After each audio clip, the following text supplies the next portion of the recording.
I'm the world's leading real estate trainer today, and I teach people how to buy and sell houses without using their money or credit all over North America. And because I personally teach my events, I hear the same things over and over everywhere I go, no matter what city I'm in. People are hating more and more of what they do. I'm not in control of my life, and I have to work 70 hours a week, whether I like it or not. To take your life back and build your own business is really what we are here to do. When it comes to Ron LeGrand, there's nobody else that has had more of an impact on our real estate investing business. Ron himself has invested in more than 3,000 single-family homes himself. So he knows what he's doing. He's been through all the failures and the mistakes to teach us and other students. Our folks come in, they start wherever they like. I like to teach people how to be a transaction engineer. There's all kinds of ways to make money in real estate. And if you only see one way, then you're walking through the business with blinders on and usually walking over the dollars to get to the dimes. Real estate is a vehicle to generate cash, not to bury cash. It's amazing, just 2 years ago when I was working a day job at a restaurant and quitting that to go do the real estate full time, I've made more money in one transaction than I ever made in 1 year working at a restaurant. My goal is to get people out of a job and into freedom by taking control of their own financial destiny. It's all about freeing up your time so you can enjoy life. Because of Ron LeGrand, we were able to triple our income and go from 6 figures a year to 7 figures a year within that first year of meeting Ron. Some of the common objection, I don't have time, I don't have money, it's not for me. Ron's had 18-year-old kids go through this program, make $30,000. It works for anybody. Thankfully, we finally found him, and he was the guide. He was the mentor I'd always been looking for. We have a community, and that's what it is. It's a community.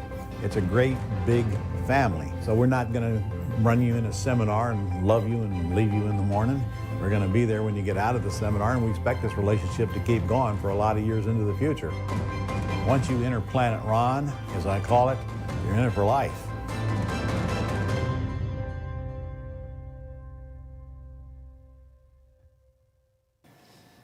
Well, good morning and welcome.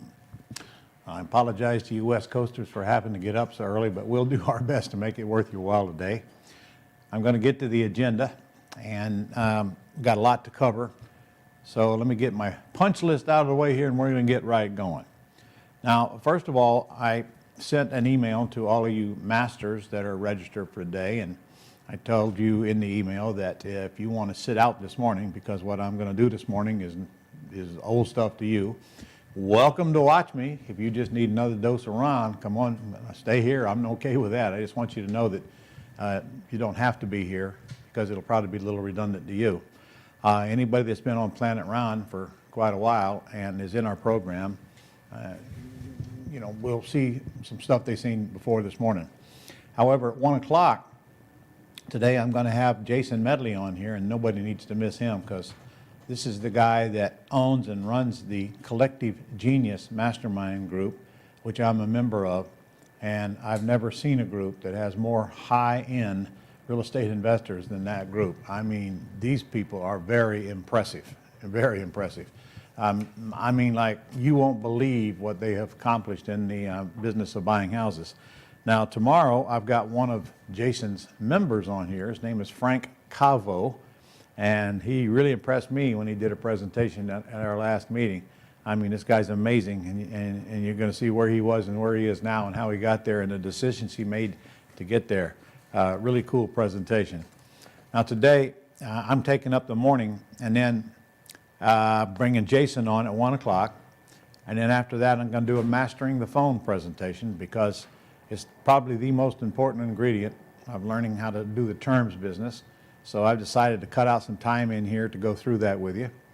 And that will include the objections and how to handle yourself on the phone and the mistakes that people make. Then well, this afternoon we're going to have, actually you should have this agenda. We sent this agenda out to you, so if you want to print it out, fine, but you should have it in your possession. This afternoon we're going to get into I'm going to interview a couple of students, and then we get into deals structuring this afternoon, followed by live deal calls. We'll be calling sellers live tonight, and you'll be hearing both sides of the conversation. I think we got 3 different mentors making those calls. We will be going until about 6:30 tonight, so plan accordingly. You'll be eating a little later than normal, most likely. Tomorrow, got a full day, starting with Frank Cabo. After we give away some money, we're going to be giving away money today, tomorrow, and the next day. In fact, we're going to give away a couple $1,000 just because you're here by a random drawing, which we do with the computer. Frank Cabo will be in the morning, and then we're going to work a couple more students in. And then I've got Robert Bloom coming on here tomorrow afternoon. He is an attorney out of Texas. He is the expert in estate planning, entities, structuring your entities, and LLCs. He's going to do I'm going to quiz him, and he's going to do a presentation to show you why most LLCs have fatal flaws in them that you might want to pay attention to. I'm going to go on that day to talk about how to get more done in less time, how to use our VAs, and answer some questions you might have, including the one on why your lead flow has dwindled somewhat because of the actions that Zillow has taken and what we're doing to fix that for you. And then tomorrow afternoon, I'm going to be doing a land trust class for those who have not had enough of that yet. Okay, if you've been on Planet Ron a very long time, you probably can teach the land trust because you've heard it so many times. So I'll give you a chance to get off early if you want to, but if you don't clearly understand land trust, you stay on there because I'm going to go through it really step by step and answer every question I think you could have on land trust. On the last day, the Wolves are going to come on and teach how to hire an acquisitionist, hire them, train them, pay them, which is a very important subject for you to pay attention to, especially if you like what Frank Cava will teach you about. If you want to grow a big business, this is the place, because you got the people on here that'll show you what a big business looks like, and you're not going to do that without acquisitionists. So I've asked the Wolf to do that. And then right after that, we got Brian, huh? I'm good to know that, because we got Brian Page finally. He was a hard one to get. We finally got him, and he's going to show you one of the best home-based businesses I've ever seen, called Airbnb. Airbnb is a hot thing out there right now, and all of you can do Airbnb. Just so you know, you don't even have to buy houses to do Airbnb, which Brian will show you. It's really become a huge cash flow machine for a lot of my students, and it's also an additional exit strategy other than putting a tenant buyer in there. And the cash flow is really big. So more students will follow that, and then Bob Diamond will be on the third day. He's got a really cool home-based business where you never leave your desk, and you help people with overages find money that they didn't know they had. So in other words, Bob's giving away money, and he's got a program for you to do that, and it pays pretty darn well. As you'll see, Bob's an attorney, and he works the same program himself. All right, and then the last one, if we have enough deals left over, and I think we will, because we got 10 already, and still working, and we got the live calls tonight, we'll have a third deal session on the last day, and then I will close with a session called Things You Must Know to Become a Multi-Millionaire. Now, questions. Nick, I'm going to let you handle questions. Oh, Brian's not, I'm sorry. I'm looking at the wrong schedule. Brian will not be here. Brian canceled on us. So instead, we got Dixie Decker on student housing here. One of my students turned teacher, doing very, very well. And she's going to show you how to cater to the students in university towns, and she's making a killing. You will not believe what this gal, where she came from and where she's at today. She came from bankruptcy, divorced, single mom, barely making it by, to a multimillionaire today, and it's only been just a few short years. So sorry about that. I didn't realize that. Dixie does Airbnbs too, Ron. Dixie does Airbnbs as well? Yeah. Okay, is she going to talk about them? Yes. Yes? Oh, all right, so we got the best of both worlds then. All right. Somebody didn't change my schedule. All right. Questions. Nick, you want to tell them how to handle questions? Yeah. You just type them right in there. We like right in your comment section, either on YouTube or Facebook. It helps us a lot if you put a Q out in front of the question, because you're free to talk amongst yourselves and make comments. If Ron says something you like, let us know. If you have any tips or anything, then you're welcome to put those in there. But if you have a question that you want us to ask Ron during a Q&A session, make sure you put a queue out front, and that just lets us kind of sort them all out, because they just come to me in a big list. So if I see a queue out front, that makes it easier on me. All right, and we will have Q&A sessions all the way through the event. So you are listening to Nick. He is the guy who manages the Gold Club site for you and built the Gold Club site. Why don't you show you guys? And beside him is John. John's the IT guy. All this equipment back here that I'm looking at all day and all these lights in my eyes, these guys are the ones that make me go through that torture. But without them, we couldn't have this production. And we are broadcasting on what are we broadcasting? YouTube and Facebook, right? Okay, YouTube and Facebook, that it? All right, so do we have to stop at 5 o'clock today again? Yeah. Okay, so they will not let us have more than 8 hours at a time, so then it's at 5 o'clock or shortly before, we're going to stop, and then you just get back in and restart for the live call session this evening. All right, your agenda shows that there are some sessions that are marked sales and some other sessions that are not. Is that true on the one they have, Debbie?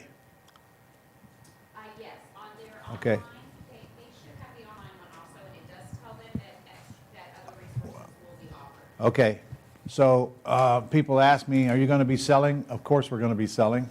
So let me handle that right now so we're clear. The only way you're going to get a valid education is pay for it. A lot of people try to get it free, and they get exactly what they pay for, and most of them never make it. So we offer you valuable resources. I'd never offer you anything that I didn't think you needed if it interests you. It's up to you whether you want to purchase it or not. It all comes with guarantees. But look, we carefully select who we put in front of you and make sure that they fill a need that I think you need. But hey, they charge money. That's how they make a living, and that's how we make a living. Just so everybody's clear, we are not a nonprofit organization on purpose, darn near it, but we have to collect money in order to pay all this staff and all these bills that every business has. So it's just simply commerce. So the only way we can survive is to sell stuff. The only way any business can survive is to sell stuff or get donations from the government. And so far, they aren't too happy to send us donations. So just so we're clear, I've clearly marked the sessions that will have sales, and I've clearly marked the sessions that will not have sales. But I would strongly encourage you, instead of worrying about is he selling, you should be worrying about should I be buying, because nobody's going to get a good valid education without getting the materials to keep them in the system. And most of our stuff actually comes with follow-up support as well as whatever materials. And when you see Bob Bloom on here, I think tomorrow, I mean, this guy, everybody watching today needs Bob, because he's the guy that's going to build your estate plan and your asset protection plan so that you can do everything in life, regardless of what business, and not have to worry about being attacked by creditors or predators. So very important session with Bob. All right. If you are not on our podcast, make sure you get on it. It's called thementorpodcast.com. thementorpodcast.com. Go there, register. You'll get notified every Wednesday when we play it. And I have been interviewing some very, very, very cool people for that podcast. They're all posted up there so you can go back and get them. And make a point to do that, because there's some life-changing folks on the other end of that podcast lately. Meaning, I can't even begin to go through all of them, because I'm really impressed with them myself, and we're using many of the services that they offer ourselves here at Global. Look, we constantly bringing you the new stuff, constantly keeping on the cutting edge, and that's what we do. So all you got to do is follow along and listen to what interests you and take whatever action you choose to take. Also, on Instagram, it's at Real Ron LeGrand, at Real Ron LeGrand. Get on that as well and follow us. And that's the end of my list here. So let's get going, because we got a lot to cover this morning.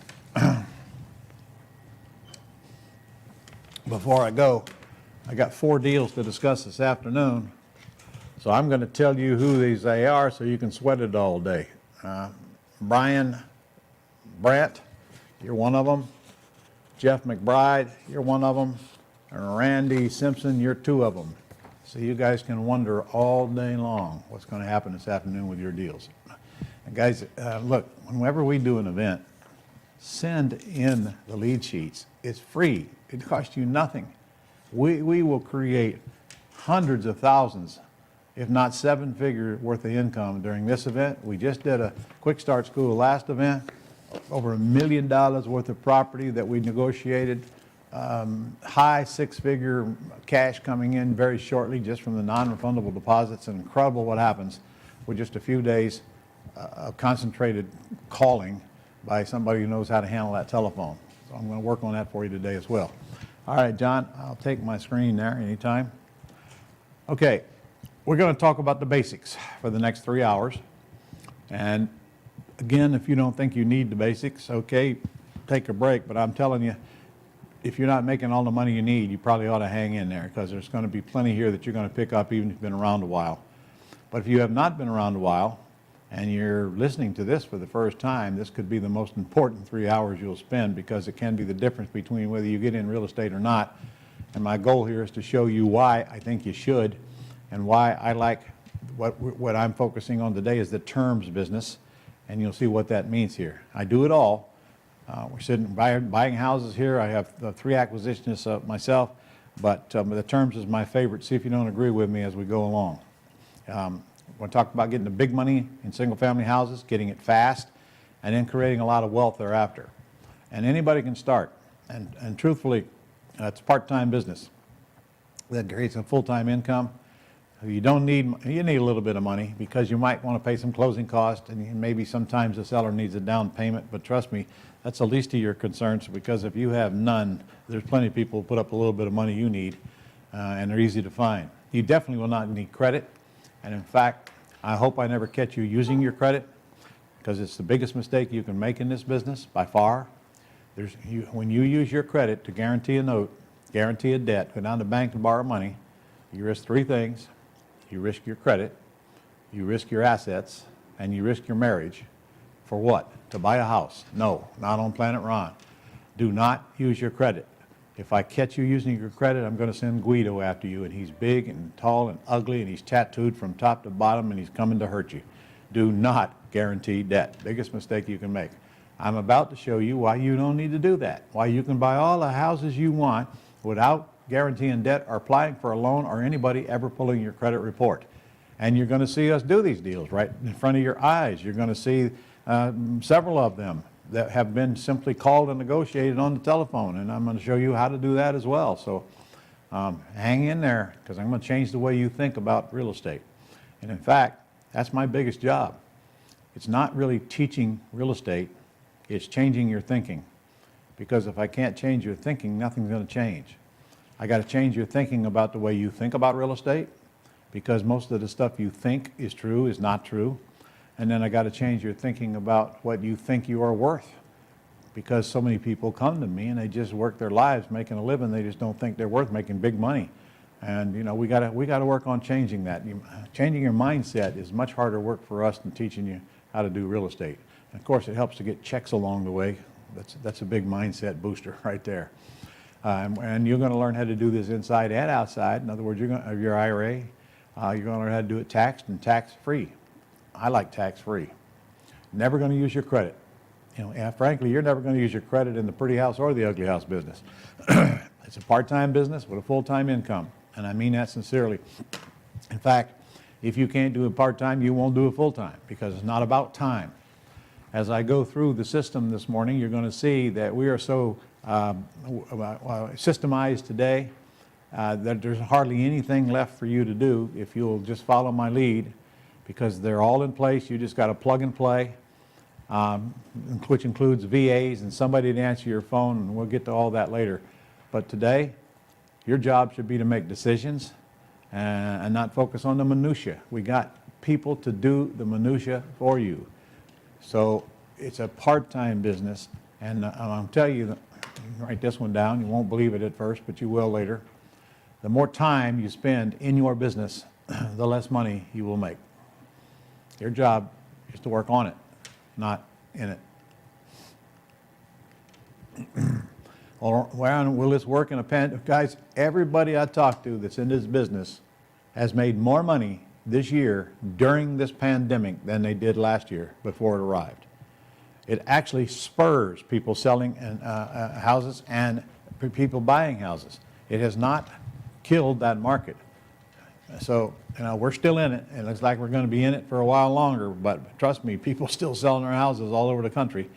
The only real thing that has changed is that every once in a while someone does not want us to come into their house, but I don't even find that to be the case. I have no problem getting in to see people's houses, but not a problem because we just have them send us a video of the house, and we do it all virtually. We were doing it all virtually anyway. I didn't even realize that until this thing came along and created all this virtual stuff like we're doing now. But the only thing that I was not doing virtually before was the visit to the house. Everything else is done. The closing is all virtual. There is no seller and buyer meeting in a room anymore. I haven't done that in years and years and years. It's all done electronically. An attorney sends everybody the paperwork, gets it signed, and sent it back. So all we do is change the visit to the house. But I'm telling you, I haven't been refused once to visit the house. But we got an alternative plan even if you are. And today, I got so many students buying all over the country because they learn this virtual stuff. They learn they don't have to physically walk into the house. I mean, I like to get somebody to walk into it, but only after I got a contract and it looks like I'm about ready to close on it. Because when you are operating without risk, you quit worrying about all the little things like, what if there's a piece of rotten wood now? I don't care. I don't care. A deal is a deal, and you're going to be able to recognize what a deal is here before I get through this morning. So, by the way, I'm going to try to sell you something, so hold on. My goal here is to put you in the 4-day live training where we actually run this business from beginning to end and teach you all the ins and outs step by step. And I'm going to give you a chance to get in that. And I'm going to give you a chance to get a mentor as well, one-on-one, and then you can take it from there. I'm going to bring you to bear. It's up to you to skin it. So, yes, I'm going to be selling something. All right, just said that. So we're going to cover the best way to make the most money in real estate today. We're not using your money or credit, but we're going to do it on beautiful houses in beautiful neighborhoods, not crack houses in war zones. Now look, I've done it all. I've done wholesaling, I've done rehabbing, I've done residential, I'm still doing commercial, still doing residential, I've done it all. But today I'm telling you my favorite part of the business is the terms business on nice houses in nice neighborhoods, not the junk. Oh, still buying some junk, but boy, that's not like I used to. When I first started in 1982, that's all I buy is junk, and there'll be low price junk. That's all I knew for a long, long, long time. Buy the junk, flip the junk, rehab the junk, flip the junk. But rehabbing is the hardest way to make money. I do it, I teach it, but not as a business. Every once in a while, just as a bonus. So we're going to talk about building residual income today, if it's all right with you. We're going to talk about getting the most wealth out of each property. The most money, not just today, but today, tomorrow, the next day, and over a long period of time. And part of that is residual income. Residual income is money you keep getting every month, but you only did the job once. Residual income is what you need to work on because that's what's going to make you feel comfortable about maybe not doing what you do for a living someday and going forward in this COVID environment where nobody knows what's going to happen. When you build that residual income, you won't be worrying about it. If you're worried about a recession, just make sure there's no recession in your house because that's about all you can do. And that residual income is going to help you do that. In fact, that's what's going to give you the peace of mind and maybe even save a marriage. Who knows? I've saved a lot of marriages. Of course, I've caused a few divorces too along the way, but hey, it washes out. So residual income is the difference between what a tenant buyer is paying you and what you're paying the underlying seller. And that is hundreds of dollars per house, sometimes over $1,000 per house. It don't take too many of those to put one out of work. Not going to go to banks. You're not going to build a large overhead. You're not going to have employees, and you're not going to have all those costly entanglements that people have when they go into business normally. So when I tell you that you can get a $20,000 check within 60 days, well, I got, 60 days is a long time, but I want to be conservative, and a $20,000 check is the least that I'm going to take to do any deal. I will not touch any deal in the terms business for less than a $20,000 upfront payday, and I expect to get more than that most of the time. And I expect them to keep on coming. So how would a $20,000 check every month affect your lifestyle? I'm sure it would make a big dent in it, and for most folks it would easily replace it and make them financially independent so they can make decisions differently than they make them now. So you can do things like this. You can take your spouse to hold up the Leaning Tower of Pisa. That's my wife Beverly there. And as soon as we left, that thing fell, I was told. And what's that? That is the Colosseum in Rome, one of my favorite places I visited. I stood up at the top of this thing and I was just in awe of how they built this thing way back there. And I looked down there and I could see Spartacus down there battling at the bottom down there. And you could see where they kept the slaves and where they kept the animals and all that. If you've never been to Rome, you make sure you visit the Colosseum, because it is certainly worth your time. And then we can do things like this. This is Salmon Falls Resort in Alaska, which I owned for 3 years prior to the recession. I went to this resort for a long time, 14 years before I actually bought it, and I've been going back. And in fact, next year I'm taking global publishing to this resort. Most of the company is going to this resort for 3 days of fishing and 4 nights to kill fish. So when I go to this resort, killing fish is all I've got on my mind, but there's all kinds of excursions that people can take there as well. So it's kind of the vacation of a lifetime. So we can catch things like this. That's a halibut. In other words, it's flounder on steroids, and that's what they catch in Alaska. That's the prize fish. Maybe we can go together sometime. I've been around forever. In fact, I've been around so long they call me Moses. Some people call me the Godfather. Some people call me other things. But I'm actually in my 39th year now, and I'm still doing commercial projects. I've done them all over the country. I got a group called the Commercial Mastermind Group that we work together, and I partner with them on projects. I still run several businesses, and I train the trainers. In fact, most of the people you see that are training today came through me, or I trained somebody that trained them, and so forth and so on. And I've spoken on the biggest stages there are in this country with the most famous people there are. I'm suspecting you know who this guy is. And I'm going to tell you right now, his hair is real. I stood right beside him and looked right at the roots, growing right out of the head. Movie stars, presidents, just all kinds of people. I used to speak on this big arena thing where there were 30,000 people in a room and the lights were so bright I couldn't even see the audience. All right, today, I spend a lot of time at home like you do, and these are my children. Well, sort of. They're actually Beverly's children. That's Goldie and Ruby. And when I mean they're Beverly's children, I mean just exactly that. I can tell you that if the dogs had to go or I had to go, I would be worried about which one she'd choose. But anyway, that's not how it started. I started back in 1982, dead broke, clueless, and had no idea what I wanted to be when I grew up, working in a service station. When I was actually running the service station, which made it even worse because I was responsible for everything. I only worked 6 days a week, 10, 12 hours a day. In a hot Florida sun, I was the mechanic as well as the manager, and it was not fun. I could barely make enough living to get by, and one day I came home, and we'd already been married 17 years, and Beverly said, listen, the washing machine's broke down again. Could you buy me a new one? And I said, no way. Can't afford it. No way. So we argued, went to bed mad, and literally I laid there the whole night, and I could not condone the fact that here we are, been married 17 years, and I can't even afford to buy my wife a washing machine. So I kept thinking, what a loser you are. What a loser. And didn't get any sleep that night, but I woke up the next morning and something snapped, and I just told myself, I am not going to do this the rest of my life. I don't know what I'm going to do, but it sure ain't going to be this.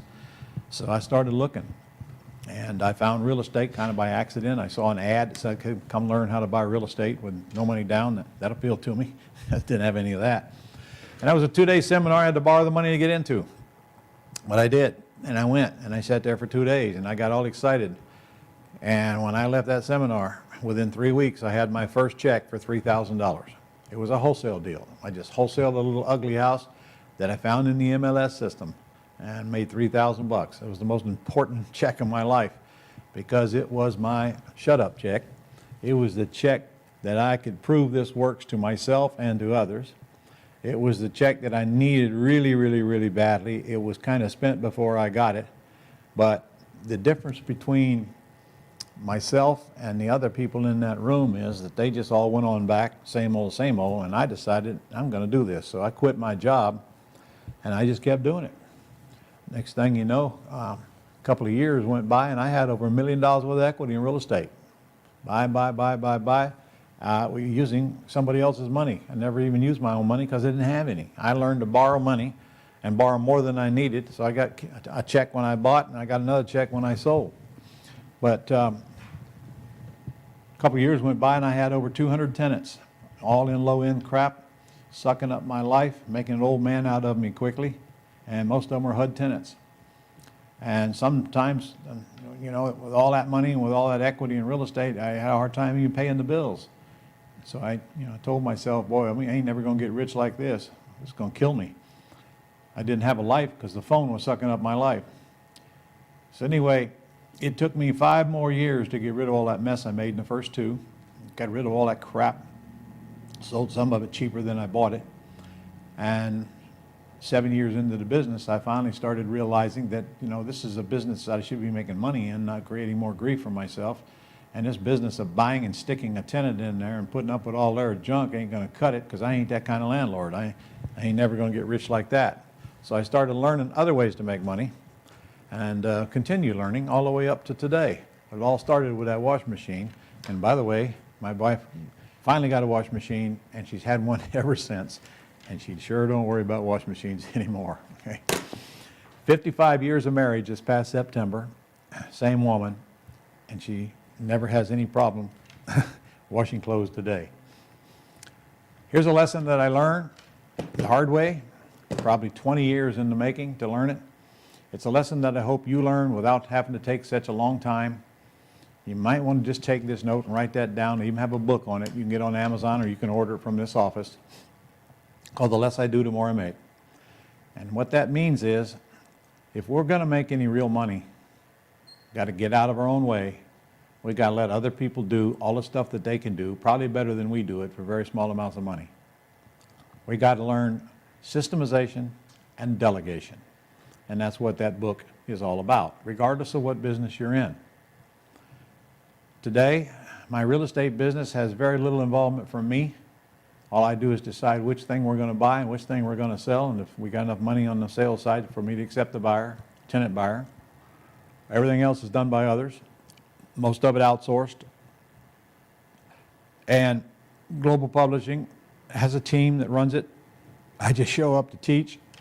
I have very little else to do with it except make some decisions sometimes, because I've learned to turn loose and let them do what they do best. It is a hard lesson, especially for you men, because we're all control freaks. We have testosterone. And we have this problem that if everything is working perfectly, we must find a way to fix it. And we can't help ourselves. Well, you've got to fight off that urge. Because if it's working, the best thing you do is not mess with it. And you got to physically, constantly think to yourselves, can somebody else do this? And can I get out of the way and focus on running my business, not being stuck running like a rat in a cage around the circle every day, taking care of minutia. Now, here's something, if I were you, I'd write it down.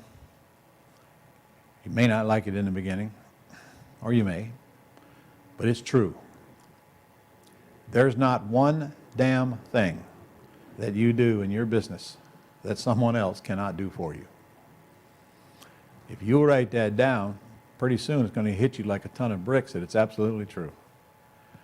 A, you're not that smart. B, you're not that important. If you can do it, somebody else can do it. You just have to train them to do it and then get out of the way and let them do it. And folks, that's already done for you in the world of real estate.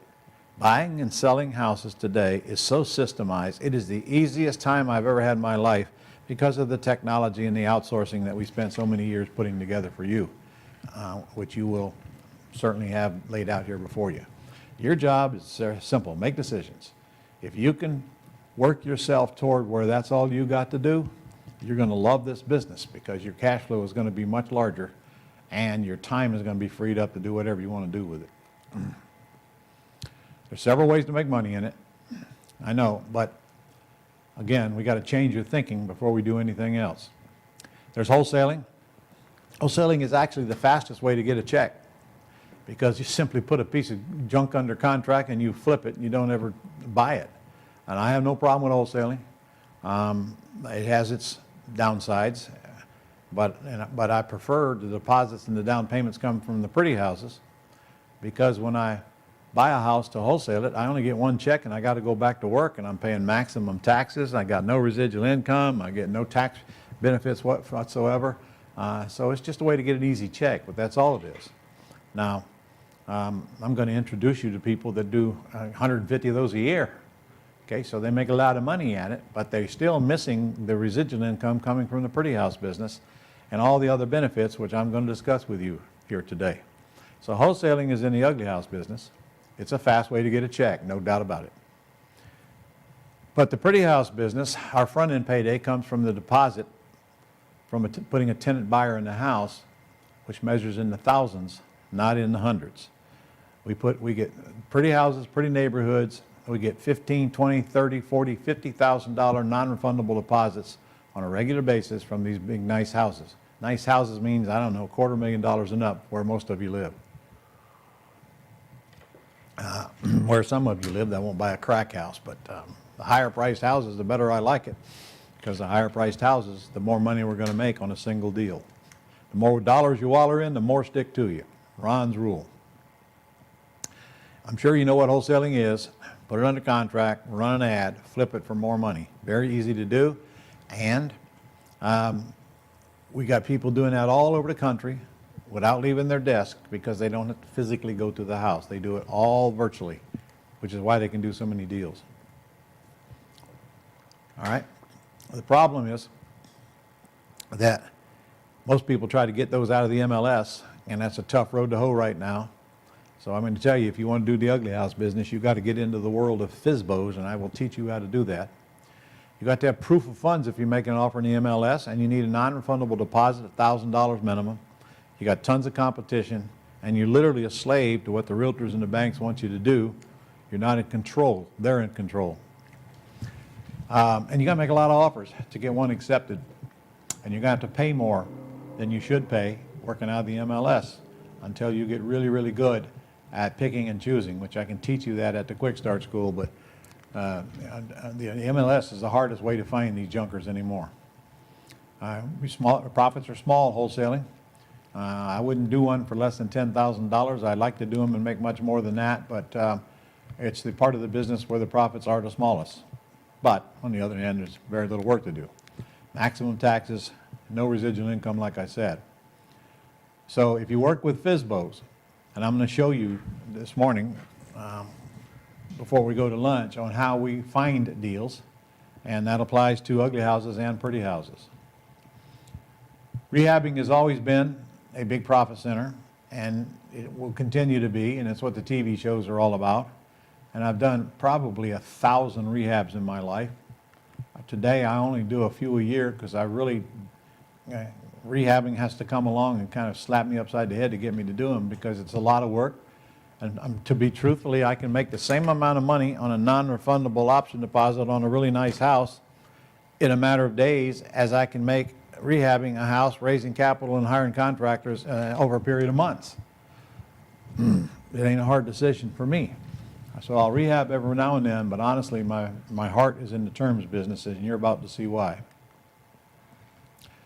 All these problems come with rehabbing: picky buyers, killer appraisals, tough lending requirements, cost and time overruns, and home inspections, and all kinds of things that can go wrong. So I prefer the pretty house business, and we have nothing to do with banks. We don't deal with realtors. We don't deal with private lenders. None of those things that we have to in the ugly house business. That's why I call it the modern day money machine. So the fastest way to get a large check without using your money or credit is a down payment or deposit on a nice house. Now I said a large check, okay? Fastest way to get a check is wholesaling. But the fastest way to get a nice check is putting a tenant buyer in a beautiful house.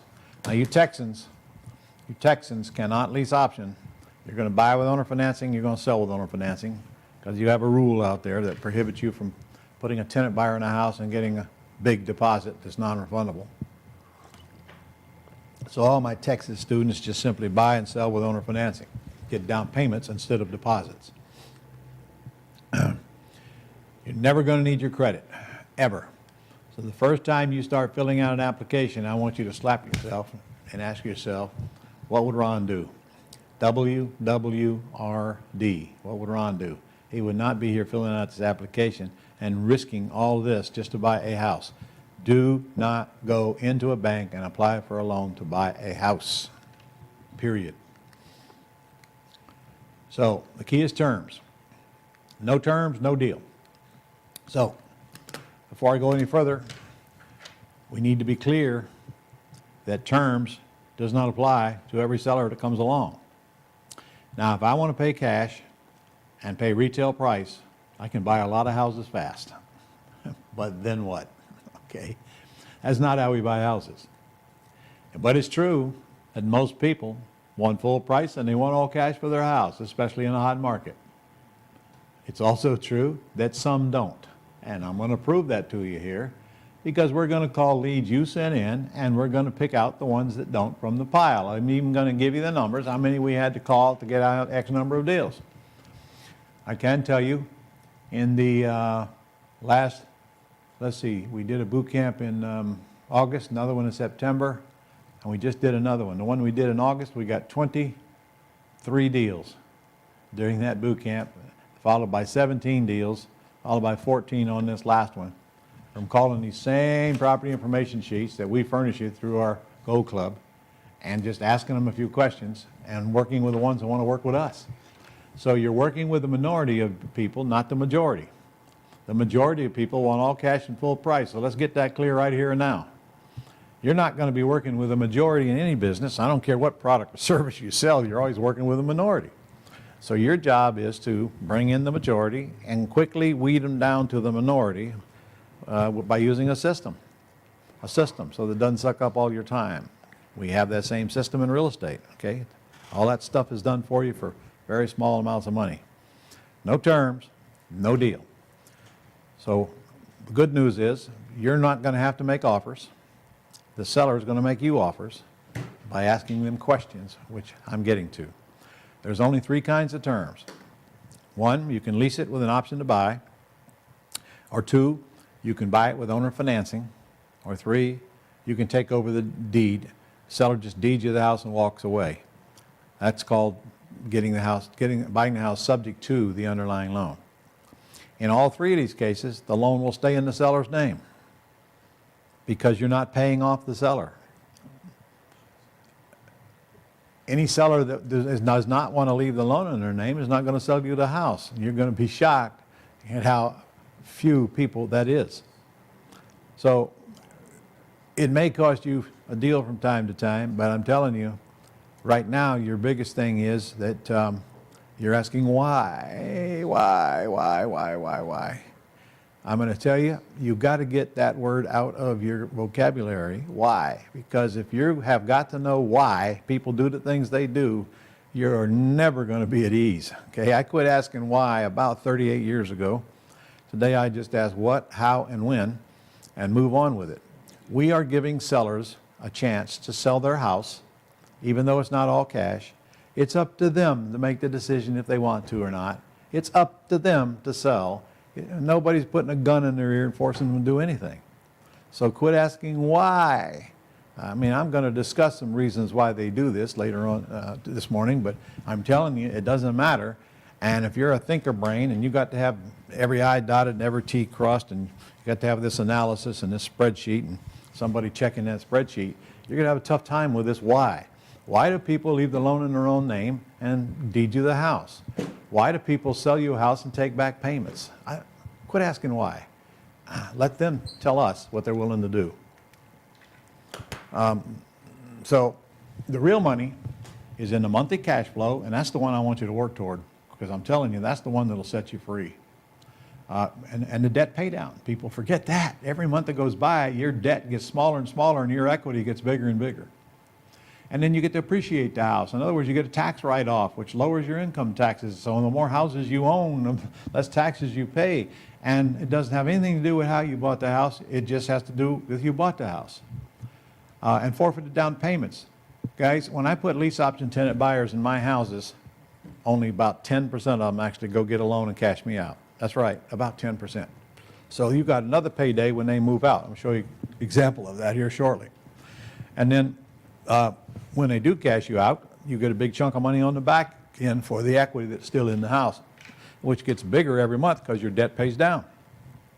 All these paydays are in the house. None of these paydays are in wholesaling and rehabbing except getting one check and you have to go back and work, keep doing it again. Money now, money monthly, money later. I call them the golden goose because they just keep on laying golden eggs. And I love golden geese. So your whole job here is to go out and get as big a flock of golden geese as you possibly can under two conditions. I want the loans to be non-recourse, meaning no personal guarantee. You're not going to guarantee any loan you take over or create to the seller under no circumstances. And number two, that this house you're buying has a positive cash flow, okay? The whole idea is to have the chunk of coming in bigger than the chunk of going out, or you're not going to like this business. So I want you to go out and build an empire of houses with positive cash flow, with non-recourse debt, all those benefits coming into you every month. They get bigger and bigger and bigger and bigger. Your wealth grows and grows and grows. Your cash flow grows and grows and grows. And you could be on a beach in Honolulu and all of this is working for you. So there is no business like this business. So we are looking for geese, not just one quick little check and have to go back to work. The goose, the goose is dead the day you sell a house. You're killing a perfectly good goose. And you pay maximum taxes. So, if it's about time for you, if it's about freeing up your life and getting more time, we're going to be discussing a business that'll do just exactly that for you, because 90% of the work is done for you. And it all starts right here. This is called a property information sheet. This is the same sheet that my mentors are calling right now for you guys who sent these in as instructed. Normally our VAs, in fact, and even on these, our VAs filled out these sheets. Okay, you send in name and you send in phone number of the house. My VAs call to get all this information, or every day in your inbox, if you're in our Gold Club system, these things come into your inbox, you forward them to the VAs, and they fill this out for you, okay? Now, so take a look at this, because you'll see right on here, top right, they're asking the asking price and how did you arrive at it and so forth. But in the middle there, you'll see where they're asking the loan amount, what do you owe and what's your payment. And I assume it's current, and I assume it includes taxes and insurance. Okay, they fill that out for you. And then if you look at A, block A says, will you sell for what you owe? But it also says you only ask that question if there's a small gap between the loan amount and the asking price, because most of the time, if there is, they will say, yes, I'll sell for what I owe. Their motivation to get out is debt relief, especially when you're paying all their closing costs. And right below that, if they say no, well, what's the least you could take for your equity if we started making your payments? Okay, so sometimes the seller only wants $2,000 or $3,000 to move. So if you got a nice house in a nice neighborhood and that's all they need, we're in. Okay, we just got an almost free house. And B is you're asking them if they would consider taking a monthly payment or having you make their monthly payment until they're paid in full. And if they answer yes to that, we call that a yes lead. If they answer no to that, we call that a no lead. And I'll come back to what that means here in a minute. Oh, here's your middle script blown up. And then at the bottom of the sheet, it's just got the things like, you know, the bedrooms and the bathrooms and the square footage, and is it a house or is it a condo?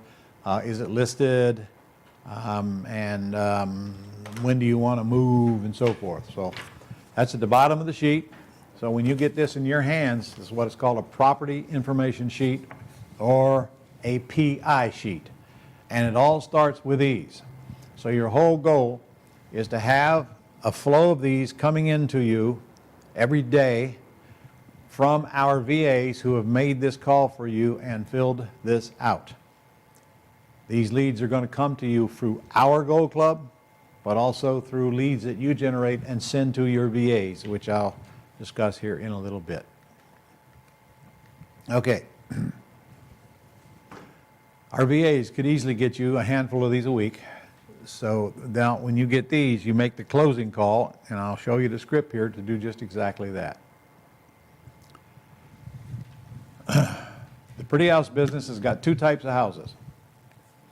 There's a free and clear houses, which are, did you know that a third of the houses in this country are free and clear? And then most of them come with a debt. It means the seller owes money to a lender. Okay, that's the only two types of houses you're going to get. They're either free and clear or they got a debt on it. All right? So let me show you an example of one that came to me with a debt.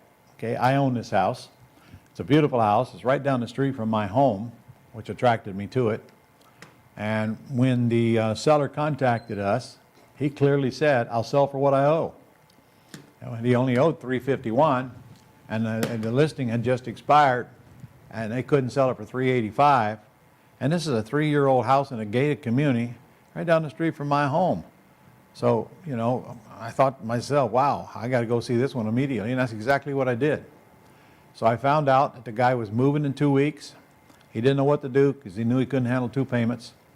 And so he had a choice of either listing it and continue making this payment, even though it just finished the listing and it didn't sell. His payment's $19.25 a month. So 7 days later, I owned this house. I sat there and wrote the agreement up right there at his kitchen table, and it closed just a few days later. Now I want to remind you, the seller made me the offer by telling me he'd sell for what he owes. And that's what he did. Now think about it from his point of view. If he'd have sold this house to a realtor, he wouldn't have much left because it wouldn't have went to commission. But he didn't sell it to a realtor. So now his second choice was to sell it to me. Even though the loan stayed in his name, I gave him debt relief. I gave him an instant out. So he made the decision that he needed to get out, worse than he needed to have that loan paid off, because he knew he couldn't handle it. And he probably wound up in foreclosure, and he knew it, having 2 payments to make. So I'm going to tell you what I did on this thing, so you're probably not. There's 2 ways I could have done this. I could have just taken over his debt subject to, meaning he just simply signs the deed and signs the closing statement and goes away. That's what it means to take over a debt subject to. In other words, I owe the seller nothing. He has no more claim on the house, but the loan stays in his name. Thousands of those are being done every day all across the country. However, I chose not to do that. I chose to buy it on a wraparound mortgage. That simply means that my attorney created a mortgage from my land trust to this couple for that $351,000, but under the same principal and interest payment as his underlying loan. It says that right on my note. So every month, this loan pays down, my loan to the seller pays down the exact same amount as the underlying loan. I did that to protect the seller because I knew if I bought it subject to and he went to try to get another loan, this $19.25 payment on his credit report would kill his debt ratio and he would not qualify for another loan. However, now he can prove that he's got $19.25 a month coming in to wash out his $19.25 he's paying out because he's got an instrument recorded on public record showing he's receiving that money. So if he wants to go get another loan, he should not have a debt-to-income ratio problem. So I did that for the seller's benefit. I could have done it either way.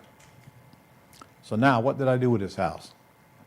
Well, I put it on the market for a lease purchase. And 2 months later, a couple came along and they had $50,000 to put down on their house. So we had a committee meeting and I decided to accept it. Okay.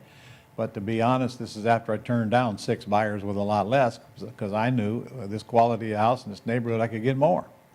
And I did. It took 2 months, which is longer than normal, but I was okay. I was okay when I have to make that underlying payment if I had to, because I learned a long time ago, I'd rather have a vacant house than have the wrong person in it. And the wrong person is someone who didn't give me enough money. So the couple came in, they gave me $50,000 down, and they gave me $2,500 a month rent, and they asked for 2 years, and I gave it to them. So now, let's be clear. I named the price. Notice I raised it $10,000 because you can do that when you're selling with term. Charge more. I did not name the down payment. I did not name the monthly payment. So big lesson here. Ye who speak first have big tennis shoe in thy mouth. Shut up. If you're buying, you never buy till they tell you what they want. If you're selling, you never name the numbers, they name them. I always name the price, but I don't never name the down payment or the payment. We simply ask them, what's the most you can put down? And finally, they got up to $50,000. What's the most you can pay per month? They came up with $2,500. So I accepted their offer. Gave them the keys and put them in the house. And that means that I just made $50,000 less the closing costs I paid to buy the house. That means that I can spend that $50,000 on anything I want to spend it on. So let's make this point, because you're going to start asking questions if I don't. Can I keep the $50,000? Yes, I can. Do I have to bring it to closing? No, I do not. When they go get a loan, if they go get a loan, their purchase and sale agreement will show that they've already put down $50,000. So that just shows as a credit. That's $50,000 less that they have to bring to closing. I'm not a realtor. I'm not holding their money in escrow for any. It's my money. And since it's non-refundable, clearly spelled out, close with an attorney, if they buy, they get it credited. If they don't buy, they forfeit it. All my lease options are the same way. All the deposits are forfeited. They're not security deposits. They're non-refundable option deposits. Okay, so let's be clear on that. And it's your money the day you get it. So yes, you can spend that $50,000. Okay. All right. I get $575 a month. I put them in there once, and as long as they're in there, I'm collecting $575 a month, more than I'm paying out. That's called residual income. That's called positive cash flow. That's called get out of your job money or take your life back money. You want as many of those as you can get. And then when I cash out, I get any of the equity left on the back end. And remember, if they were to cash out immediately, I get very little because I got all the equity in the property up front. But don't forget, that debt pays down every single month. Now, I've owned that property. I don't remember how long. I think I've owned that property 5 years now. That debt that I took over of $351 is now well below the $300,000 mark. That's free money, ladies and gentlemen. That's free money. So make a note. The longer you own the house, the more money you will make. It's not about getting a quick check. It's about building wealth. But didn't I get a quick check? Okay? I got a $50,000 check and I didn't have to rehab anything. But now I get all these other benefits rather than just flip, flip, flip, flip, flip. So how long does it take to get cashed out? Well, that's a good question. Never, I hope. Because I want to keep the golden goose alive as long as I possibly can. And that's a totally different mindset. For folks coming into the real estate business, they think flip, flip, flip, flip, flip, flip, check, check, check, check, check, check, check. But they forget about tomorrow. They forget about the back end. They give away way more money than they make by just flipping it. And a lot of people in this business 20 years and don't realize that. I mean, because they got so used to it, that's all they do their whole career.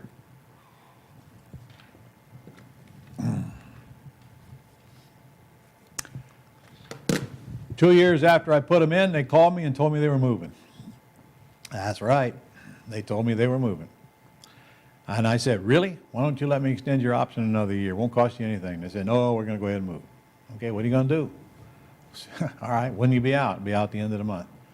And then she asked, I suppose I'm not going to get my $50,000, right? I said, that's correct, you're not. So we were clear on that from the front end, closed with an attorney, signed off on blood, They didn't really have any reason to challenge me on it because we had the proper paperwork and we closed it with an attorney. Now, who made the decision to move? They did, not me. Why did they move? I still don't know to this very day, and honestly don't care that much, because they didn't have that much work to do to get their act cleaned up to qualify for a loan. And by the way, folks, the only people you're going to lease option a house to are people who cannot qualify for a loan right now. Okay, if they could, they'd go buy through a realtor.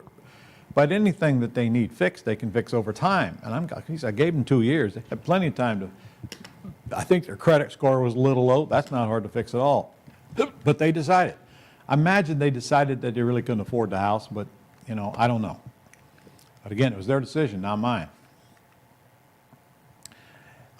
If I did sell the house, it would be taxed at long-term capital gains because it took over a year for them to buy the house.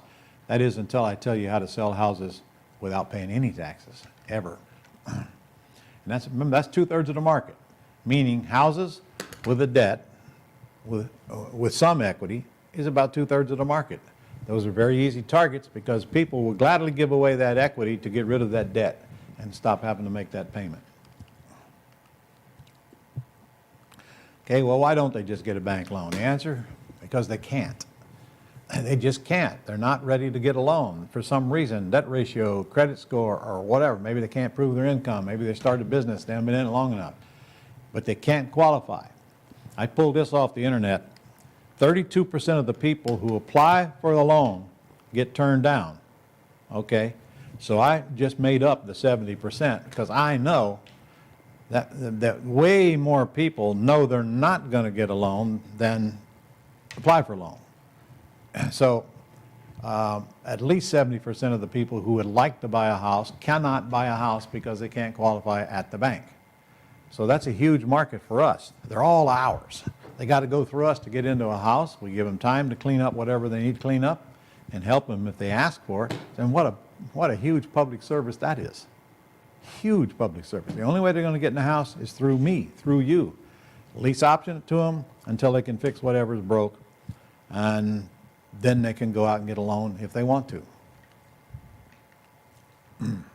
So your whole job, it's very simple really. Buy on terms, sell on terms, become the bank. Instead of being a slave to the bank, it's time to be the bank. In other words, aren't we using other people's money to make money? The loan is already on the house when we buy it. We're using the bank's money to make money. Turn the tables on them. Making money on their money. So not only did I have any money in that house, but I made $50,000 the day I put the tenant buyer in it minus my closing cost. And then cash flow on and on. And that's just one example. I mean, every house that we do in the terms business, we got those same income streams. So how many of these $50,000 checks do you need per month to be out of work? Okay, maybe you won't make 50, maybe you only make 20. Same question. How many of those you need per month? I'm going to introduce you to people that are doing several of these a month. I'm going to show you some students that are make this little conservative one a month look foolish. And then that monthly residual income adds up quick. All right, so what if they do want full price? And many of them do. But if they want full price, I may consider it as long as I get terms. No terms, no deal. Here's an example of one of my students, Kirsty, out in Oregon, found this house worth $699. Seller's asking $699. And get this now, because this is a technique in your portfolio you can use, but you have to understand it. Kirsty knew, well, this seller wanted a $7,000 deposit, and she wanted $7,000 a month for this house. So Kirsty said, well, okay, I'm going to write it up that way, but I am not going to give you that $7,000 until I go into the marketplace and find somebody to lease option this house that'll give me more. I'm going to keep whatever I get, the difference, and then we will give you the $7,000, and frankly, I'm going to let you start collecting directly from them. Seller said, okay. What did the seller have to lose? Nothing but time. The seller was getting her asking price. She's getting her 7 down. She's getting her 7 a month, assuming Kirsty could find that person. That lease option deposit is wrong. Nick, would you make a note to change that? It's supposed to be 7,000, not 1,200. I don't know where that came from, honestly. Change that slide for me. So here's the point. Kirsty made it very clear to the seller she was not going to close on this until she found the buyer. Seller said, okay. Kirsty said, I'll need 90 days. So what she did was go out into the marketplace. She found somebody at 744 who put up 50,000 down, and Kirsty took 7 out of that 50 and gave it to the seller and kept the rest. Now, that buyer knew they were paying more than the house was worth, but I want you to put yourself in their position. They didn't care because the market was moving so fast. By the way, that house is now worth way more than that 744 they paid. And plus, they had a several-year lease, so they knew it would catch up anyway. But more importantly, they wanted into that house. They wanted the American dream of home ownership, and the purchase price did not deter them. And you're going to find, my friends, that when you're lease optioning houses, it is not about the purchase price. It is the least concern from your tenant buyer. So this couple gave Kirsty $50,000 non-refundable deposit. Now, remember, that 50 comes off that 744 when they get ready to buy, and it buys toward the down payment. Okay, and then she went ahead back to the seller and say, okay, I put this couple in there, and I'm going to sign it back to you now so you can start collecting rent directly from them. And the seller said, great. The seller got what she wanted. The seller's now back in control. Kirsty got what she wanted, a check. A check. Folks, that's called an ACTS deal, Assignment of Contracts and Terms System. So if I put a property under contract and I don't want to close on it myself because there's no equity in it like this one, or there's no cash flow in it like this one, then I might want to assign that to an owner-occupant couple that would be glad to take over my position and give me some money. That's called ACTS. I created ACTS way back when we had 40% of the houses in the country over-leveraged. And so it's another exit strategy when you are afraid to take title or you don't want to. And again, this one was purchased at retail price and sold above retail, and Kirsty still made 50 grand. Now, please note the purchase price. This is a $750,000 house, all right? Kirsty, you ain't gonna do this on a $200,000 house and mark it up 50 grand. So the higher price house you work with, the bigger checks you get, and if you're gonna stay in it, the bigger monthly cash flow you get. The more dollars you waller in, the more stick to you. So now let me ask you, what was Kirsty's risk? Answer, she gave the seller a $100 deposit. That was her entire risk. If she did not find that tenant buyer by the end of that 90 days, that seller could kill the contract or extend it. That is the only risk Kirsty had. I want to pound that point into you, because if that's true, then isn't it true that it's just as easy to work on $1 million property as it is a $200,000 house? Just saying. Just saying.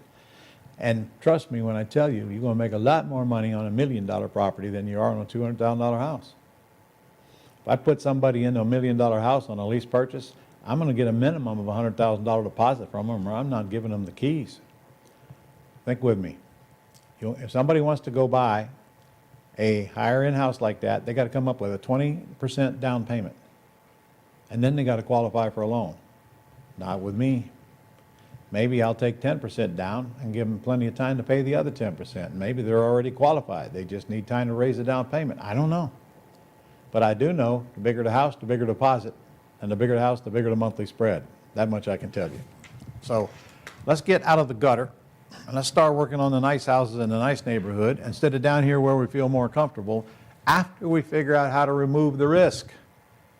In my world, we remove the risk on Planet Ron and put it back on the seller where it belongs. I'm going to say that about 7, 8 more times so it'll sink in after a while. But Ron, I don't know what to say. I'm scared. Well, good. But can you read? Guys, I have a script for everything. And They are on our Gold Club site. Nick, we didn't send them to them, did we? No? Okay. On our Gold Club site are our scripts, right? And of course, they're in all of our term systems manuals, and they're all my boot camp manuals, and they're constantly being updated. But if you remember, if you go back to your property information sheet, over here on B, it asked them if they would be interested in taking a monthly payment or us making theirs, and they said yes. Okay. So here's the script. How come we only got half of it up here, John? I can pull it up here for you.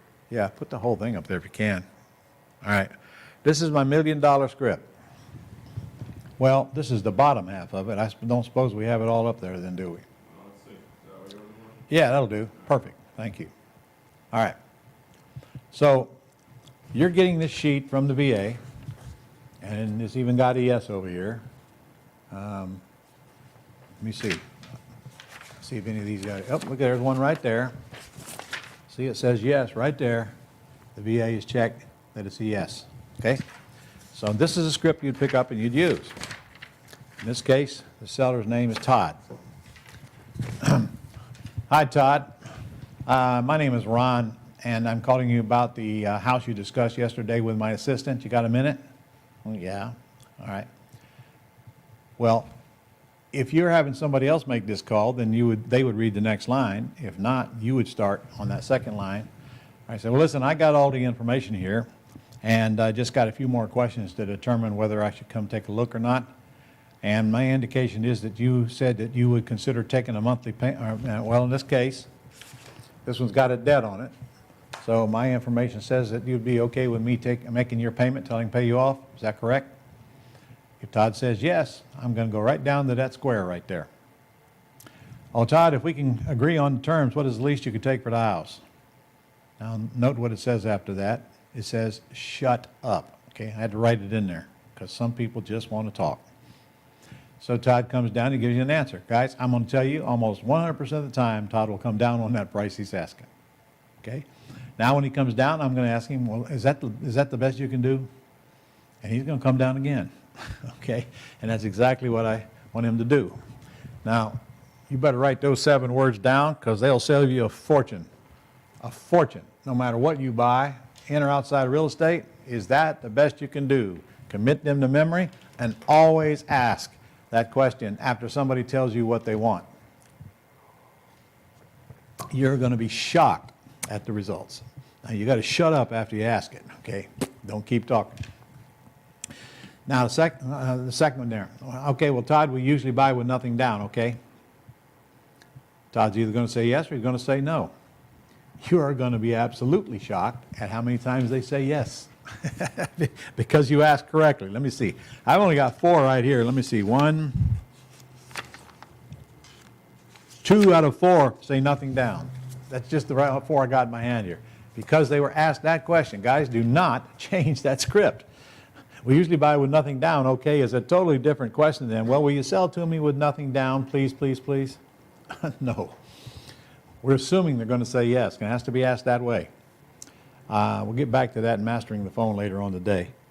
And then, of course, if they say no, then what is the least you could take down? All right? One of these says 10%, they think. Oh, no, that's not 10%. That's $10,000 on a $400,000 house, not bad.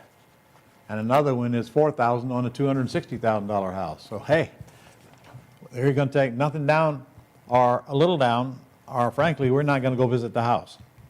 So that question right there is going to determine whether we're going to visit the house or not. And then the third one you have to have the loan question answered up here at the top first. For example, this one says that the house is free and clear. All right? If the house is free and clear, I'm not going to ask them if I can make the payment for them. They don't have a payment. If the house has a loan on it, like this one's got a $280,000 loan on it at a $2,000 a month payment, then I'm going to say, okay, well, I assume it's okay if I just make your payment till it's paid off.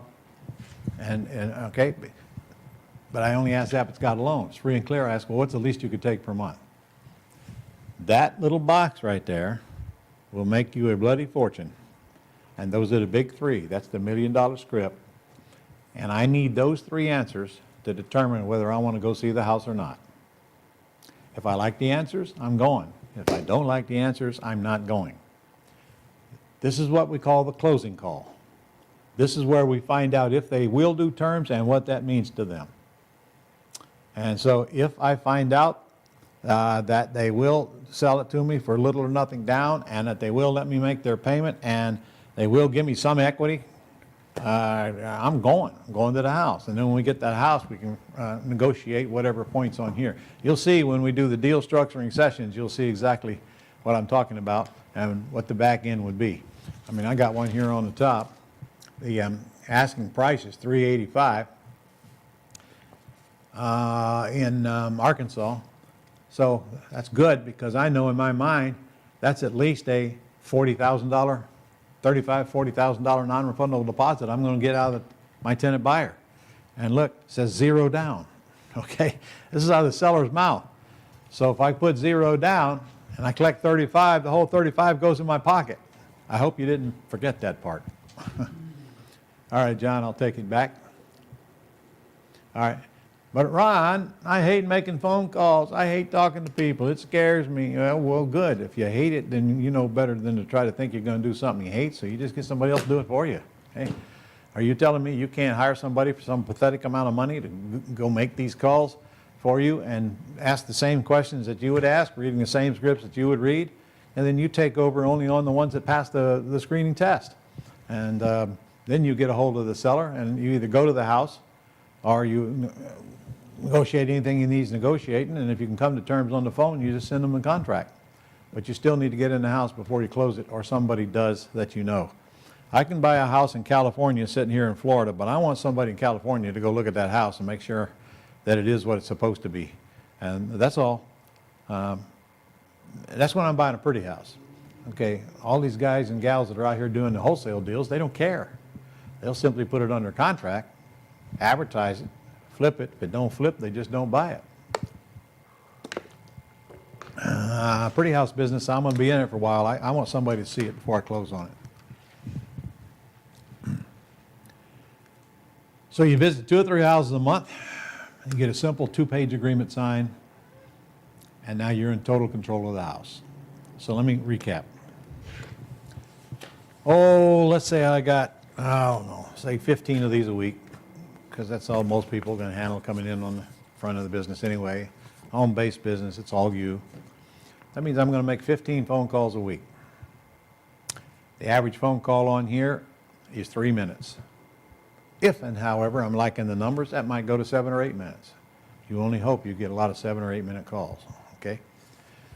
To call 15 of these things, we'll just average it out at 5 minutes each. That's 75 minutes on the phone per week to make these a very, extremely, very profitable closing calls. 75 minutes on the phone for 15 of these things, okay? I don't care what you're doing right now. You can spare 75 minutes a week to make these calls. Now, out of this pile, there should be some appointments made. I don't know. We're going to get to that here in a little bit. We're going to play with those numbers, but you're only going to go, you're only looking, you're only going to get to a conclusion on a handful of these a month. That's all you need. So how many houses a month you want to buy? I don't know. We start with 1. How about that? So we're going to make a handful of calls. We're going to visit a house or 2, and we're going to get a contract on 1 out of 2 or 3 or whatever.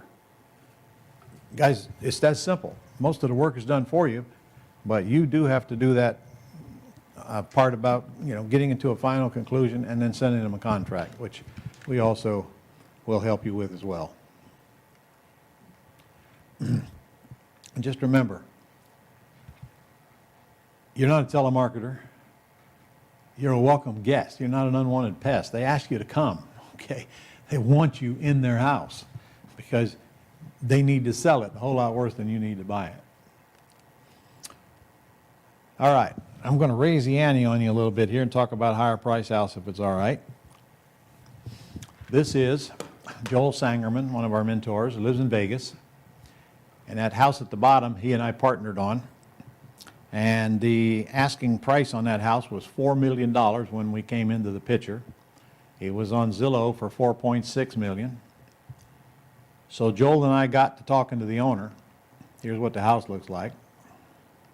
The owner, by the way, was the coach of the Oklahoma Sooners. Owned this house, moved out, left it full of furniture, at least $500,000 worth of furniture in it. And he listed it, and it didn't sell. He listed it again, and it didn't sell. So now he responds to something that Joel sent, and we get in a conversation with him, and we strike up a deal with him. Look at that house. Ain't that right? Ain't that beautiful, ladies? That's what he promised you when he sucked you into marrying him, isn't it? Time for him to deliver, eh? So Joel and I negotiated a $3.9 million purchase price with a $195,000 down payment, which is only 5%. And we'd take over his payments of $16,000 a month. And I know that'll make your pantyhose pucker up, but you're not buying a $4 million house. Somebody buying a $4 million house is not afraid of a $16,000 payment. $1,000 of that was association dues alone. So anyway, this is the deal we signed up. And Joel clearly told the seller, and I clearly told the seller, we are not going to close on this until we find somebody who will pay us more. Our compensation comes from the buyer, not from you. You'll never write us a check. You'll get what you want, and we're just going to get everything above that. You know what the seller said? He said, God bless you. I hope you make a lot of money. Beautiful guy to work with. Great guy to work with. So we signed it up for 90 days. Okay, we could not get a buyer within that 90 days. We're trying to lease option it out or owner finance it, either one. And several people came along, but they're all trying to pull scams on me, which I recognize. Some of it was bank fraud, which I recognize, and we turned them away. But we didn't get a buyer in that 90 days. So we went back to the seller and said, we need to renew it. He said, well, okay. We didn't get a buyer in the second 90 days. So we went back to him again and said, Lon, we need to renew it. And he said, man, why don't I just list it? We said, John, we've already got it listed. Okay, it's been listed, plus we're doing all this other stuff. He said, well, okay. And by the way, guys, we did have it listed. And it was the agent that finally brought us our tenant buyer in our third 90-day period. Now, we figure that we're going to put it out there for about 4.3 and collect $500,000 or $600,000 down and keep the difference over and above the 195. We figure we could easily make 400 grand on it. You might even get that payment up to 25,000. So we thought if we did, we'll just stay in it. But if we don't, then we'll just let the seller take over the deal and collect directly from the buyer. Well, by the way, look at the bottom of that page there, and you'll see our entire investment, which was $100. Okay, that's right, $100 to tie up a $4 million property. Guys, sellers could care less about the earnest money deposit. That is not what they want to hear. Because the truth, it doesn't mean anything anyway. Either I'm going to buy it or I'm not going to buy it. Okay. So anyway, our plan was to make 400. Well, then Murphy came in, and we learned along the way that there were over 42 houses in Vegas over $4 million in the past year, and none of them sold. So the market wasn't really good right then. So we had it appraised for $3,335,000. So the seller gave us permission that he'd take that. So actually, that's exactly what happened. A tenant buyer came along through a realtor, and he put up $150,000 non-refundable option deposit.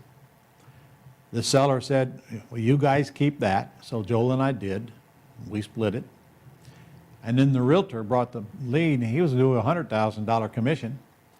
And he agreed to take his commission when that tenant buyer cashed it out 1 year later. So we made this deal work with what we had to work with, and sure enough, 1 year later, this tenant buyer cashed this house out and closed on it, and everybody lives happily ever after. So again, Joel and I only made 150 grand, so we expect sympathy. But what did we risk? $100. I made this point because I'm telling you, it makes no difference how big a house is, as long as you do it without risk, and this is a perfect example of it. And incidentally, could we have done that in our IRA and not paid any taxes? And the answer is absolutely yes. It would be a perfect deal for your Roth IRA. Roth puts up $100, get back $150,000. Try to explain that to your CPA.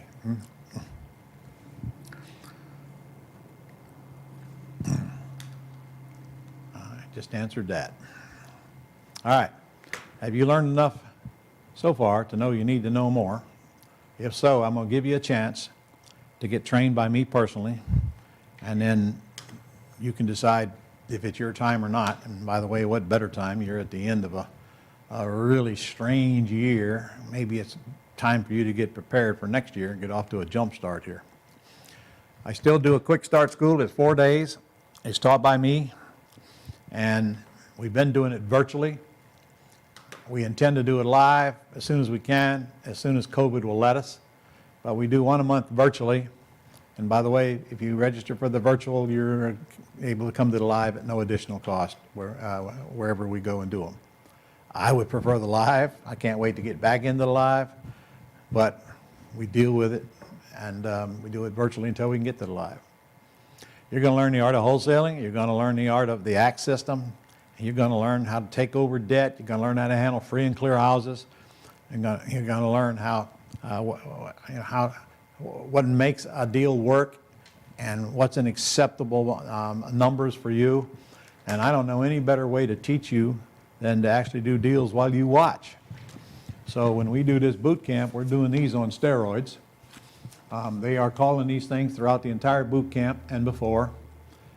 We process a lot of these deals, and a lot of people go home with these deals. And in fact, in my opinion, it's kind of foolish to come to or get on a virtual one of these boot camps without sending us leads. We help you. We'll furnish them to you. Our VAs will call them and drop them in your lap. All you got to do is send them to us. Because now I have a whole team making deals for you. And I'm telling you right now, are you watching this event alone? Hundreds of thousands of dollars worth of deals are going to be made while we're sitting here. I'm teaching. They're out there making deals, and then I'm just going to show you those deals. And we're going to have the student on here that matches the deal so they know exactly what to do. And then if you want, we have one-on-one mentors that you can work with immediately to help you do these deals and be on the phone with the seller and make sure you don't make a mess out of it. So we got the pieces in place. You got to just decide if you want to jump in or not. So first night, we do live seller calls just like we're doing here tonight. And we'll see what we can turn up. We have never done one of those live seller calls without making deals. So if you're at all skeptical of whether we can do terms deals in this economy, well, just tune in tonight and you'll see, okay? You're going to hear a seller and a caller, and you'll see, right, while you watch. That's the best way I know to teach, is do what we're teaching while we're teaching it. You're going to learn how to raise capital for rehabs if you want to do rehabs. By the way, nowhere in the terms business did you see anywhere where I got to go raise capital. Maybe a little bit for closing costs. I'm telling you, there's no private lenders needed in the terms business. You only need them if you're in the all cash ugly house business, but you're going to learn that during this boot camp as well.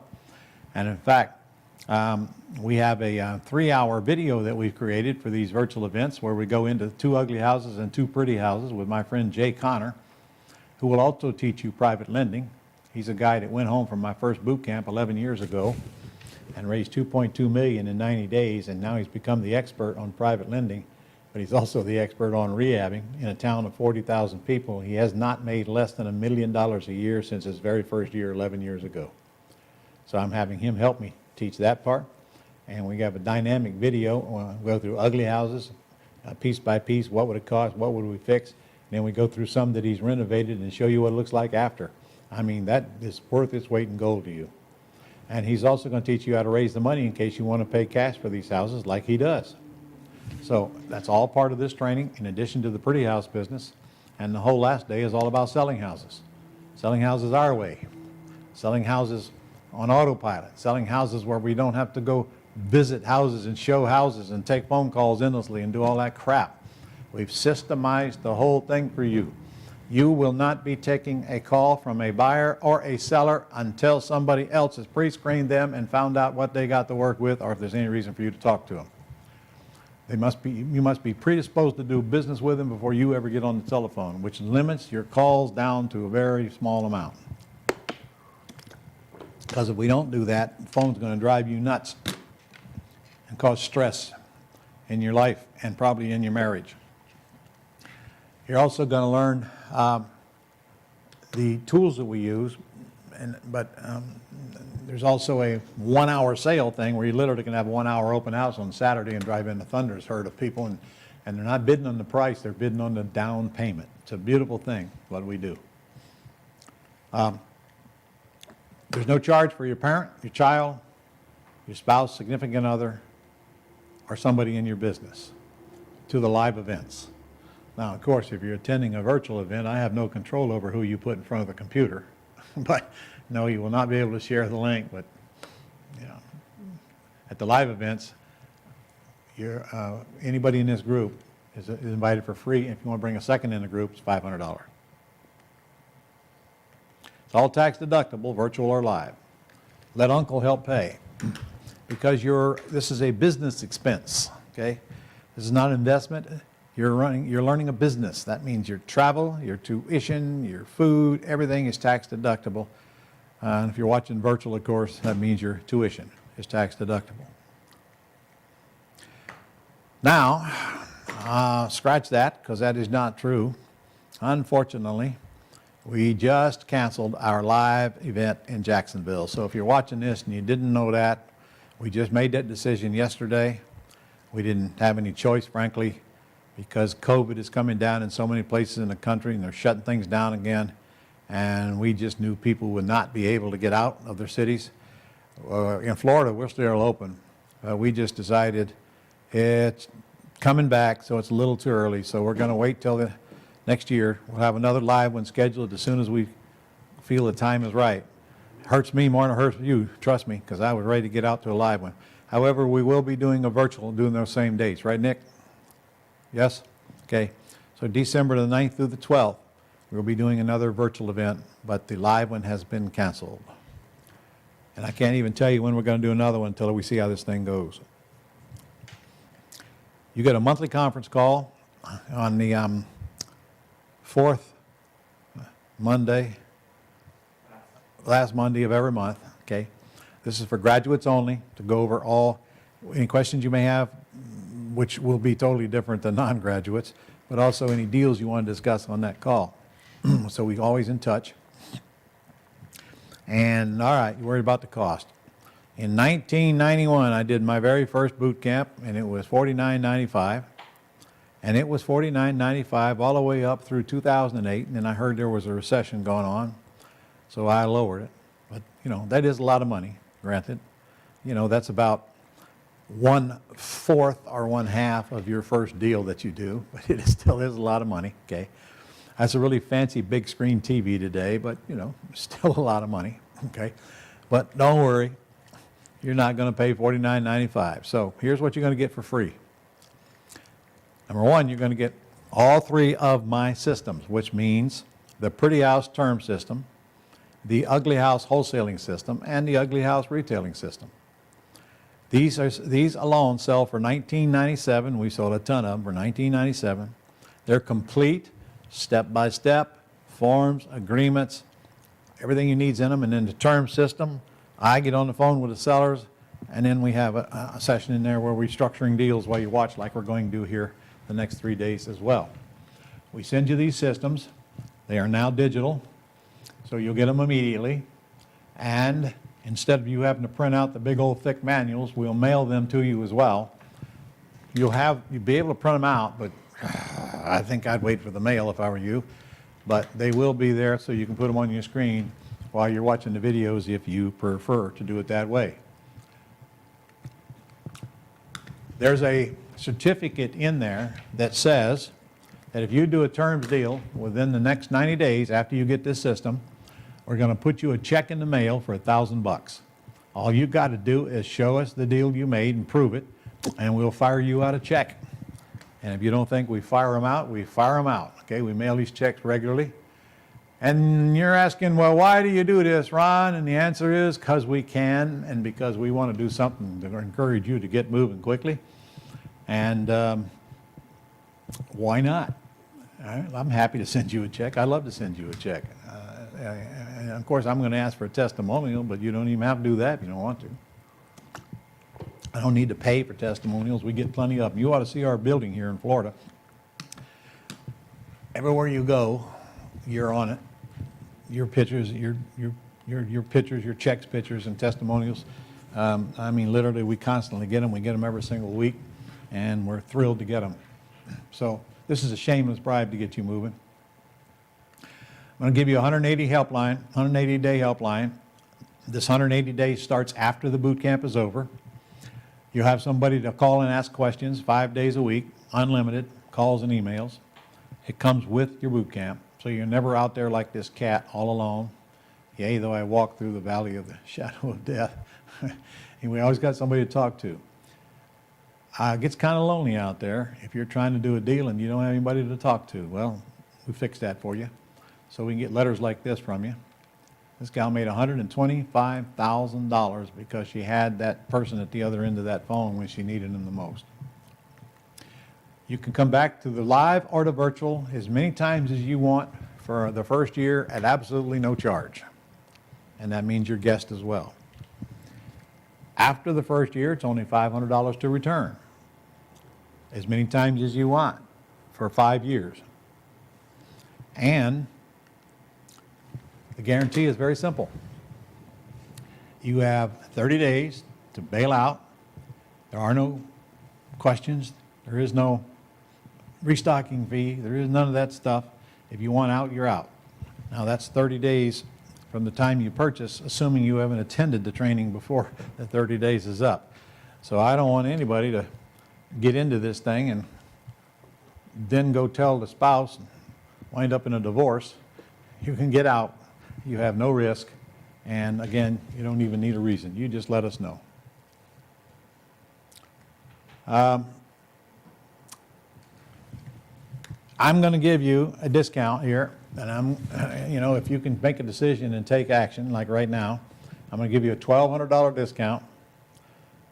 And remember, if you buy this training, it includes virtual and live, okay?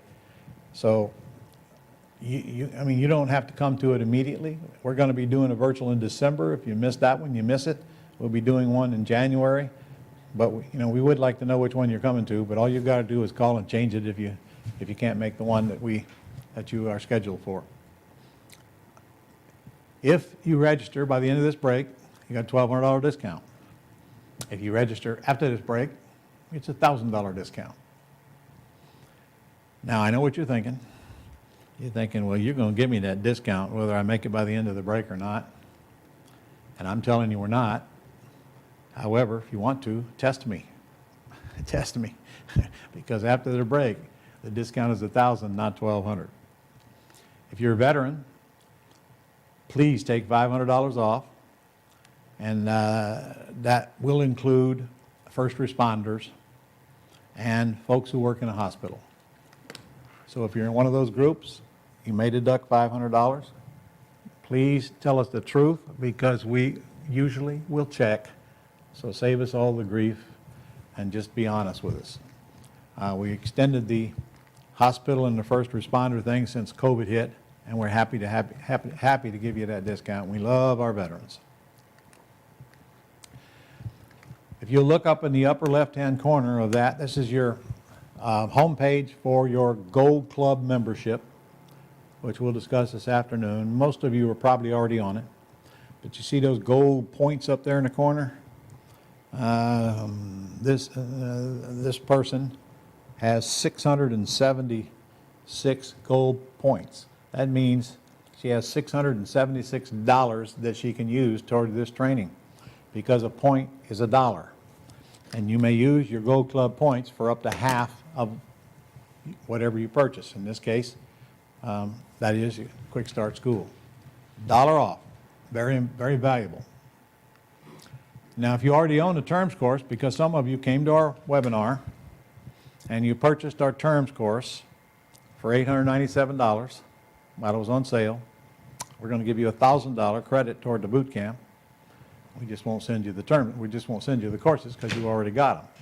And if you purchase the terms course, you got the wholesale and the rehabbing course as well as a bonus. So that's $1,000 you don't have to pay because it is included in your boot camp. So you got Gold Club points coming off, you got that discount coming off, you got the veterans discount coming off. So here's what it is in a nutshell. If you can move quickly, and you're not a veteran, it's $37.95 minus your Gold Club points and minus your $1,000 if you have the term score. If you're slow, can't make a decision, it's $39.95 and with the same discount. So if you are a veteran, it's $500 difference. You can see it right there on the screen. Maybe you want to take a screenshot of that so you don't have to remember it.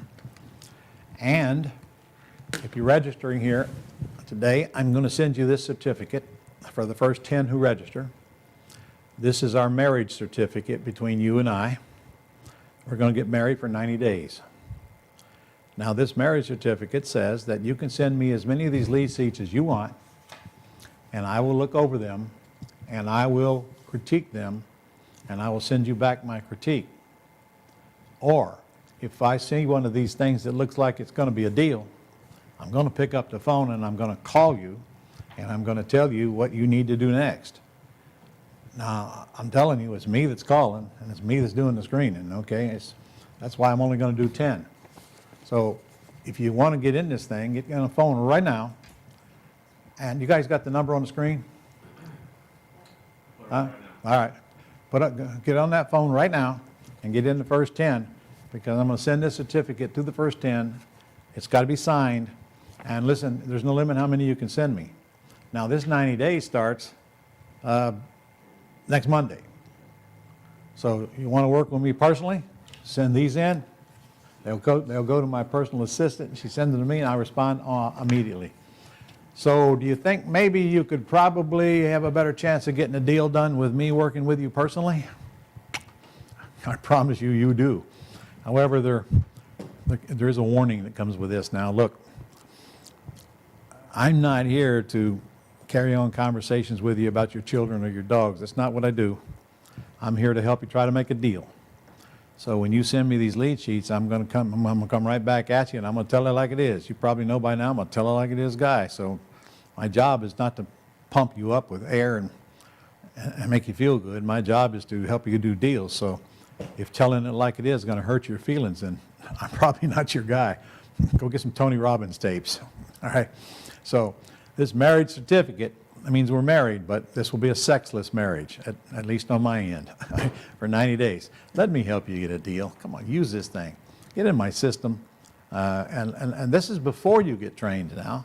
You start this immediately. My goal is to help you get a deal going before you even go to the boot camp.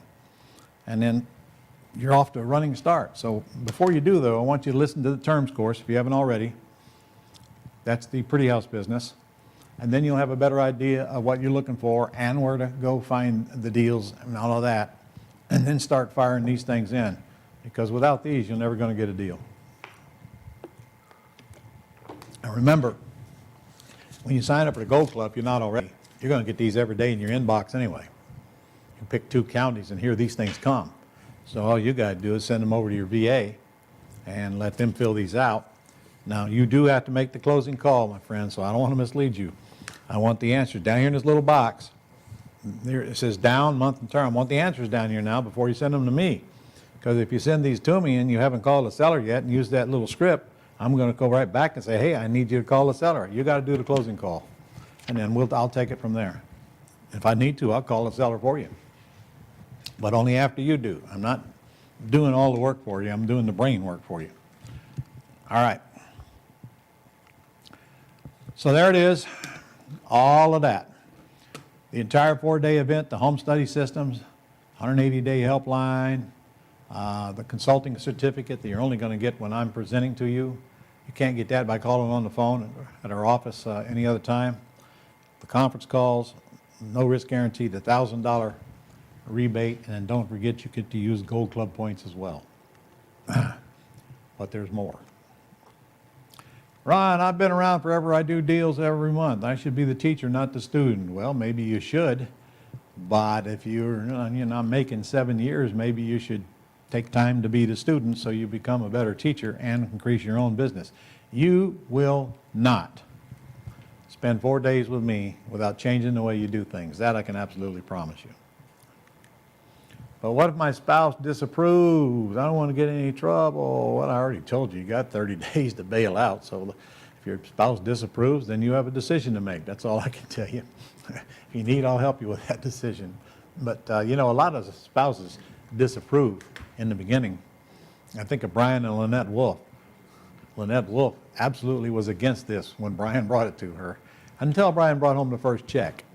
And now she's the cattle prod that keeps them going. That's normal, by the way. And look, you can't expect your spouse to be on board when he or she has not even been exposed to the business. I mean, I don't blame them. I mean, they're going to be skeptical. Everybody you talk to is going to be skeptical. The dream stealers are constantly coming at you. So what we need to do is help you get that check. You'll get that first check. You watch how fast your approval rate goes up from the people around you. I'm working with a local mentor, and I don't need your training. Well, who do you think trains your local mentor? Okay, might as well come to Papa. And then after you get the basic training, then you're going to be a better student regardless of who your mentor is.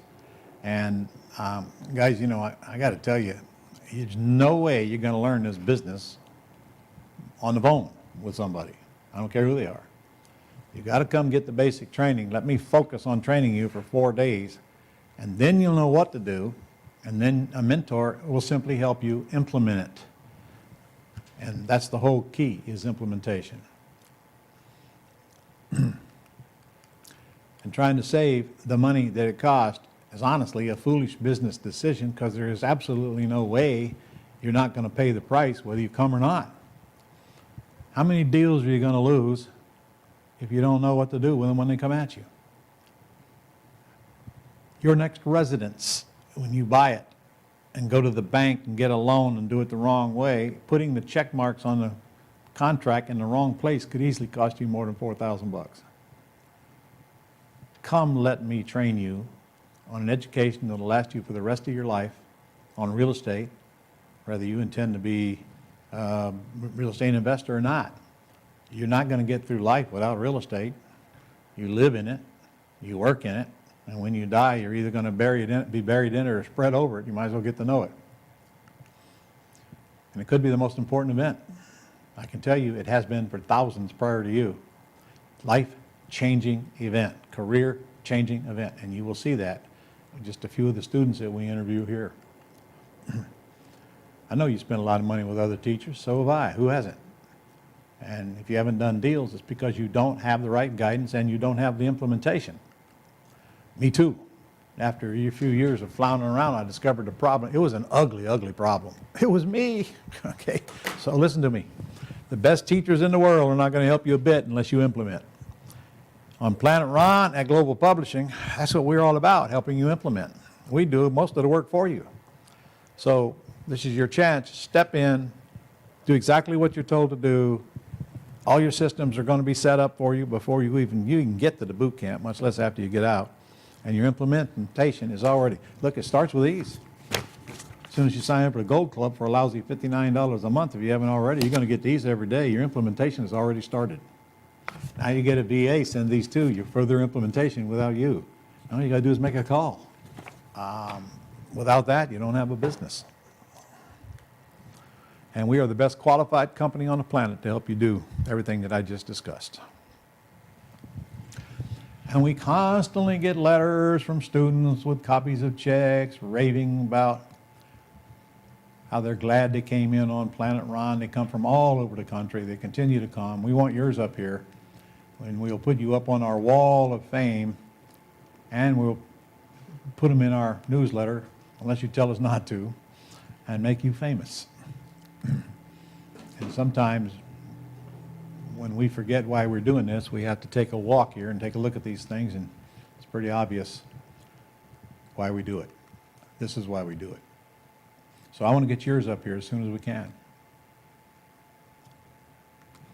Okay, all your discounts are going to expire today now at 5. And that includes my 90-day consulting. But your $1,200 discount expires after this break. So please make note. When I take a break here, that's going to cost you $200 if you procrastinate. If you need financing, we got a couple ways we can do that. We have this thing called a Vive card, which is a credit line up to $15,000. You simply get on the phone with our folks. They will actually guide you to a website where you fill in a few blanks, because we don't want your personal information. Within minutes, it's gonna pop up and tell you whether you're approved, and approved for how much, or not approved. And if you are approved, you literally can purchase this whole event with not a dime out of your pocket at 0 interest for 6 months. So this credit line goes up to $15,000, but you only need whatever it is your purchase price is after you give yourself all those credits, and you don't need any money. Now, if you don't get approved, we'll finance you in-house. Now, it's $500 more, but by the way, it's not $44.95. Okay, so remember, you got to take out all those discounts, then you got to take out the Gold Club points and the Veterans discount, and $1,000 if you got terms and all that. It does cost you $500 more to finance, but I'm telling you, it ain't going to make a bit of difference, because by the first lunch break on the first day, you're going to see that that's totally irrelevant. So we'll finance you with no interest, with $1,500 down. You sacrifice nothing. You get everything you get if you pay in full. And over 12 months, we'll finance it for you. We don't check your credit. We don't care. So if you can't, you want the Vive card if you can get it, because you got an extremely small payment for 6 months, no interest, but a little bit on the principal. If we finance you, your payment's going to be higher. But either way, you got it. And now you start putting into work, and this is the first thing I want you to pay off. Pay off the debt you incurred to get your education, if you even need to get a debt. Many of you can just call in, use your credit card, or we take check and wire as well. So after the break, we're going to discuss how do you know what to offer, why do sellers take terms, how to find these sellers, and how to find these buyers. And I'll also discuss a job replacement plan and show you just how easy it is for you to replace whatever X dollars you're making on your job with what we're doing here in real estate. Guys, there is no business like this, and I've been in a ton of them. There's no business where you can take just a little tiny bit of operating capital, and I mean a tiny bit, and turn it into big checks, $20,000, $30,000, $40,000, $50,000. In other words, this is a very high transaction business with a very low overhead. Not many businesses like that. I used to have a restaurant. I had to gross $100,000 a month just to break even before I made a nickel. And there are some months I didn't gross $100,000. In fact, a lot of them. So I had to write a check. And even if I'd have made it, how much money can I make in a restaurant? Not much. So compare what we do to most any other business out there. Big checks, small overhead, almost no risk, no loans, no banks, no long costly entanglements. And then we're creating, in my restaurant, once I collect for that dinner, I'm done. All right? Not in a real estate restaurant. Once I put somebody in that house, I just keep on getting paid, and paid. So we're building wealth. And then when I get a chance, I'll teach you how to do that tax-free as well. So I want you to think very carefully about this decision you're about to make. It's your decision. But you might want to ask yourself, well, what happens if I decide not to? What's going to change? And that's a question you're going to have to answer for yourself. Most likely nothing. All right. I'm going to give you 15 minutes to make that decision, get on the telephone and make that call, get your questions answered, get enrolled, whatever it takes. And then we'll be back and we'll go into that second session and we'll answer all those questions and any others you have. We got questions coming up, right, Nick? Okay. Well, we'll answer them at the end. So take 15 now, and that puts them back here at what, 10 after? 10 after 11, okay? I'll see you at 10 after 11.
Okay, we are back. Okay, I was just made aware that some people are complaining because they can't get through because the phones are busy. Look, just keep calling back until you get them. That deal is going to go until you've talked to somebody on the phone here, as long as you do it pretty quickly.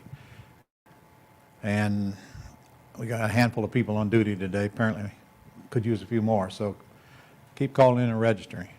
Now, Nick, I know we have some questions. By now, I'm going to take some, and if I have time, I'll take some more before we go to lunch. All right. Our first question was from Ferris. Said, "What is a Q?" A Q is in the letter Q. Put that in front of your questions. Like Q is in question. To help me out, so I know which ones are questions. Next one is from Alan. Says, "Which comp sites do you recommend now?" Dreams. There is no better comp site out there than Dreams, Alan, which is in your 297 level of your Gold Club membership, which we'll cover this afternoon or tomorrow or whenever. Tomorrow, I think. But I use it myself because it beats the crap out of Zillow or anything else. Real Estate ABC is dead. I don't use it anymore. Dreams is better anyway. So get on it and you'll see why. Very easy to use. All right. Andrea says, "Good morning from Canada, the Canadian Mafia." Oh, Ron Andrea. Okay, long time no see, girl. So it's still going from 2009, just at a $2,500 down, take the deed purchased last week. No kidding. All right, I'm glad to see you're still at it. I think we're going to interview her tomorrow, aren't we? Yeah, we can get her on. Great. That'll be fun. Okay. Question from Mo. Lease options are difficult to do in Texas. What does a pretty house deal look like in Texas? You buy with owner financing, you sell with owner financing. That's simple. Instead of lease optioning it, you just sell it with owner financing, which actually is easier than lease optioning it. Okay. We got Alan again at 9. Let's see. Is it worth it to keep no leads to contact later? The answer is yes, Alan, and if you're using our Dream system, it's setting up automatically to send them continuous emails. So when you get the Dreams, make sure you have a conversation with your VA about that because they'll do that work for you. Oh yes, all sellers' minds change with time and circumstances, and it costs you nothing to follow up with them and let them come to you when that time circumstances change. You probably get more deals on the follow-up than you do on the front end. All right. Cherry says, "Since I have a multi-member LLC, might I use one of the members, my adult child, to be on the marketing and on the website email until I phase out my realtor license?" The multi-member LLC part is irrelevant, Cherry. It comes down to if the person who is talking to the buyers and sellers does not have a license, and you do, you should disclose that you have a license. And you should have this discussion with your broker, actually, because he or she is the one that's at risk here. All right. Nick says, "How much to start with VA services? Should I wait till I have the money for the VA to sign up for the Gold Club?" You can't get a VA until you're in the Gold Club, Nick. It's first. It's only $59 a month. And then you can order VA services as you need them. $105 buys you 5 hours. $200 buys you 10 hours. And I'm going to give you a real deal tomorrow afternoon. So I'll tell you what it is now, okay? If you go buy 10 hours for $200, we're going to give you 500 Gold Club points on top of that, which is $500. All right. Alan says, "What acquisition strategy did Ron use to help the seller out again?" I think that was when you did a wraparound. Oh, I bought it with the wraparound mortgage, yeah. My mortgage to the seller wrapped around their underlying loan, even though they're the same amount. All right. Tracy says, "With a wraparound or subject to financing, if someone along the way in the process asks about our credit, do we still don't need to show or tell them anything about our credit, right?" Tracy, if somebody is asking about your credit, you're probably not going to buy their house anyway, but you simply tell them, "I'm not buying it. My entity is buying it, and my credit is irrelevant. If you don't think I'm going to make your payment, you probably shouldn't sell it to me. Wouldn't you agree?" That's what I'd tell them. I'm here willing to buy it, willing to pay your closing costs. I certainly have no reason to do that if I didn't intend to make the payment. All right, Cherry again says, Thinker Brain asks a crystal ball question. I do not have a decade or more to ride out a deep recession in home equity values. What happens at the end of the loan when the house is worth less? What happens at the end of the loan? What does that mean? At the end of the loan means it's paid off. What do you care whether it's worth? You don't know anything on it. What am I missing? Maybe she means the end of the term.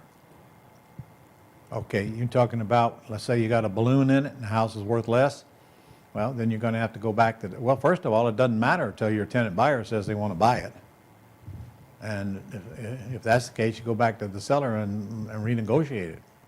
And worst case, you do a short sale. But I'm telling you, I wouldn't worry about that, Cherry. That's, you're just making up stuff here. You're just making stuff up. Remember, people always have to have a place to live. And the worse times get, the more they're going to need you. Because more people will lose their homes, the more people they're going to have to rent the home in another home.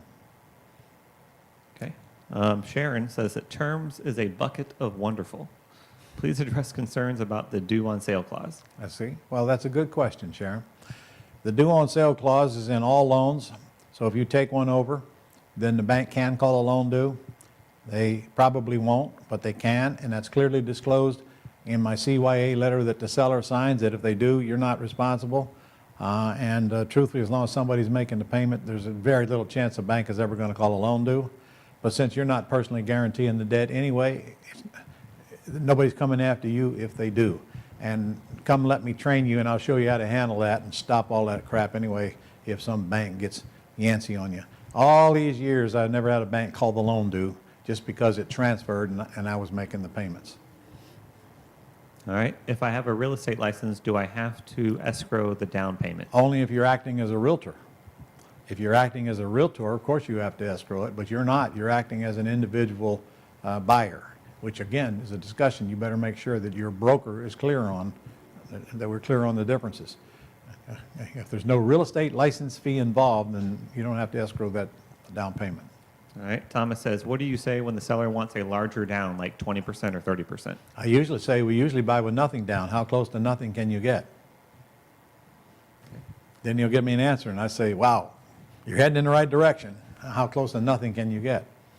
And so, and honestly, that question will probably determine whether I go to the house or not. So I'm selling, if I'm buying a $300,000 house and he wants $50,000 down, I know I'm not going to give it to him, so why go? Until he admits he'll take a lot less. And we got to get that thing down. So I just tell him, look, I know I'm not going to give you $50,000, so honestly, there's no reason for me to come if you're telling me you can't take less. So should I come or not? Questions. You always ask questions. You answer questions with questions. I'm going to teach you to do that. All right. Is that fair? Thomas again says, when do you pay taxes on the non-refundable deposit? You probably will pay taxes on it in the year that you got it because it is non-refundable. You check with your CPA on this because, I can make you a case that you don't pay taxes until they cash you out or they default in that year. But what's the difference? You're going to pay taxes on it one way or the other, so why not do it in the year you got it, and then you'll have no dispute, at least until I teach you how to do 1031 exchanges where you don't have to pay any. And don't forget, if you do it in your Roth, if you do it in your solo 401k, you won't have to pay any either, but that's another subject for later. All right. Carl says, what about Texas? Do I do a land lease? All right, Carl, I'll say it again. Texas and lease don't go together. All right? You buy with owner financing or subject to, and you sell with owner financing, period. No lease in Texas. All right. R. Marie says, I've known about your system for a while and I know it works, but I'm having such a hard time convincing owners to sell with owner financing. I need a house for myself. What am I doing wrong? Whatever's coming out of your mouth, you're doing. In fact, I'm going to cover that mastering the phone here after lunch, and it's absolutely what's coming out of your mouth, and you don't need to convince a seller to take owner financing. You're asking the seller the questions that are on the script, and you're waiting for the answers. And if you don't ask that like you mean it and like you have confidence in it, then you're going to get negative results. And I am guessing that's where your error is. A, you're not following the script. B, you don't portray no confidence whatsoever. See, I'll go with that today. Fix that, you'll see things change pretty quick. Eric says if a tenant buyer decides to leave before the term is finished and you look to put another buyer in the house, do you rehab or do you sell it as is? Well, first of all, Eric, you're assuming they're going to tear it up when they leave. That's just not the case with these tenant buyers. They give you big deposits. They act like homeowners. They don't have that tenant mindset. They don't tear it up when they leave. Look, it's them decided to move. I didn't force them out. So they're not mad at me. They have nothing to be mad at me about. I gave them all opportunity in the world, and I'll give them more if they ask for it. So they just don't tear them up. But if they did tear it up, I'd probably do the work. Or if it wasn't that bad, I'd at least option it out on a work for equity. But don't forget, if I put it on a work for equity, I'm going to lower the price. But probably better off doing a small amount of work and raising the price. All right, one more. All right, Sharon says, is it best to put your IRA in an LLC for these transactions? What you mean is, Sharon, is it best for an LLC or for an IRA to own an LLC? And the answer is yes, but not till you see that lesson that I do on that, which is on the Go Club site, isn't it, Nick? We do have some IRA versus LLC lesson? Yeah, I know it's on there. Yeah. All right. Well, let me get moving, and then we'll come back and take some more later. Okay. All right, question. Why would the seller take terms? I'm sure nobody had that on their mind whatsoever. Okay. However, here we are again. Why? All right. Number one, you're not going to ever get a seller to take terms if they have to have all the cash at the day of the sale. So save your breath. That's not who you're working with. We are only going to work with the people who want to work with us and whack the rest at lightning speed. So that means they need to sell, but they don't have to have the cash. Or many times they don't have any cash coming. Remember that deal I showed you a while ago? That guy didn't have a dime coming. So it was a pretty easy decision for him to make, to let me pay his payment for him instead of him. Stress relief, he had stress relief big time, plus he needed debt relief. And it really is just a delayed cash sale. Many times when you buy a house, the seller's going to want you to put a term in it called a balloon. So we're only making a payment until we get to that term. However, I like to negotiate them for the length of the mortgage, such as the one I showed you earlier. That guy owed 27 years on that loan. Well, I got 27 years to pay the loan off. There is no balloon in it. He didn't ask and I didn't offer it. All right. And protect your credit. Anybody that's making payments on a loan, when they come to the conclusion they can't keep making them, obviously they're protecting their credit might be very important to them. And then maybe the house needs a little work. So here's the big one. Think of this. Okay, I got a house and it needs updated. And I'm the seller and I'm trying to have a realtor list the house and they show it, nobody bites. Well, with all the houses that they can see, why would they buy one that needs updated? So here I am, I'm having trouble selling my house and I can't afford to do the work. Here you come along, you take it as is. Now, of course, if you take it as is, you're going to get some equity out of the deal or you wouldn't do it. But you're an easy out for this seller who's having trouble getting out because they can't do the work on the house. And you'll find that very, very common. So, not every house I buy is spick and span. Some of them need a little bit of work done on them, even in the pretty house business. They get full value. Now, full value means whatever the seller and you agree upon. My advertisement says full price for your house. What does that mean? Whatever the seller and you agree upon. And that's exactly what I tell them when they ask. Whatever we agree upon. And it's going to be closer to retail than a deeply discounted price. Now here's a biggie. 75% of the houses that come your way are going to have a loan on them. So in those cases, you're not asking the seller to take a monthly payment. You're only asking the seller, is it okay with you if I make your monthly payment for you? Big difference. Big difference, okay? That's why you go back to that script I showed you earlier. If it's got a debt on it, I don't want to ask them what's the least you could take per month because they might get the impression I'm going to pay them more than their payment. I don't. We almost never pay them more than their payment. So I just ask them, I assume, well, I'm okay with making your payment until your loan's paid off, okay? Different question. If you'll remember the numbers on this one, again, I had a choice of taking it over subject to or buying it on a wrap. My attorney created a $350,000 mortgage from my land trust to this couple. It owes this couple the same amount they owe underneath. I chose to buy it on a wrap to protect them. To this very day, they don't even know what I did for them, and I see no reason to explain it to them. That's just the way I wrote it up. I bought it on a wrap, which is the way I prefer to protect the seller. There's no cost to the seller. We almost always pay the closing cost, especially if they're not getting any money.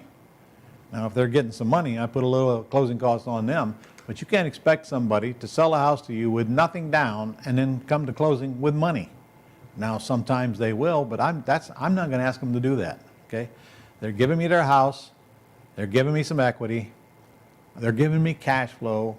They're giving me a big chunk of money up front when I put tenant buyer in it. They're giving me appreciation, depreciation, debt pay down. I'm not going to ask them to come to closing with money. So that's about the only money you're going to need on the nothing down deals is closing costs. And then some of them will require a small down payment, which I'm not going to get into today. But I don't care what status you're in financially. You go get a deal. Trust me, the money's easy to find, especially the small money. You don't negotiate. Remember, the sellers make you an offer.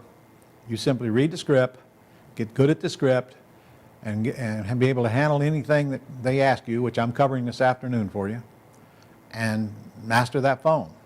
Now, I'm going to tell you that mastering that phone is probably the biggest hurdle you got to crack, because if you master that closing call, the rest of this is easy. And the difference between getting deals and not getting deals is all in that call, and the quality of leads you generate, which I'll touch on later. So how many sellers will actually take terms over a cash out? Well, that depends on the quality of the leads and the person making the call, okay? So let's, to be honest, when you start making these calls, you're going to suck. Everybody does. So the goal is to not suck as fast as you can, and now that's going to take practice. Again, let me cover that I'm talking about mastering the phone. I'll teach you how to get over that quickly. And then plus, if you want to work with one of our mentors, they're going to help you anyway, because they're going to help you on the phone, plus they're going to critique your phone calls. 15 to 20% of the leads that our VAs generate for you will have the yes checked right here that the seller is interested in, at least talking about terms. That doesn't mean that 15 to 20% of them are going to be deals. It means that they simply told the VA yes, but they are priority to call back over the no leads, and you have a script in here called the no script, which lays out all the benefits for them to say yes, even if they said no the first time. So we're going to call all of our leads, and I'm telling you, there's as many deals in the no leads as there are in the yes leads. Let me see, these 4 I got here, one on the top was a no lead, and he wants 0 down.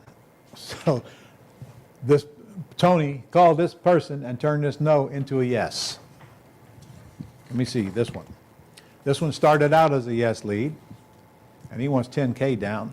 This one started out as a yes lead. He wants 4K down. This one started out as a no lead and was converted to a yes. So, guys, there's more deals in the no's than in the yeses because there's 5 times more no's. It's just a math issue. So we're going to work them all. We just have a different script if they're a no lead. All right, so how many leads do you think it will take to get a deal?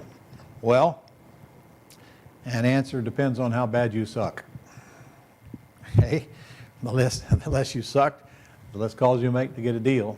And again, I got to add to that, the more quality leads you get, the easier it is to get a deal. We're working on that with my team right now. We're targeting more quality leads because these leads that we deliver to you are nothing more than FSBOs advertised online. They are the lowest common denominator of leads. They're the least productive, but they're the most abundant. And here we are, still, by the way, we're up to 12 deals so far already for this event, and we haven't even made the line calls tonight. So I'm going to give you the numbers on how many we started with and how many we reached and all of that. So the better you get at generating more quality leads and sending them to your VA, the less calls you'll even have to make and the better results you'll get on the other end. Let me tell you something. Anybody that's told you this terms business won't work here or work right now has no idea what they're talking about. All that means is they haven't been trained in the term business and they're talking to sellers who are the wrong people to talk to. They haven't done anything to get to the quality leads, and they haven't done anything to master handling the phone even on these leads that we send them. Because there is no city in the United States or Canada where terms don't work. None, as long as there's people living there, that is. People always need to sell, other people always need to buy. So you pick your own number. How bad do you suck? How many leads do you think you need to call to get one deal? 15, 20, 25, 30? Well, if the answer is 30, you really do suck. Okay, you really do. But fortunately, sucking is fixable, all right, with practice and a little training. But let's suppose you want to get out of an $80,000 a year job, which means, and you make at least $20,000 on the front end, which means you're dealing in $200,000, $250,000, $300,000 houses. It takes 4 deals to get out of that job, if you ask me, and that's probably not even true. And here's why. When you're working on your job, they're going to take taxes out of you. There goes a big chunk of your check. Okay, ain't nobody taking any of that FICA and feud and crap out of that $20,000 check. You're self-employed, so you don't even really have to do. I bet you'd have to do closer to 3 deals to net the same amount you are making on your job. Well, let's call it 4 deals. So let's just look at some math. Okay, let's say I got to call 30 people, okay, to get 1 deal, which is a lot. All right, so that means I need 30 times 4 is 120 leads in a year, or 10 a month. That's a joke, actually. RBAs can get you that many in a week. So the math here is really, really, really good. Now, the more quality of these leads you get, the less calls you'll make to get a deal. All right. In fact, do I have Steve coming on here today? Yes. I do, don't I? Yes.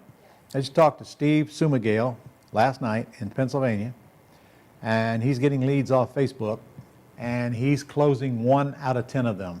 Closing 1 out of 10 of them. And then I talked to Andrew Slag, another one of our mentors. He's getting 1 out of 9 of them. So that'll kind of give you an example of the difference between quality leads and somebody can handle the phone and not. Your number, whatever it is, throw a 30 up there. I don't care, throw a 50 up there. That means you need 50 times 4, that's 200 leads in a year. It's nothing, nothing, it's absolutely nothing. The odds are with you. All right. Let's go over these income streams again. In fact, if you want to, you might take a screenshot of that, because people forget about all of the income streams in this terms business, which is why I do it. Look at all of that. You get all of that in the terms business. Except in Texas, you will not get depreciation because you're selling the house, you're not lease optioning it out. But you still get all the rest of it. Well, you don't get appreciation, but you kind of do, because a lot of the people you sell to are going to default sooner or later, then you get to resell it at the higher price. And by the way, Texas is one of the fastest states in the union to recover a property if the buyer defaults. My tenants rarely buy. So may the goose live forever. All right, so let's talk about how we find these sellers. Guys, we just taped a 3-day event, killer event, called How to Find Motivated Sellers in Any Market. I had 27 different ways on that thing, and I had 7 guests, all players, telling us what they do to find deals. Keep that in mind, because I want you to have that 3-day event, and I'm going to give you a chance to get it for free here in a few minutes. Great event. However, what you see on the screen is probably more than you need to do anyway. Remember, if you're a Gold Club member, and if you're not, you're going to be before this day's over, only $59 a month, best bargain in real estate. We're going to deliver you these leads every day. And you can see there's a lot of money being made out of these leads, and they're the lowest common denominator. So you already got your business started. Now, when you get a VA, if you don't already have one, you can instruct them to go source leads online as well on the sites that our leads don't come through. They know which sites they come from.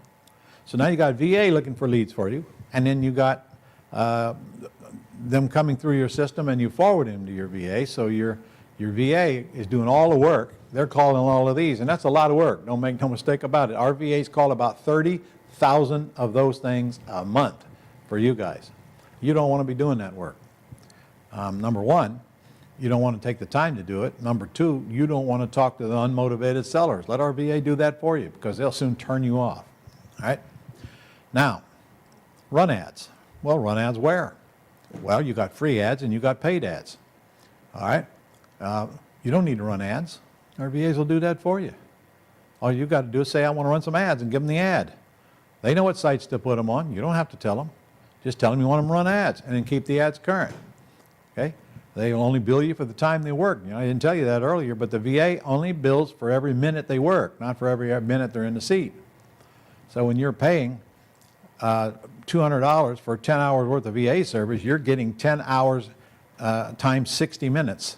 And that's like having a $6 or $7 an hour employee. It's all electronically monitored. So it costs very, very little for your VA to keep these ads running for you. I mean, really small amounts of money. And you don't have to worry about it. You don't have to update them. Just tell them to do that for you. Now, I'm going to teach you the yellow letter campaign as well, but I do not want you mailing yellow letters. If you're just starting in this business, the last thing I want you to do is go spend a bunch of money to get leads, because you don't have to. Yellow letters cost money. They're probably one of the most expensive ways to get leads there are, which is, in case you don't know, it's what looks like a handwritten letter on a piece of yellow paper, put in an envelope, flap, tuck, live stamp, and it basically just says, hi, my name is Ron, my wife Beverly and I would like to buy your house at street address, please call me at phone number. Those yellow letters have been working now for 16, 17, 18 years all over the country. But, I mean, they're great for targeting. And we got a great bunch of lists to target. But let's get some leads coming in that don't cost the money, because those yellow letters get expensive. And that'll be an expensive lead. You know, they're a great lead. Sellers calling you, and they're exactly what we want. But I don't want you to spend that kind of money in the beginning. I'll train you on the yellow letters, then you can decide when you want to implement them into your plan, assuming you're not getting enough leads the other way.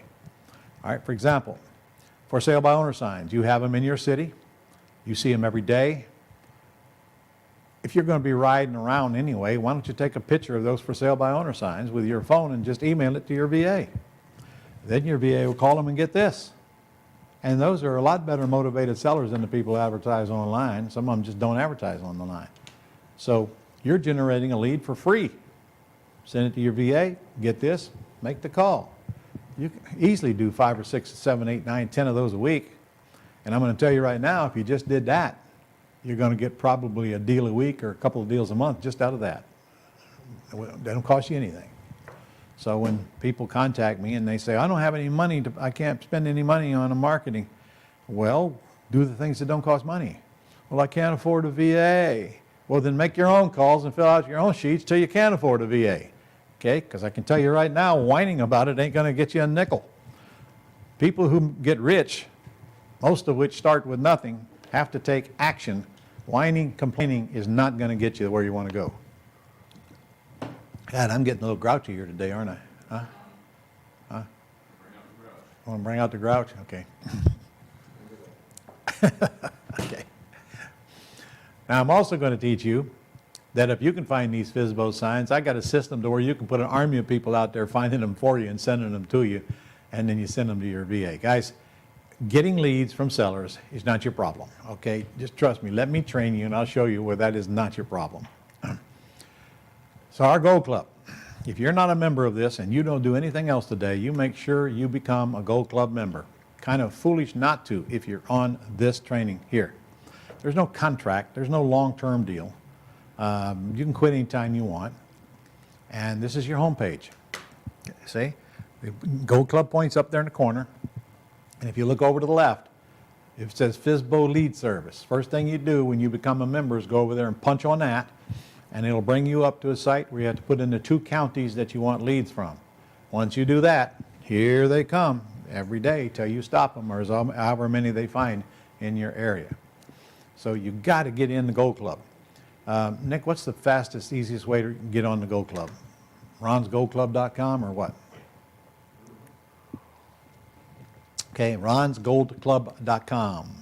Oh, look, there it is. All right.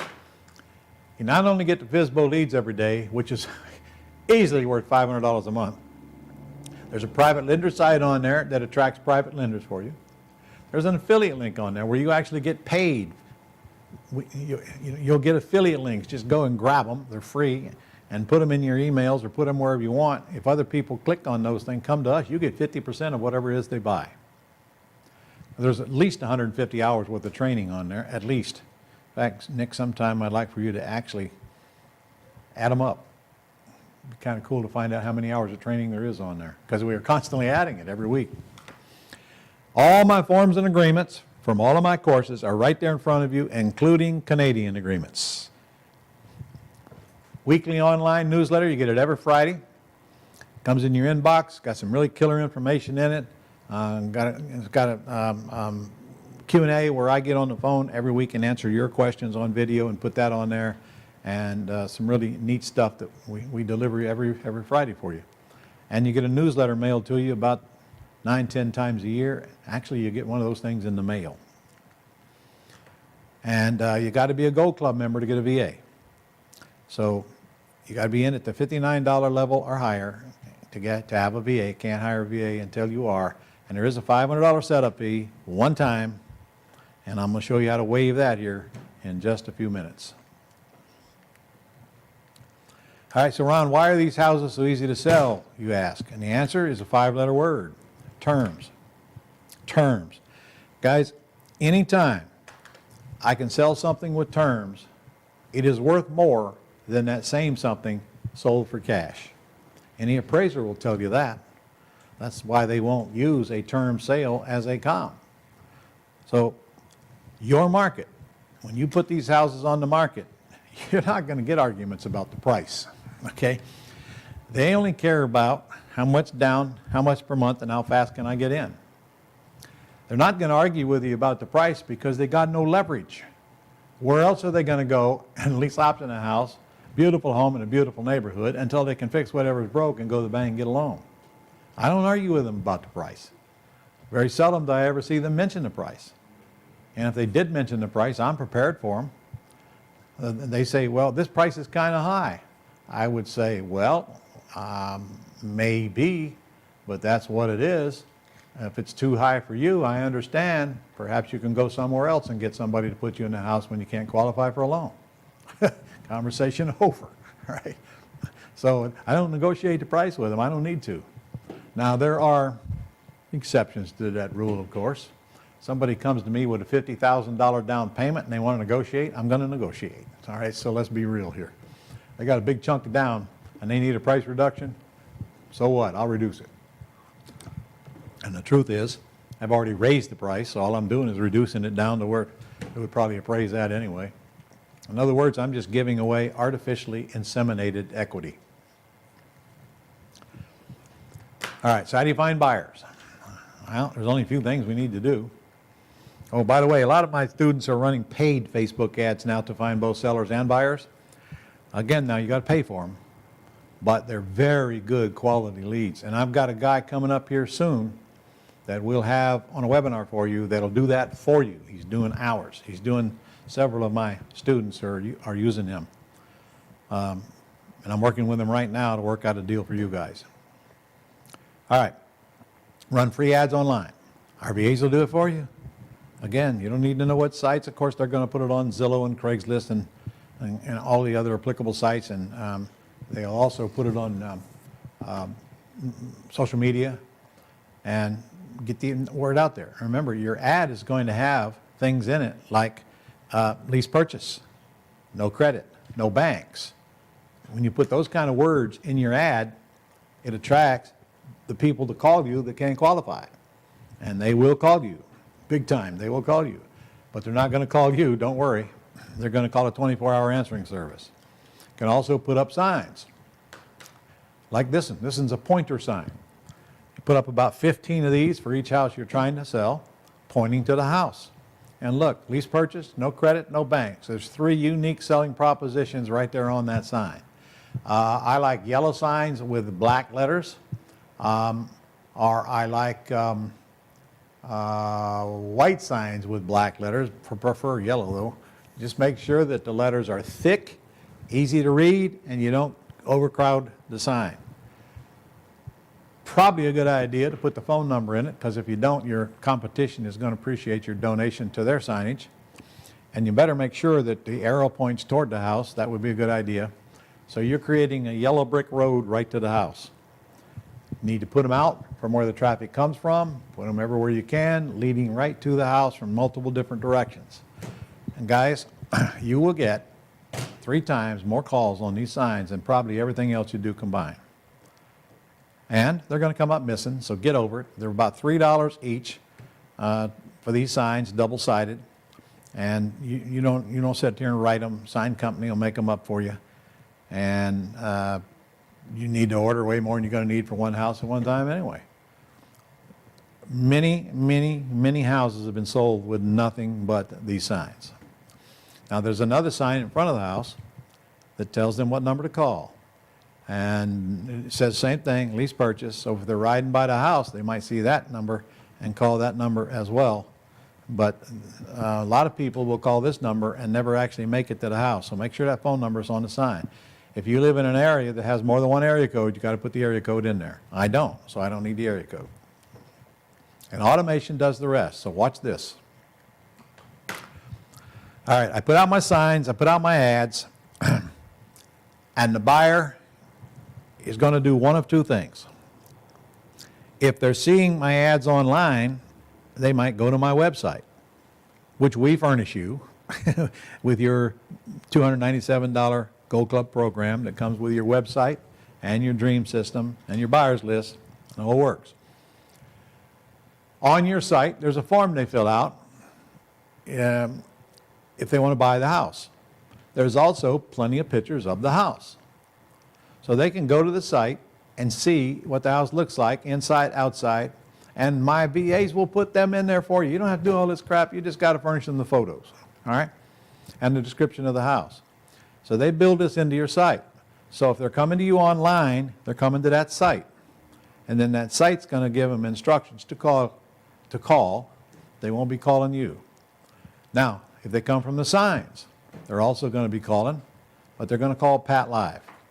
PatLive.com/Ron LeGrand is a 24-hour answering service I've been working with for 20 years now. Bunch of college kids answering the phone 24 hours a day live. And they're only going to ask them a few questions. And one of those questions is, how much do you have to put down? What's the most you can pay per month? Because, my friends, that's the 2 questions that I need answered before I even worry about anything else, because if they don't pass that test, I don't need to know anything else. Somebody's calling you on a $300,000 house and they can come up with $1,000 and pay $800 a month, out of here. I don't even want to talk to them. They're not even worthy of putting on my buyer's list. So Pat Live is getting that information and forwarding it to me. Now I know who I'm going to call. I'm only going to call the ones who have money, probably $5,000 and up, because I've learned whatever they tell you they have more. So we're going to call them and see how much more they got by asking them, well, what is the most you can come up with if I find the house that you like? What's the most you can pay per month? They will work their way up, and then you'll decide if they're worthy of your buyer's list. Because, friends, your buyer's list is the biggest asset you got. Because here's a whole bunch of people that want to buy a house as soon as you can find them one that have money, and you know how much money they have and where they want to live and their requirements and so forth. These are all questions you ask them only if they pass the math test. How much can you put down? How much can you pay per month? And if you like those answers, you ask them these other few questions. And then, and only then, do you give them the lockbox code to the house. There's no reason to have people tramp through your house that you know aren't going to buy it. So there's not going to be that many people going into your house.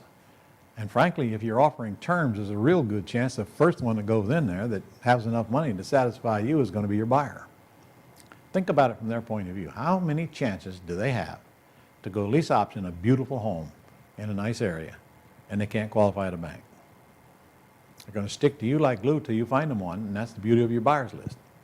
Pretty soon, you're going to have way more buyers than you have houses. So now your only goal is to go find out where they want to live and target that area and find the houses for the buyers that are waiting. So we're now not looking for buyers anymore. We're looking houses for buyers. We already got the buyers sitting and waiting. What a nice business when you've already got them sold before you even found them. Automation, automation, automation. Let it work. It's all set up for you. Get out of the way. Talk only to the people that you have a reason to talk to. Yeah, and I even have a script for that. I got a script in the manual. Literally, you go right down the script and fill in the blanks.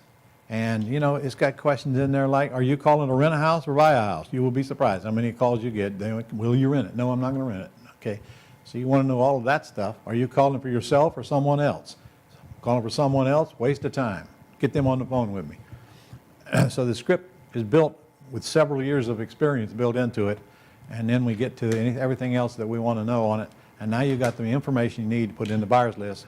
You don't put it in there. Your VAs will put it in the buyer's list for you.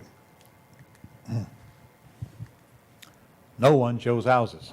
No one. Put a lockbox on them, have somebody check them from time to time, and don't be running around town showing houses. You know, let the realtors do that. They love that kind of stuff. We don't, because we have a system, and our time is more valuable to us than that. And the truth is, they don't want you showing it anyway. They'd rather go in there and do their own dreaming. Well, let them.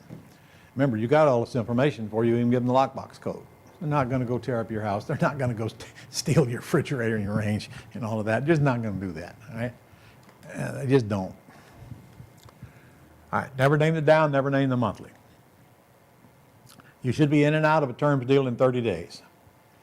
Some of them will take longer, some of them will take less. And the ones that you think you're going to go like that will probably be the ones that take longer.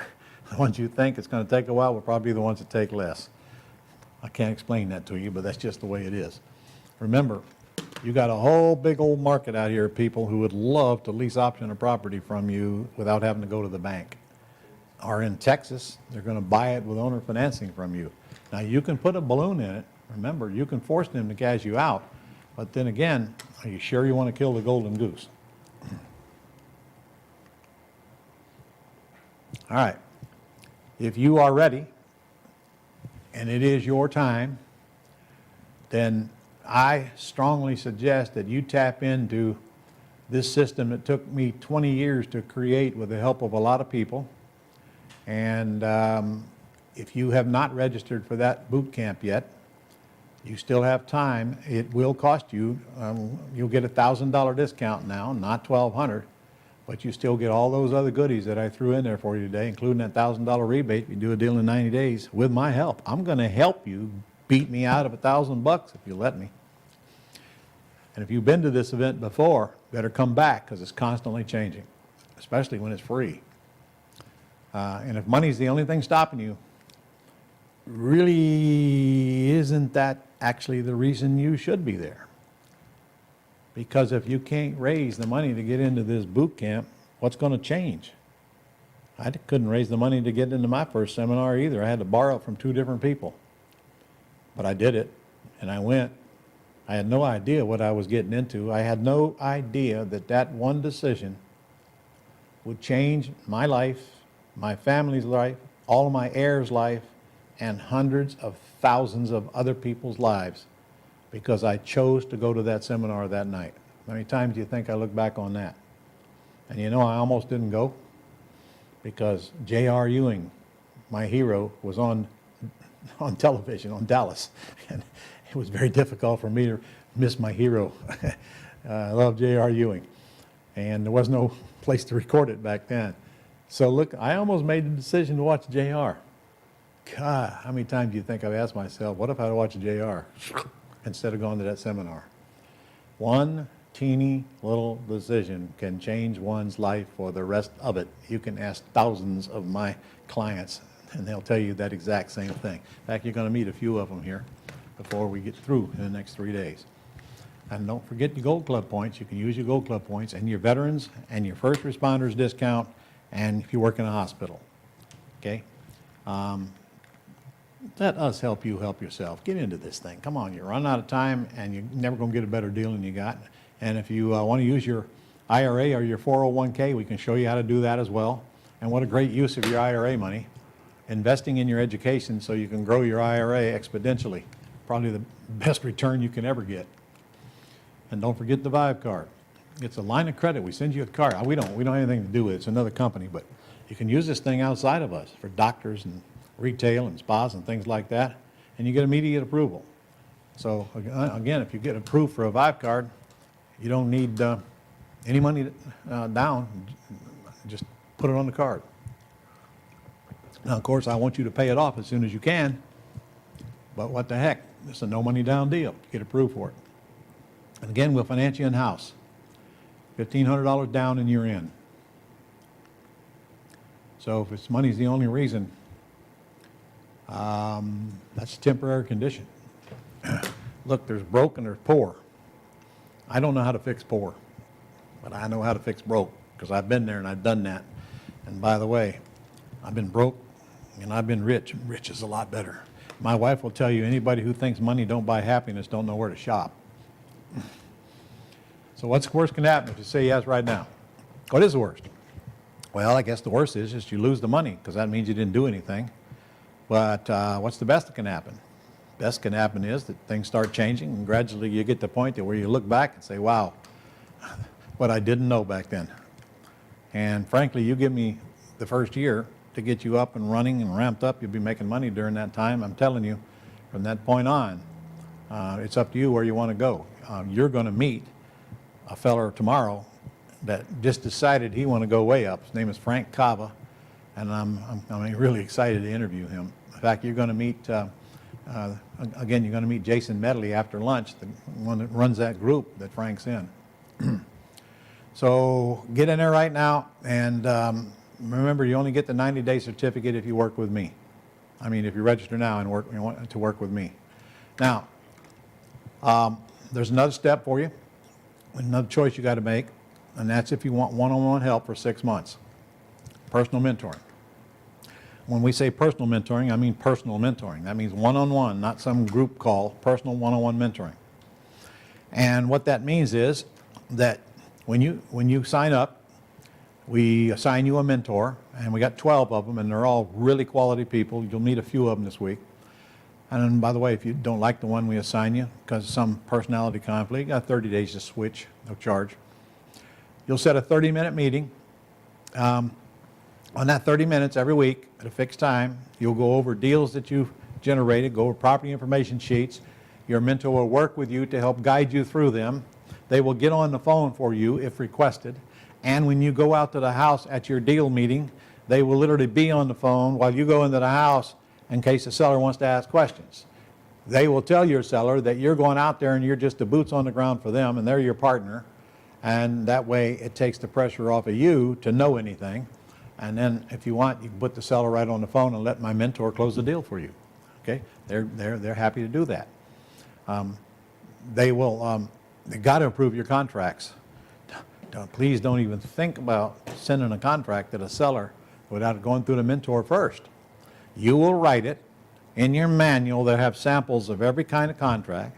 You will write the contract, use that example, change the dates and the numbers, and then you will run it by your mentor, and sometimes they run it by me if it's really complicated.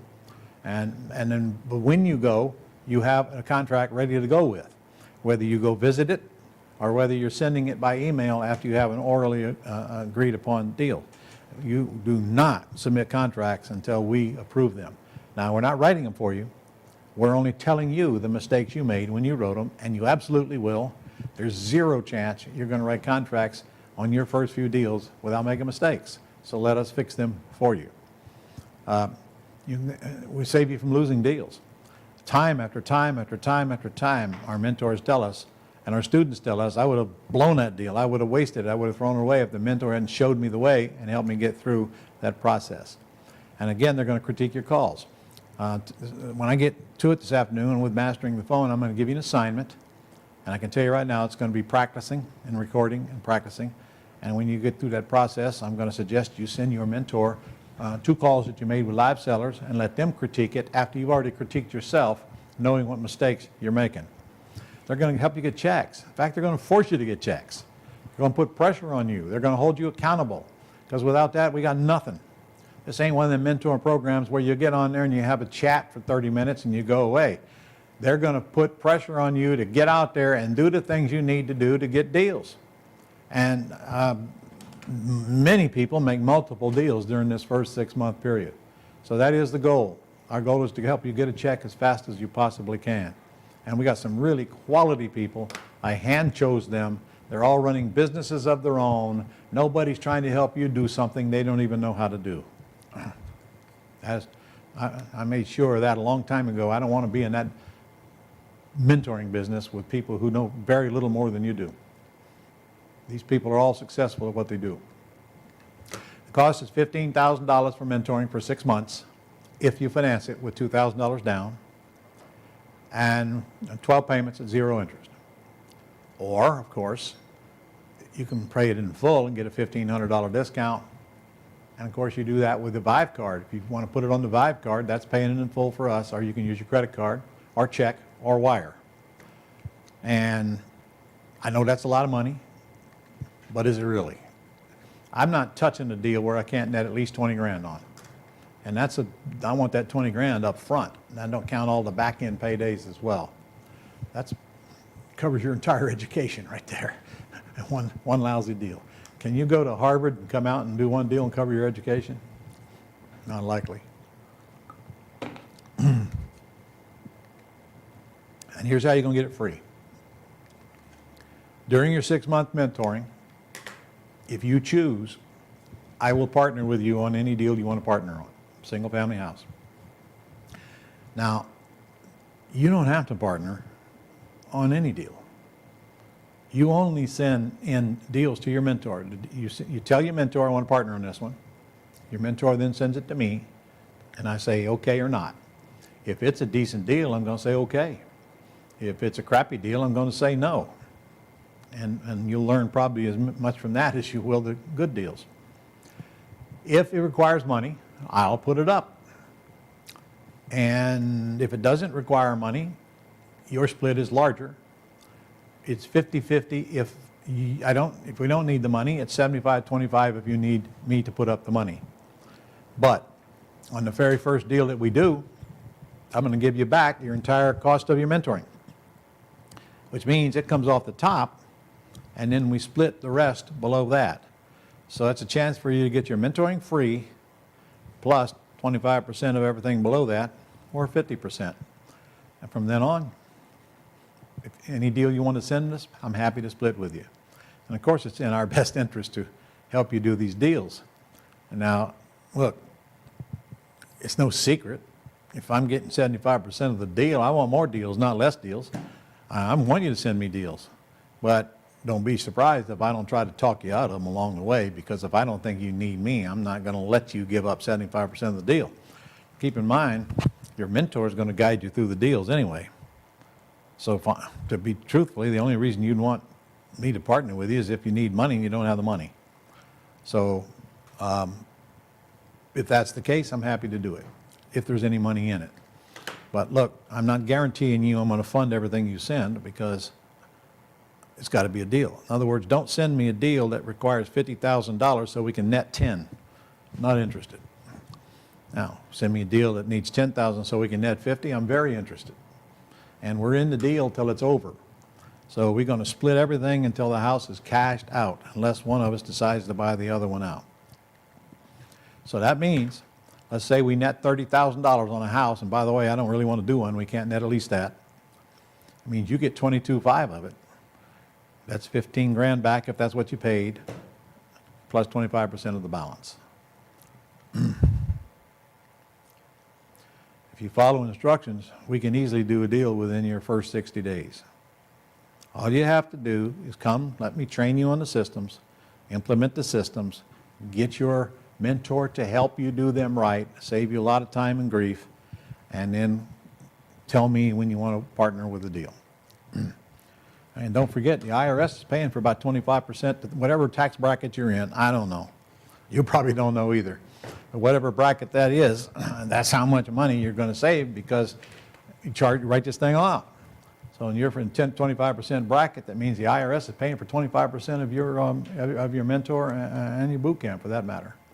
You pay by check or wire, I'm going to give you another $300 off. It's either we give you the discount or we pay it to the merchant account. I'd rather give it to you. So if you want to pay by check or wire, just get on the phone, call them and tell them, and you guys can work that out and take it from there. All right? If you get into mentoring right now, today, I'm going to give you my brand new 3-day virtual event that we just taped called Finding Motivated Sellers in Any City. Now that's a $1,500 value that I want to give you. You will never be able to implement everything that we go through in this thing, but you will find some techniques in here that are really, really kicking butt and producing well. Some free, some paid. But this gives you an arsenal way to find sellers and target them and fill up your front-end machine. You know, I'll remind you, the more of these you got coming across your desk, the more deals you're going to do, as long as you follow up on them. We got to make that call. 50 of these sitting on your desk will not make you any money until we make that closing call, okay? That's why I want that mentor by your side to help you with that. Now, incidentally, you folks that are sending in me leads, when we call these people, we make appointments. If we like what we hear, okay, if you don't have a mentor, then you're on your own.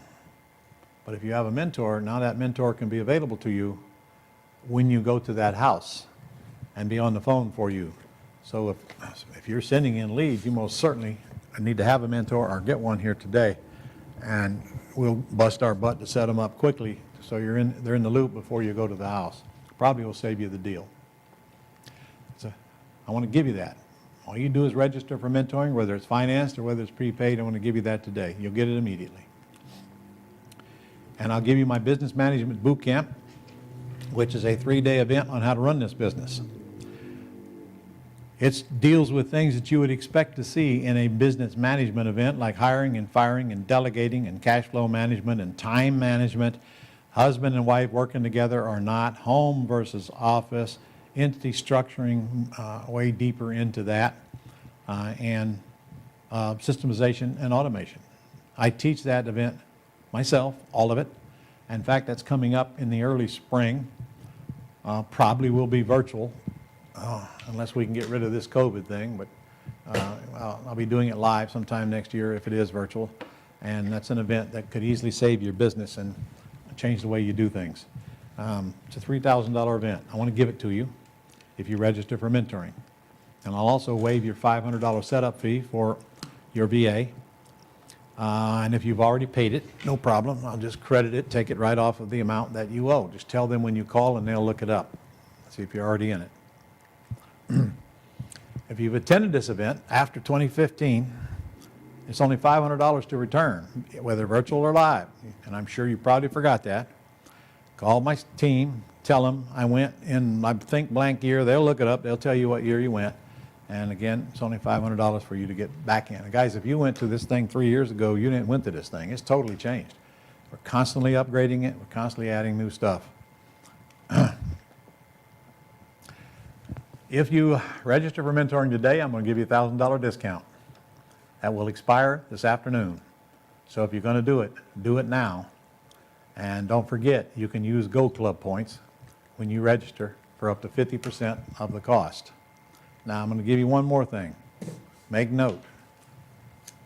Debbie, you watching? Okay.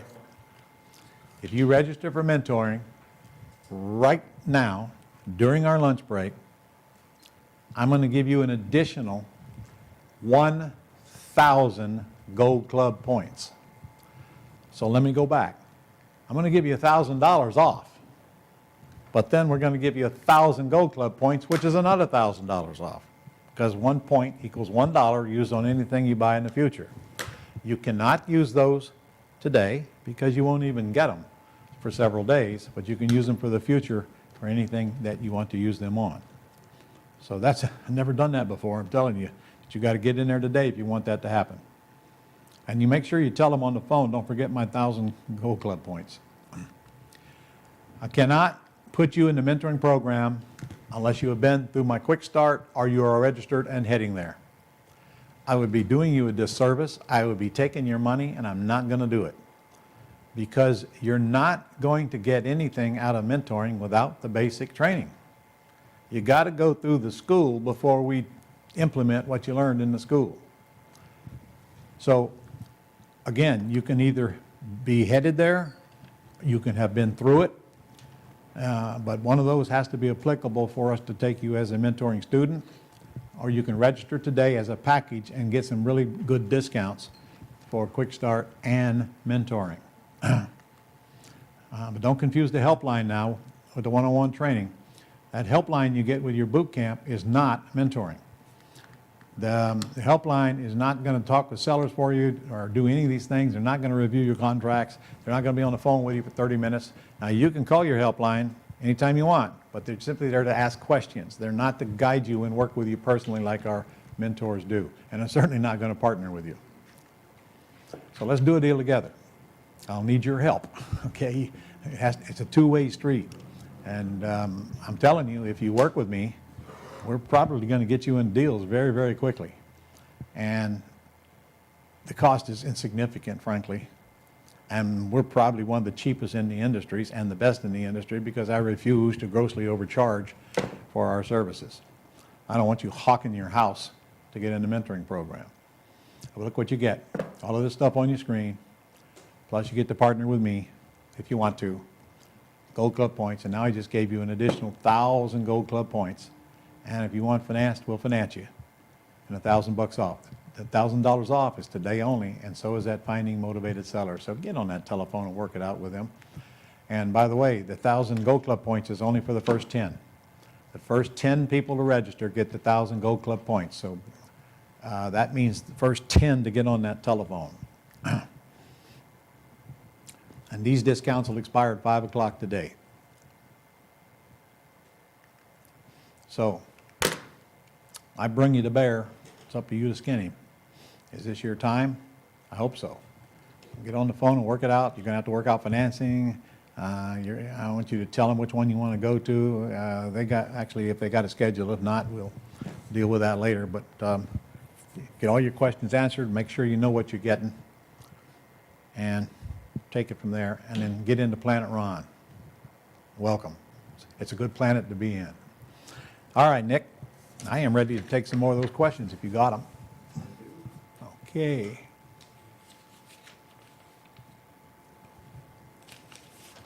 All right, we left off with Yo Knows Best. Which do you prefer, subject to or lease options, and why? I prefer, well, subject to is to buy, lease options is to sell. Now, if you're talking about lease options to buy, I very rarely ever do one of those because I want to take title to the property. I want to own the property. I can't depreciate it if I'm leasing it. If I own it, I'm in total control. I don't need seller's permission to do anything. So I want to take title. But there are cases where lease option might be the better choice. And please don't you want to get on here, use your name, not Yo Knows Best. Who are you hiding from? All right, next. Eric says, on the monthly cash flow, is that taxed? Well, sort of. You pay tax on the rent you receive, but you get to deduct your payment going out. So it's kind of a wash. All right. Let's see. Sorry, trying to go through and find the questions. A lot of chatter here. All right, Dr. Carl already asked that question. You guys only have to post a question one time. We'll get to it. We don't have to have them over and over again. All right. Remember to put a Q out in front of it so we can spot it. Is that the best you can do? Yeah, but right thing to ask. Gave you guys a heck of a deal today, whether you know it or not. All right. Did the Hey, December Kyle, how the heck are you? Kyle's in my commercial mastermind group. He's asking if the December live quick start is virtual now. Yes, it is, Kyle. Unfortunately, we can't do it live. God, it kills me, but got to do it virtual. Okay. Brandon says, if I'm buying for someone who is retired from the military and an RN, do they get $1,000 off? If I'm buying for someone, if you're buying what are we talking Quick about? start school. Quick Start School? Yeah. No, they get $500 off for either one of them. They don't get to double it. Okay. All right. Let's see. And don't forget, they can bring a guest free for the live one. All right. Keith says, with the moratorium on evictions, how do we handle the situation when our lease option tenant stops paying? Well, many times when we're buying a property from the seller, we structure it so that our first payment is not due till that tenant gets out of that house. So that's the ideal thing to do. It takes the risk off of you. On the other hand, if the deal's good enough, I'll accept the responsibility of getting that tenant out of that house. If necessary, but I tell you right now, we don't buy houses from sellers unless they make the next 2 to 3 payments before we start. And that should be plenty of time to get that tenant out anyway. But don't forget, we can evict today because they have to show that COVID is the reason they're not paying, they can't stay in the house. But even then, if I'm buying a house with somebody I got to evict, I'm probably going to plan on a few months to go by before I can get them out. But again, what do I get? I get a bunch of equity, or I get a bunch of future cash flow. I mean, I'm not doing it for nothing. I'm going to get paid very well to take on that responsibility. All right. Farhana says that she signed up for the Pretty House Terms course already. That means you get $1,000 off the boot camp. Okay. Marco says, what if I already attended the Quick Start School? What's the price? Depending on when you attended it, Marco. If you attended it in the last 5 years, it's only $500. If you attended it within the last year, it's free to come back. Derek says, do we send in only yes leads during the 90-day Oh, no. consultation? Oh, gosh, no. You send in all the leads, but only after you have called them and tell me if they're not interested in terms, don't send them in at all. But if they are interested in terms, write that down and let me see it. Let me see what I can do with it from there. Well, would that be a yes lead? No, because many of the no's can be converted to yeses if you use my no script. Okay, so first they go through and call back the no's, and then if it Yeah. turns into a yes, then You send it need to call a no. You're going to be calling more no's than you are yeses. So you use the no script, it's in your manual, and see if you can convert them to yeses, because I gave you the language to do it, and then and only then send them to me. There's no sense in sending them to me if you haven't called them, because I'm going to fire them right back to you. And then there's no sense in sending them to me if they haven't indicated they'll take some terms. Might not be terms you like, but they've indicated they take some terms. All right. Tony had the same question. What is the offer for alumni for the virtual 4-day, which is $500 in the past 5 years, or it's, free right. in the past year? Yep. If you've been past year, it's free. Just call in and register. And if you've been within 5 years, it's $500. All right. Katrina says, in your example of buying using your Roth or Roth solo 401k, is a non-refundable option deposit that is collected and deposited to the Roth, is there a 5-year time frame before you can take it out tax-free? No, there is not, Katrina. Here's how it works. The day you open the Roth, or your first Roth, starts the 5-year window, but that's only for early withdrawal and only on your profits. If you draw out profits from your IRA within the first 5 years, there's a 10% early withdrawal penalty. If you draw out your contributions, there is no penalty. Now, if you're 59 and a half and you draw money out of your IRA, you're going to pay taxes on it. If you're over 59 and a half, you're not paying taxes on it if it's a Roth or a solo 401k. And when you set up a solo 401k, you get to set it up as if it's a Roth or if it's a traditional. I can't see any reason not to just make it a Roth. That means that you don't get to deduct the money you contribute to it, but you don't pay taxes when you take it out of even your solo 401k. There's some lessons on that. You better get on the Go Club, because that solo 401k, you're all going to need one if you want to do deals that come with debt tax-free. In your Roth IRA, you're going to pay taxes if you take over a debt or create a debt, but in your solo 401k, you're not. All right, Richard says, in Pennsylvania, I keep hearing from attorneys I can't purchase real estate in a land trust. How do you get around this? Well, I'll tell you what, if you'll remind me when we get Steve Sumagil from Pennsylvania on here, we'll ask him. Huh? But your attorney's full of crap, okay? You most certainly can purchase properties in Pennsylvania in a land trust. I'm going to let Steve answer that. And worst case, just buy them in an LLC. But be careful to whom you listen. We've got quite a few students here saying that they're buying in land trusts in Pennsylvania as well. We So- do? All right. All right, Brian from Colorado Springs says, is Ownerly not currently running? I was trying to pull comps and the site will not come up with any. I tried to use it last night and it wouldn't come up with me either. So just go to Dreams and forget Ownerly. It's a lot better site anyway. Ownerly, I don't trust. They don't give me the list of comps to look to see where they come at those numbers. I wouldn't even bother with it. All right, Joe says he's interested in doing pretty house deals in his solo 401k where the debt does not trigger Yep. unrelated business income tax, Correct. but just heard that seller financing is not allowed and would trigger UBIT. And would trigger UBIT. What? I don't know where you heard that from. I don't know. You better get another opinion on that because my information says that that is not true. And will you be covering solo 401ks during this event? Not during this event, no. However, I'm going to have a solo 401k expert on here in the very near future. I talked to him yesterday. Actually, I'm talking to him Monday.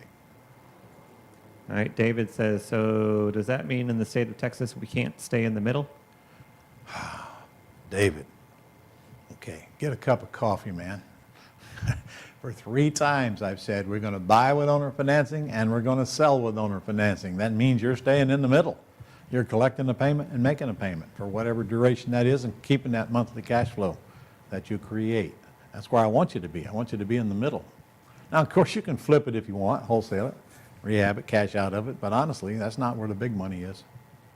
All right. Dr. Larry says, what method of buying should I use when I know I can't close because of lack of funds? Well, you can lease purchase, Larry, because you don't need any money. But honestly, you didn't tell me what state you live in. It'd be nice to know that because some states have very, very little or no closing costs, like Texas, like Arizona. So that might determine whether you want to just take title and pay a little teeny bit that it costs, or whether you want to do a lease option where there are no closing costs. For example, I live in Maryland. 3% of the purchase price just for transfer tax. That might encourage me just to lease option it instead of buying it and pay the closing costs. All right, James says, the $4 million Las Vegas house you said you gave the realtor a commission. How much was that commission? I didn't give the realtor commission, the seller did, and it was about $100,000. But only when they cashed out. They didn't get it on the front end. Okay. How much should you pay a realtor for bringing you a buyer? When we advertise a property that we can sell on terms, I usually tell them I'll give them 25% of the cash they bring to the table. But frankly, Joel negotiated that when I didn't, so I don't know how they arrived at the $100,000. It certainly wasn't 6% of the sales price. Do you ever do any rehab work to any of the property to increase the value before selling it to your end buyer? Yes, quite often. But I wouldn't call it rehab work. I mean, it's work that needs to be done, but it's not like I'm renovating. It ain't no $40,000 renovation job. Although I've done those as well, but I call that a reno. If I'm going to spend a lot of money renovating a house, I'm going to cash out of it. I'm simply going to list it and get out of it because I don't want to leave that money in that house. And I could put a private loan on it, but then my debt starts to get a little large, and frankly, I just as soon cash out of it. It's okay for you to cash out of houses, folks, especially if you got a bunch of them that are out there that are washing out that income with depreciation. There's nothing wrong with cash. The more of it, the better. But be careful of your tax situation. So in that case, if I had to go rehab it, let's say I took over the debt and I still had to rehab it, I'm going to list it with a realtor and let them cash out.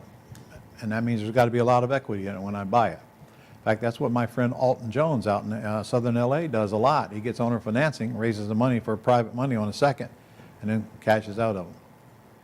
John says, where can I find live seller calls to listen to where no converts to yes? I would listen tonight. Huh? I would listen tonight. Yeah, I usually that's have a a good few of idea. those. Listen tonight, see if we have some on that. I don't know if we have any of those or not, to be honest with you. I know Lynette had some last week during Quick Start. Okay. Well, look, I'm telling you right now, if you go look at my no script, you'll see how to convert the no to a yes. Just read the script. All right. Fred says, if I lease option a home for 36 months and then get a tenant buyer, what if my tenant doesn't cash me out before the 36 months? How do I get the money for the seller? Okay. I'm surprised nobody's asked that question earlier. The same answer applies whether I buy it and I give the seller a balloon or whether I lease it and then there's a term. At the end of that term, the seller has two choices. Number one, they can extend the term, or number two, they can tell you to give them the house back. If they tell you they want the house back, just give them the house back. Okay? And then you're done. The seller has those choices, not you. Now, what risk are you in? You didn't guarantee any debt. They're not going to sue you. They're not going to foreclose. There's no reason anyway if you give them the house back. But even if they did, they're not foreclosing on you because you don't own the house. Land trust owns the house. All right? In fact, I think I'm dealing with that this evening, aren't I? So you've taken a risk off of you. The worst can happen is you give them the house back or they extend the term. That's their only two choices. Okay. Could you also, if enough equity, got into the house, could you just sell it? Oh, sure. But then you got to get it sold before the end of that term. Yeah. Or you can tell the seller, I got it listed and it's on the market, and they'll probably say, okay, and wait till the buyer comes along, assuming you got enough equity in it, yeah. John says, can a Roth IRA LLC lend money for a rehab? In your company structure, no. Your Roth IRA cannot lend you any money, cannot pay for any of your personal expenses, and vice versa, whether it's from an LLC or not that you control. You cannot be compensated in any way for the activities of your IRA other than your retirement account, which you have to draw out of your IRA, not from your LLC. Your LLC cannot write you a check for $10 or it's self-dealing.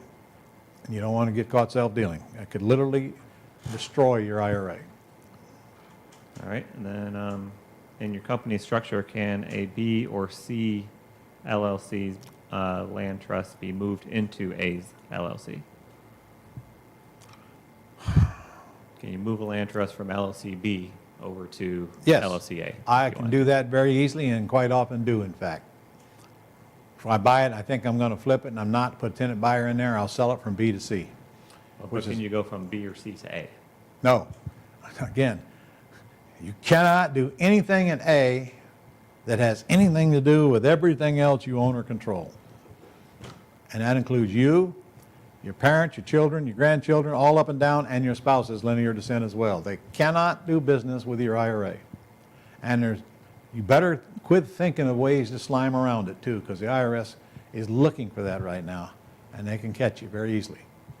All right, Steve says, I learned just about everything I know in real estate from Ron LeGrand. I'm no big shot, but own 12 houses and fully confident in doing deals because of him.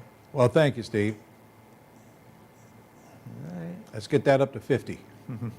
Since we don't do lease purchase in Texas, what do we need to write on the sign? Owner financing. Okay. Alan says, there are people that are willing to sell on terms, but they demand that you give them an offer. How do you talk this through so they make the offer? You learn to ask questions, and if they won't give you the answers to the questions, you will quickly figure out you're not buying this house. Okay. I don't tell them what I'll pay. I ask them to tell me what they'll take. All right. Wife moved out and took the washing machine and the dryer. Can I use that in my presentation? I don't see why not. Sure. Mark says, I was wondering what your take is on condos. The condo market has tanked in a number of areas, and I'd imagine it's much easier to find a good deal today than a single-family house. I'm very glad it's tanked, Mark, because that makes it a whole lot easier for you to buy them.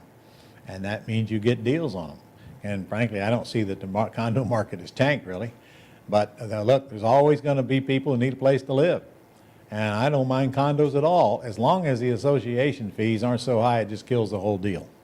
All right? But I do want better deals on condos than I do on houses. It is true, there's a bigger market for houses than there are on condos. but that's not going to stop me from buying them. And think about it, I don't have to worry about the exterior maintenance usually, and I got security in most of them, and I've got a couple, 3 right now myself. I'm happy with them. All right. Philandis says, can the 90 days to close a deal so that we can send him a check start after he has a mentor? Okay, you're talking about the 90 days to get the $1,000 check, I guess? Yeah, the terms, of course. rebate. Oh, it starts when you buy, but let's hope that's when you get a mentor as well. Yeah, let our mentor help you beat me out of that $1,000. And if I send you a $1,000 check, you better frame that sucker, because that's the last one I'm going to send you. I tell you that right now. We send them, though. Happy to send them. All right. Dang says a Roth IRA can own an LLC, but can it buy or own a business? Yes, but it'll pay taxes, Okay. just Yeah. like if it weren't in the IRA. He asks if you recommend that and what kind of business they should buy. Most experts I talk to don't recommend that, but I'm not saying you shouldn't do it. Remember, it's going to pay taxes, but that still means that everything that's left that's not taxable stays in the IRA and can grow tax-free forever if it's a Roth. And then again, it might be better to do it in the solo 401k, and I frankly have not asked that question. That's a good question. All right. I've got 12:30. You want to Yes. take some more? Okay. Nope, just hold on to them. We're going to take a lunch break because we got to be back at 1 because I am very anxious to interview my friend Jason. All right, we're going to take a 30-minute lunch break, folks. This is the time to get on the phone now and get your ordering done, get it out of the way before you lose all that killer deal that I gave you today. And then we'll be back at exactly 1 o'clock. Do not miss that, because this guy coming up is going to be a guy you're going to want to see. See you at 1.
Welcome back. Hope you had a good lunch.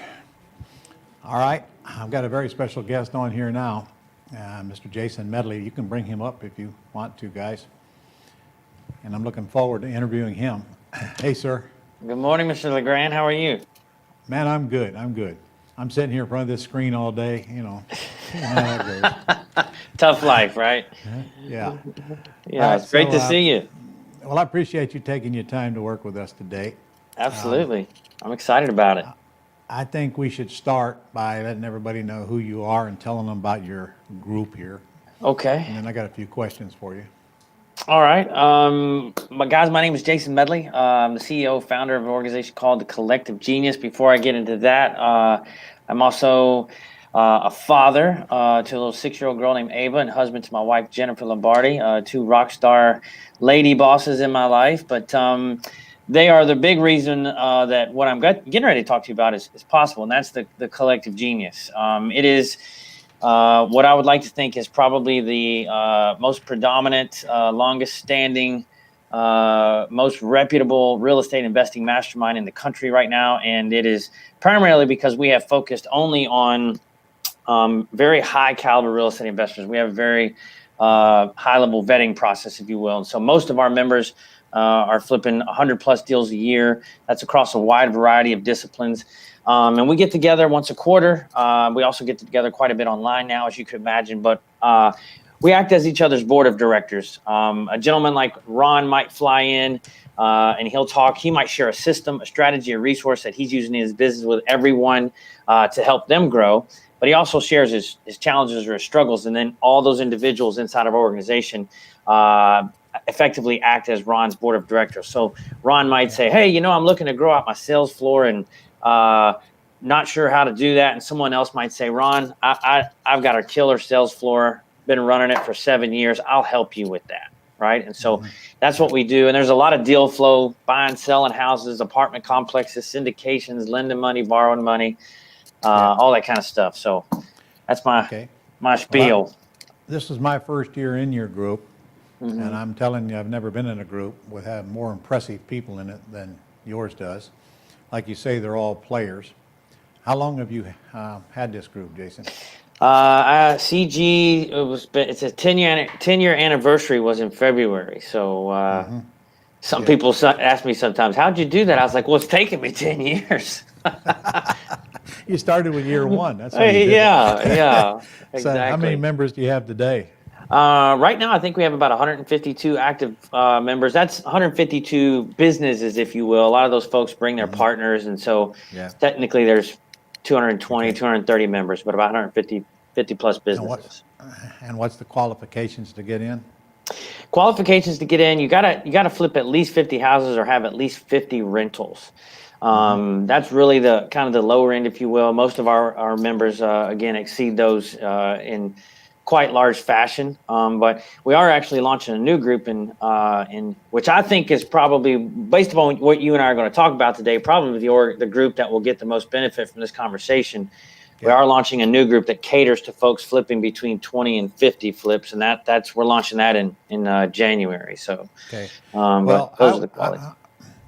I brought you on here today because I want people to see what one can do with this business if they decide that they want to.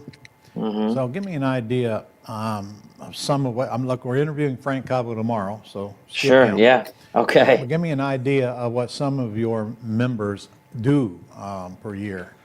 Sure, give or take. Sure. I can give you a perfect example. I'll just pull this. This is on my desk right now. Big stack of paper. This is a syndication that I just did with some of our members, Ren and Jarrett Bartlett. They're out of Mobile, Alabama. They just bought a 94-unit single-family portfolio in one fell swoop, right? We did that via syndication. They found the deal, and I raised the capital for the syndication through all the other members. They probably flipped, if I had to guesstimate, 275 plus homes a year. And then they've got, obviously, a rental portfolio. Just doing another deal with a gentleman named Tim Bratz, who's got 3,000 plus multifamily units. Who else would be a great example? And Eric Brewer out of York, PA, probably flips 225 deals a year, probably 115 plus rentals.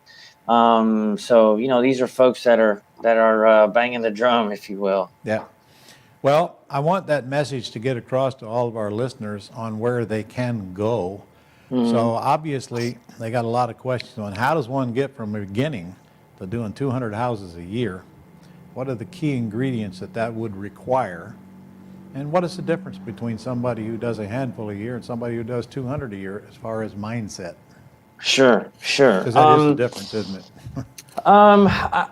That's where the difference starts, right? Yeah. There's a lot of differences, but I think that's where the difference starts. It's mindset and it's education, because we're going to talk about some things today that, I don't have a big background with working with big companies, and I haven't been corporately trained and all of those things. So a lot of times it's a lack of knowledge, but the initial part of it is mindset. And so I think what we can talk about today, and the way that I like to describe it, Ron, is how do you go from flipping houses to actually running a house flipping business, right? Right.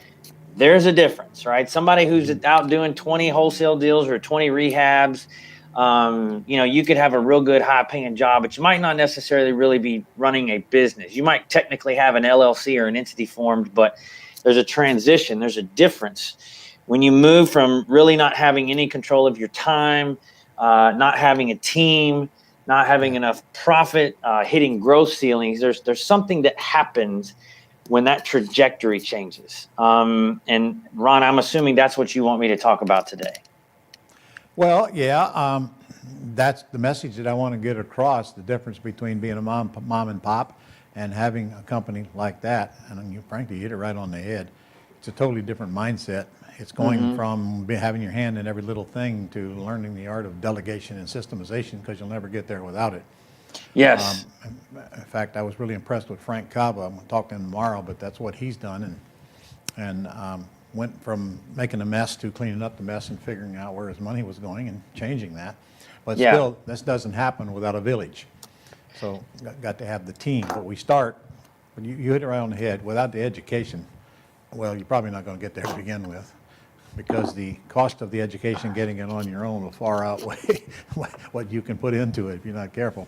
But then still, most people, they never get to that level, of course.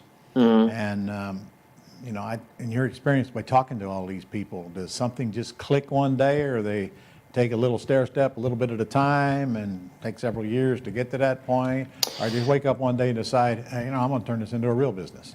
Yeah. I would say that for most people, to be perfectly candid, you get to a point where you're in so much pain, because when you start to grow a business, you start flipping houses. You get to where, as it begins to grow and you do more deals, but you're carrying the load. The reality of it is, you reach a certain point of pain or suffering to where you just get tired and say, "Hey, I'm not willing to do it like this anymore." Right?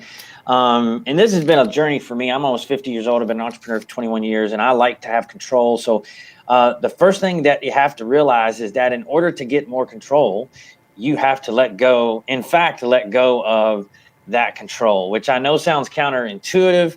And for some of you, you might be breaking out in hives, but it has to be done. And you said it earlier, Ron, the way that you let go of control is to let go of it systematically, right? And letting go of control, literally, Ron, before you and I got on here, the thing that I was working on was creating a step-by-step system for something that needs to go off of my plate and onto someone else's, right? Literally have the spreadsheet pulled up around. I was working on it. And so the way that I can let go of that in peace, right? In peace is to create a systematized process, step by step, how I do something so I can give it to someone. But I think let's move back. Let's take a couple steps back and start at the foundation, right? The first thing that you have to do is you got to go from gunslinging to actually having a strategic plan, if you will, of what you want to accomplish. And that doesn't mean I want to flip more houses next year, right? That is not a clearly defined, measurable goal that is defined within time restrictions, right? I'm going to flip This year I flipped 12 houses. Next year I'm going to flip 20, which means I need to flip an extra 8, which means on average every month and a half I need to be turning an extra home. So I've got to figure out, I've got to generate more leads to get those 8 deals. Here's how I'm going to generate those leads. Here's where they're going to come from. Here's how much money it's going to cost. You've got to methodically break down your goals and create a strategic plan, but you start with the end in mind, right? Where do you want to get? And then you got to start chopping it down how you're going to get there. It cannot simply be, well, I got a goal. I'm going to flip more houses next year, right? Which is true for any business, actually. Yes, absolutely. See the exit before you go in the entrance. All right. So, are you guys and gals doing mostly wholesale deals? I know some of them are doing rehabs, but when you say flip 200 houses a year, and your experience, is that mostly wholesale deals? No, I would say the majority of our members are, for lack of a better term, hybrid investors. We've got investors that wholesale 200 deals, no rehabs. We've got investors that rehab 200 deals, don't do any wholesaling. And we've got folks in the middle. Perfect example. You talked about Mr. Frank Coffin, right? He's a hybrid investor. He's going to wholesale a chunk of properties. He's going to rehab a bunch of them. He's going to keep some of them in his rental portfolio. One of the things that I'd love to tell, I don't want to derail this, but one quick thing that I want everyone to understand is that the natural entry point into real estate investing often is wholesaling, right? Yeah. The purpose of wholesaling is really only to get good at lead generation so you can then build wealth, all right? Not just active income from wholesaling, but when you can generate the lead as a wholesaler, as you graduate and as you develop and operate from a level of precision, because you can create enough leads to have a wholesaling business, once you get to where your business is a little, predictable, now learning to wholesale serves its purpose of saying, you know what, I'm not going to sell that one. I'm going to keep that house.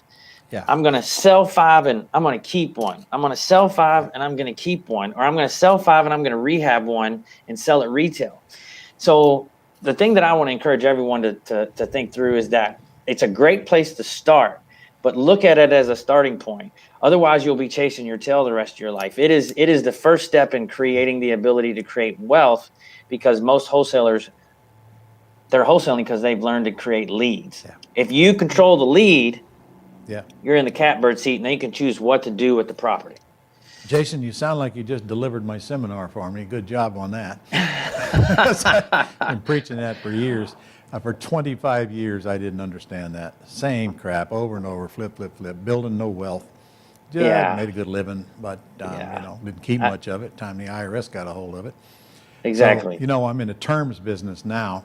Mm-hmm. And when I get in an environment like yours and I see these guys doing all these wholesale deals, I can't help but think, my God, if they only knew, someday they're going to look back and say, wonder what happened if I'd have kept 150 of those 200 houses last year and put, in my case, tenant buyers in them, which rarely ever go get a loan and close, but they do all of the repairs, which is a big chunk off of me, and I get big chunks of money putting them in there. I get more than I'd ever get wholesaling a house. So it's a big difference. And I do them in all price ranges as well. So anyway, why do you do this? Why do you have this group? I don't know. Okay, I know you make money at it because the tuition ain't cheap, but I know that's not your only motivation. Yeah, no. Honestly, I love making an impact on human beings. I'm at a point in my life, and I know you are too, Ron, where if I make another $1 million or $2 million next year, there's not a whole lot about my life that's going to change materially. I'm not going to go get a different house. I'm not going to go get different cars. I'm not going to put my child in a better school than she's already in. I'm not going to take different vacations. There's not a whole lot so at this phase of my life, and when I started CG, I love to be, and when someone sends me a letter that says, hey, Jason, that last collective genius changed my life, or this relationship changed my life, that to me, that's what makes me rich. Emotionally, if I'm emotionally moved by what I'm doing, that's when I feel the most rich, if you will, right? And so that's why I do it. I love connecting people. I love talking to someone and say, oh my gosh, I've got someone I want to introduce you to. And perfect example, that syndication I just held up. I mean, these cats had no idea how to do a syndication or raise that capital. They're like, we know we got a smoking deal, right? Said, well, let me introduce you to Mike Zlotnick. Let me introduce you to Connie Wang. Let me introduce you to these. And then everybody chipped in the money and we put a deal together and they did their first syndication. And I get a kick out of that. You know? So you did a PPM for them? I didn't do it for them, but I connect them to the people who structured the PPM, and then What's a PPM? Okay. yeah, and then everybody in CG, you know, they had to raise the debt and the equity. Somebody in CG provided the debt, and then we raised the equity with other CG members. And so I love connecting all those dots into a nucleus that makes something cool happen. So your group is both residential and commercial, and in fact lending. You got it all in the group. So Yes. pretty much whatever one person needs, it's there. They just got to get connected, which is what your group is all about, connecting people. It is about connections, community and connections. And raising their expectations by listening to what other people are doing in the room. Yes. So tell me about this, I don't know, it's a smaller group, this other group that you're going to create and Sure. when and so forth. Sure. Yeah, super excited about that. We're working on it right now. We are launching it. We are filling it right now as we speak, and our first meeting is going to be in January. So when we were really thinking about how to service this group, we focused on just the elite investors like yourself, Ron, for the last 10 years. And we have a lot of people come to CG that, hey, I did 30 flips last year. I did 35 flips last year. And for 10 years, we've just been turning those folks away. And we now have the infrastructure and the right way to help them. So the way that we're going to structure it is we've broken down the business.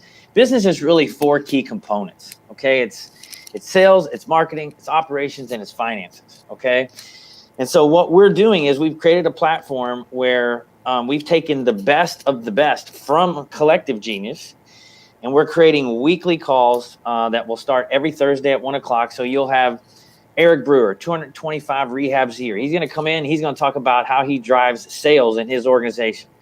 Ren Bartlett, 275 plus flips a year. He's going to come in the next Thursday and talk about how they're driving their marketing, right?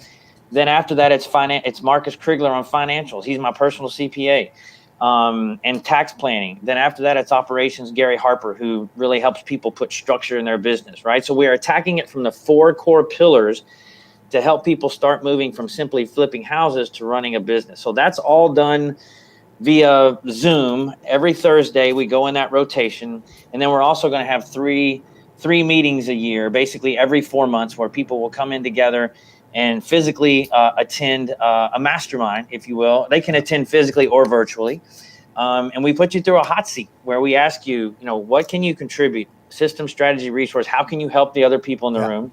And then what are you struggling with? And then we as your board of directors help you tackle those problems. You need a system for X, Y, and Z. No problem. Let me introduce you to Jeremy. Jeremy will give you that system, right? You need to lower your cost of money. Yep. Yes. Yep. And you got a great team. You build a great team. Yes. I mean, everybody that I work with there has such giving personality and giving heart. It seems like they just live to connect, which is fine. We do it intentionally. Yeah. Oh, I'm sure. Yeah. I'm sure it's not an accident. Yeah. Okay. So, is Jerry Green in your group? No, he is not. Recognize that name? I do recognize it. Yeah. All right. Well, a good example of that was that he's coming here at the end of this month, and he's going to work with my team for a day, and then I'm going to help him create some information products the next day. So we did a swap, and it came from the I guess it came from the other group, the Family Reunion group. Yes, he's an educator, so it probably came from Family Reunion. Yeah. Okay. So, do you do real estate deals on your own, Jason?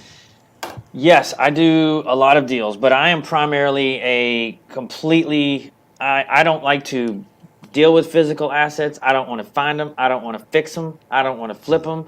I don't do any of that, right? So what do you do? Well, I'm about to tell you. Okay. I'm about to tell you. This is a perfect, again, I can show you this. I've got a stack of them sitting here on my desk. This deal, I put this deal together, but I also invested several $100,000 of my own money into it. right? Now this deal has an 11% pref, right? So at $200,000 investment, that basically spits off $22,000 a year in passive income for me. Oh, you got to tell our listeners what pref means, all right? Okay, I'm sorry. So a lot of times if you invest in a deal, you get what's called a preferred return. So basically, if this person needed to raise $2 million on this deal, and I say, hey, I'll put up 200 grand at an 11, then they're saying we're going to give you an 11% preferred return. Effectively, that means they're going to pay me 11% prior to, and then after that, anything over and above that is split between myself and typically the person who owns the deal, for lack of a better term. Just means you get paid first. Yes. And this is all assuming, of course, there's enough cash flow there to pay you, because no guarantees in that thing. Correct. In fact, if it's a PPM, I guarantee you there's 25 reasons in there why you shouldn't invest in this thing, or it's probably not written correctly. Exactly. I've done 7 of those myself that I can count. So that's how I invest. It's all I also do a lot of lending. At the same time, though, the majority of my investments are in syndications where someone's buying a portfolio of rental property, or they are buying a 700-unit apartment complex. And so, again, I like to write a check and get a check. I don't want to find the deal. I don't want to flip the deal. I don't want to clean it up. I don't want to scrub it down. I don't want to do any of that. Okay, Yeah. me too. But I want to try to make sure the check I get back is bigger than the one I wrote. So, this new group, tell me a little bit about it. Have you established the qualifications yet to be in it? Yes. The new group is going to be from 20, if you do 20 to 50 flips per year is going to be the qualification. You don't have to have any rentals for this new group or anything like that. So 20 to 50 flips. And like I said, very excited about it. We just started selling it last week, inviting people to come. And it's the talent that we have at the leadership level. Gary, I mean, Ron, I just told you who some of those folks were. I mean, they're the best of the best, and they're going to be really providing, in addition to the 3 masterminds that we have a year, really providing coaching on a weekly basis on those core pillars, right? Because you've got to start approaching the business from those 4 aspects in order to get to where you're flipping more than 50 houses at 100, 150. So what's this new group going to cost? The new group is actually called CG Select because our goal is to select you up into or graduate you, if you will, into our existing organization at a higher level. And the way that it is, it's either it's a one-time payment of $15,000 annually, or if you don't want to pay the $15,000 annually, you can pay $1,500 a month, which effectively equates to $18,000 stretched out over the course of a year. Okay. All right. So, we're not on here trying to sell that group, but I'd be missing my duties if I didn't let people know that it was there. How do they find out more about it? You can go to thecollectivegenius.com, and in the menu bar, you will see it says Join CG. And when you click there, there's a ton of information, really a lot of stories about our members and their path to success from where they started at CG and where they ended up at. It's super low key. It's a proof machine. It's not some sappy sales letter or any of that jazz. It's really just like, hey, here's a list of 10 people. This is what it looked like before they came into CG, and here's what it looks like now. But Ron, how much time do we have? There's a few things I'd love to touch off on that would be beneficial for you. We got plenty of time. Okay. Go ahead. I want to make sure that we don't skip over, like when we talk about progression between flipping houses and running a house flipping business, I want to make sure that we talked about strategic planning, but I want to make sure we don't skip over core values, building a team, creating a culture of accountability, KPIs, and systems. I think if you want to cut me loose, or if now that I gave you that, you want to ask me some questions, but those are implementing those levels of structure that I just talked about, that is what takes somebody that ramp up into scaling, that pathway that I just talked about. So You tell me. You can either cut me loose, or if you want to ask me some questions on that. I'll cut you loose, but don't worry, I'll cut you off if I Okay. need to. All right. Cool. All right. Wait a minute before you go. Nick, do we have questions for Jason? None? Huh? Okay. Go ahead. They might have some after this. Yeah. So again, the first thing that you want to do is you want to start out with a strategic plan, which we talked about earlier. And that's not just to simply saying, I want to do more. You need to map it out into clear targets with clearly definable time frames and how you're going to do those things, right? Number two, when you decide that you want to transition, you're going to have to build a team because you can't do it all. If you do try to do it all, you'll be miserable. But people join teams when it's more than just like, hey, sit in that desk, be quiet, and help me flip more houses. It doesn't work like that, right? Not for long if it does. So you got to start by defining a set of core values where you really lay out what's your organization that you're going to build. What do you stand for and what do you stand against, right? Because when you define those things, as you grow to build your team, when you're vetting people, individuals to hire them, when you tell them what you stand for, what you stand against, and what your strategic plan is, that will either draw them to you or repel them from you, okay? Obviously, the people that are drawn to you, if they have the right skill set, are going to want to join you to accomplish that mission, right? You hear about a mission statement, a vision statement. So, and that stuff is not fun, guys. I'm not going to sit here and tell you that creating a mission statement, vision statement, or core values is fun. It's probably a 2-day process. I'd rather be poked in both of my eyes. But when you come out the other side, you've reached a pivotal turning point in your business life. I can assure you of that, right?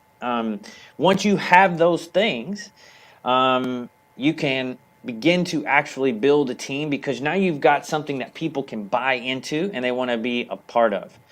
If you've already got a team and you haven't done that, I would consider doing it with them, right? When it comes to having a team, this is hard for a lot of people. I can also tell you, even for my folks who do extremely well and flip a ton of houses or apartments or whatever, creating a culture of accountability where people feel responsible for hitting goals rather than them feeling as if you are treating them like a 8-year-old that you're looking at their report card all the time. Yeah. That is, first of all, something not a lot of people feel comfortable with. And second of all, not a lot of people do it correctly because they do it from an authoritative state. Like, I'm the parent, I want to see your report card. Rather than we're on the same team in the same boat rowing towards this mission together, and I need to know if you're getting your part done, right? And so typically, and then to add go to ahead. that, you got to be willing to let them do their part and get out of their way, Yes, and it's a struggle for a lot of people. It's a struggle for me. and then make them feel like that they're accomplishing something and they're part of the big picture, and that they are respected at what they do. Yes. Which is hard for some entrepreneurs to do. It is very hard because it's you kind of feel like you're letting somebody else watch your baby, right? It's like Yep, you moved yep. into a new town and don't have a babysitter, and you got to find a babysitter, and you're like, oh, I don't know you, I don't trust you, why I don't let you watch my baby. So how do you create a culture of accountability? So this is also something a lot of people struggle with. You've got to create metrics, key metrics that define the progress you're trying to make in your business. Those metrics are also often referred to as KPIs, right? And metrics are the numbers. It's like if you're a pilot and you've got the responsibility of everybody that you're carrying in that plane, the way that they gauge how they're getting to their mission, their end destination, is that set of metrics coming off of that dashboard in that plane, right? The altitude meters, the gas, the speed, everything that's taking place, oxygen pressure. They can look at those things and know, are we on track? Is everything going right? Oh, wait, we need to shift here. We need to shift there, right? So creating a data set, if you will, of determining if you are on progress or not on progress is, again, another key thing that people who are at the top of the heap begin to do as they grow, right? Eventually, at some point, I would say once you get past at least like the $500,000 a year mark, you need to have financials. Financials are part of your metrics, if you will. They are one component of your metrics. What do financials consist of? They consist of P&L, balance sheet, and cash flow statements. A lot of Need them times, quickly. yes, yes. The best businesses get them daily, and then they're summarized monthly. But when you're first starting, when you get to the 750 mark, 500 to 750 mark, getting them monthly is suffice. I think as you grow, you need, especially depending upon the type of business. If there's a lot of construction, rehab, you need them a lot or daily. So financials are critical. A lot of people don't even know if they're making money, right? And if they are, how much? And if they went backwards last month, you can't use what's called a checkbook P&L. No, not the right thing. So, And to add to Go that, ahead. Jason, it's more than financials. They need to know the numbers in their business, all the numbers in their business. Yeah, The like I was business that saying, don't know their numbers is always lost. I mean, Yeah. what's it cost to get a customer? What's that customer worth? What's that customer worth over 30, 60, 90 days? And all those other things that go along with running whatever business you're running. yes. So even real estate entrepreneurs, they need to know, what's the cost of my lead? How many of those leads are working? What are they producing? So forth. Yeah. And, Now, you know, a lot I do of I do a lot of work with entrepreneurs of all kinds sometimes, and I'm just absolutely appalled at how little they know about their numbers. They don't know nothing. Yeah. And you're right. If they operate out of their checkbooks, they think if there's money in there, they're making money. You Which know could what, be though? totally opposite of the truth. You know what, though? If you're not surrounding yourself with the right people, a lot of times that's done out of ignorance, not out of choice. Because sometimes until you get to where you're hanging out with people like Ron or people playing at another level, right? Somebody taught them and somebody has to teach you. So if you're not hanging out with people that tell you, hey, you need to know your metrics, which one of your marketing channels is performing the best? Well, okay, we should spend more money on that one, right? So a lot of it is just evolving and spending time around people that are more educated than you, so you begin to learn some of these principles and concepts. Which I suspect I'm going to hear a lot from Frank tomorrow, because that's a big thing he learned. Where am I spending money? Holy crap, spend less, make more over here. Yeah, He's dialed in. yeah. For those of you that don't know, so- Frank, the gentleman you'll meet tomorrow is on my leadership team. He's a rock star. Yeah, he is. All right, so go ahead. We got a few more minutes here. You are, So I talked fast because I didn't know how much time we had, but those are really some of the key principles. The other principle is, well, this isn't a principle. Let's go back to where we started. Before the plan, before the core values, before the team building, you better be a beast in here. I mean, I've been running a business for 21 years. I have got an amazing business that I'm extremely grateful for, that has taken incredible care of me and my family. I have done very well, and no, it doesn't matter. There are still days where I feel like this is battle. This is war. Things change. I was comfortable. We were rocking, and then March COVID hit. You get that white knuckle. Like, I've got to figure out where the holes in my boat are. I've got to work. You've got to be a warrior. If you think you're going to build a business, and make a bunch of money and change people's lives, and if you think you're going to do all that, and just wake up one day and have all the stuff and all the money, and you're not going to go to war, that's not going to happen. and that mindset has to be developed. People coming out of a job quite often do not have that mindset, and they expect everything to go right, and they expect everybody to be telling them the truth. Nobody's lying to me. Nobody's trying to cheat and steal from me, and all of that is, of course, none of that is true. Everybody's trying to put you down, and the only way you're really going to get this kind of mindset is get beat up for a while, but still got to hang in there. Most people don't want to hang in there. They want to quit first chance they get, and they're looking for excuses. And I don't care what business you're in. Can't do that, or you're done. So you're right. It's really all right here. It's right there. Yes. Growing a business is a battle. I fail every day, every single day. I am failing at something, right? But you just figure it out. Like you send out some marketing and it bombs. Well, why did it bomb? Was it the message? Was it the audience? Was it the call to action? Was it like, okay, but I failed. That was a bomb. I sent out 3,000 mail pieces and it. Okay, no, that might be short-term failure. What I've learned, failing hurts a lot less when you're not broke.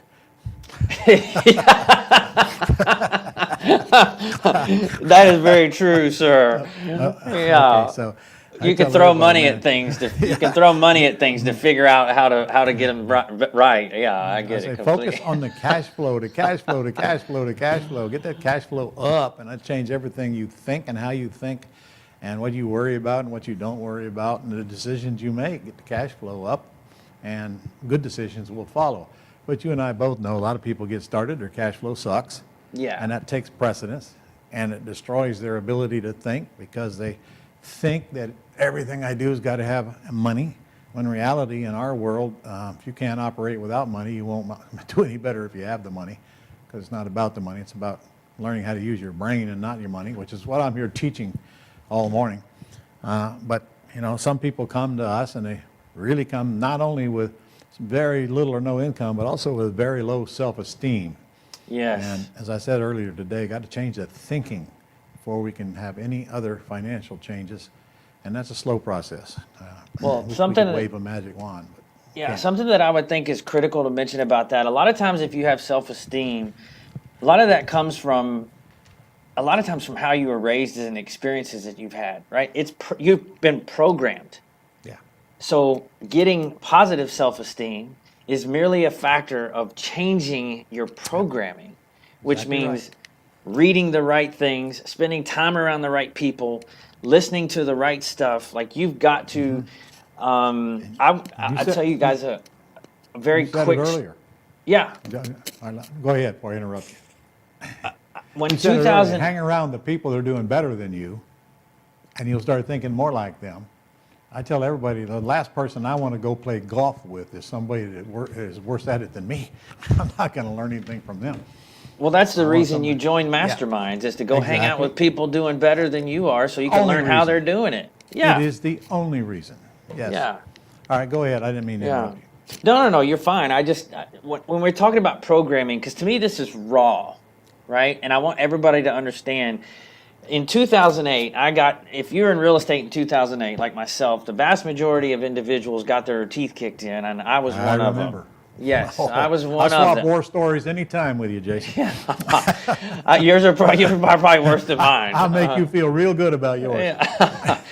But so when that all happened, I lost my business, my marriage, like all the important stuff. It was evaporating, right? Mm-hmm. And I was in a pretty low spot, like a really, really low spot. And I was telling myself that every day. Oh, the world's terrible. I've lost everything. I'm in a low spot. And then it dawned on me that I was going to reprogram myself. And I wrote out like a 2-page, letter to myself that redefined who I was. I was not a failure. I was not a bad business person. I was not I put on that letter what I was, right? I'm a rock star. I'm a successful human being. And I taped that up on my bathroom mirror, and day after day, month after month, I would read that. I'd get to about, my nose was about an inch from the mirror, and I'd look in my own eyes, my own soul, and I would read that to the point sometimes of almost tears, because I was reprogramming my belief system. Yeah. And today, you're not going to be worrying about any kind of a recession like that again. No. You know, no matter what happens, you're going to be able to fix it and find a way out of it and move forward, because you've reprogrammed your mind, and there ain't nobody going to unprogram it for you. And I got a lot more conservative after 2008 too, Ron. Yeah, no kidding. Me too, brother. Yeah. That's why I pound on everybody to get out of the risk part of the business and do it without the risk.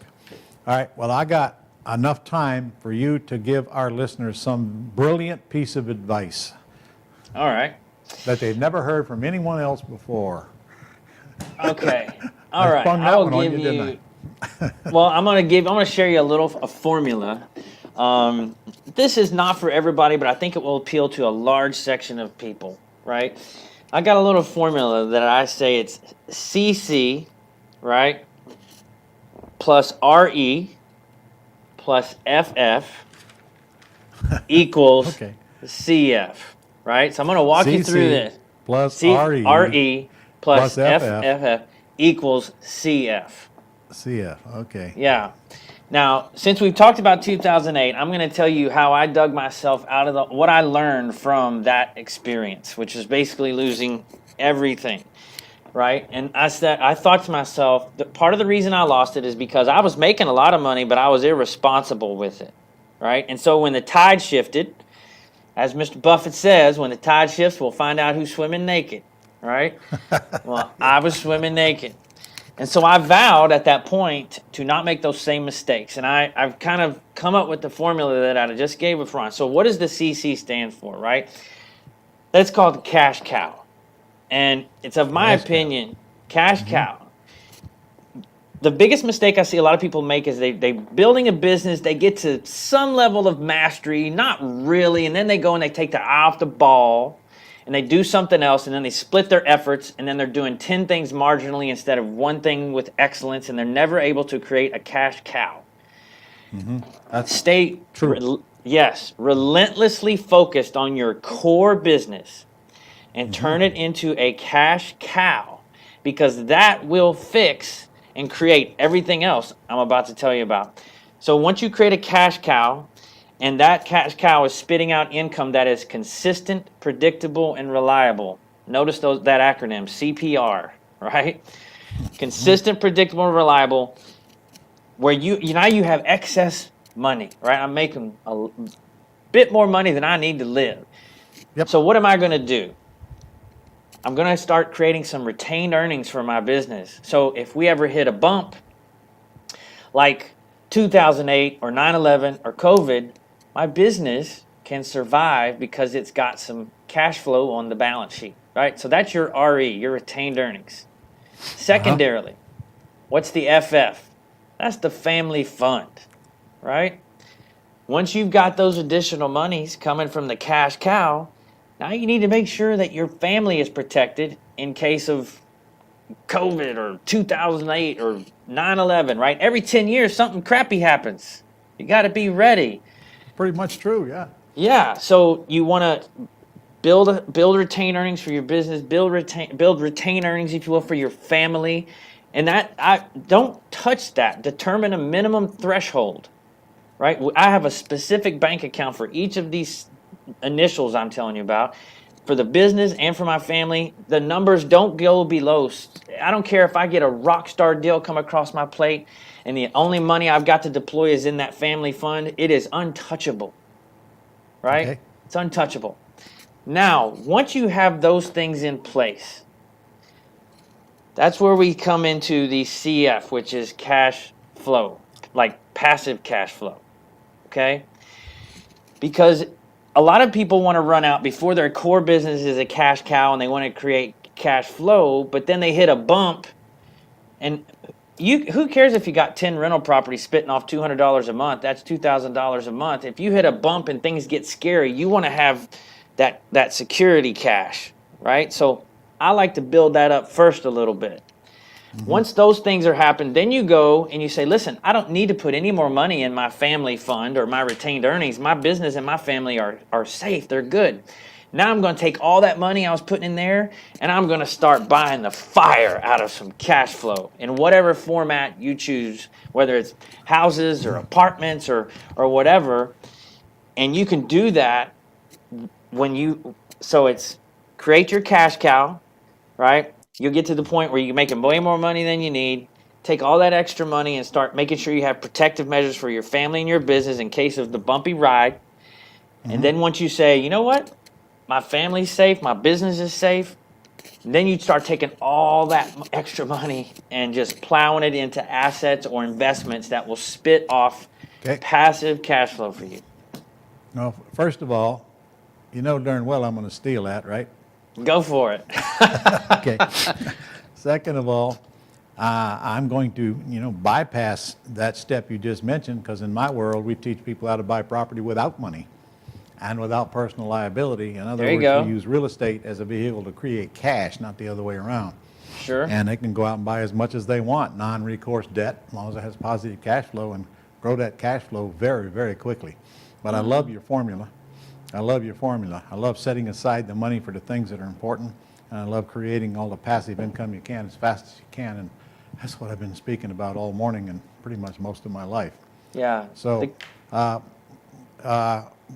any last word here before I cut you off, because we're... One big Actually, takeaway from that is if with what Ron is teaching you to buy assets without cash, just make sure that you don't take the cash you are making. Like, make sure your family and business are taken care of before you start plowing it into other things. I see that And you're right mistake about- too often. And you're right about separate accounts too. Put all the Yes. money in one account and it's going to find a way to go out, and next thing you know, it's not there anymore. Yes, All we right. use 5 accounts. So, all right. I actually have that many or more, I think. Jason, I really appreciate you taking the time Yeah, I enjoyed it. today. And I could spend all day with you, but I can't. So Maybe in December when you come and see me, we'll spend yeah, the I day will be together. there Yeah. in All right. December. And you're still doing it live, right? In a hotel room with real people? With real people doing Okay. it live, baby. All right. Well, and Thank you, your- Mr. the LeGrand. People that are coming to your group, they'll fly in. You know, I just had to cancel my December live event because people are having trouble getting out of wherever they're at and Yeah. whatever. And I hate that. I want to get back to live, but we'll get through it. All right. Well, thank you. All right, Jason. sir. Thanks again. Thank you. It was a pleasure. Love having you, man. Good luck to everybody. Okay. Bye-bye. Bye. Okay. What a guy. What a guy. Okay. We're going to do mastering the phone now, right, guys? Okay. Do we need to take a short break first, or should we just go right on? Well, I'll tell you what. Give me some questions first. Nick, let me knock a few of those out while John's giving me another bottle of water.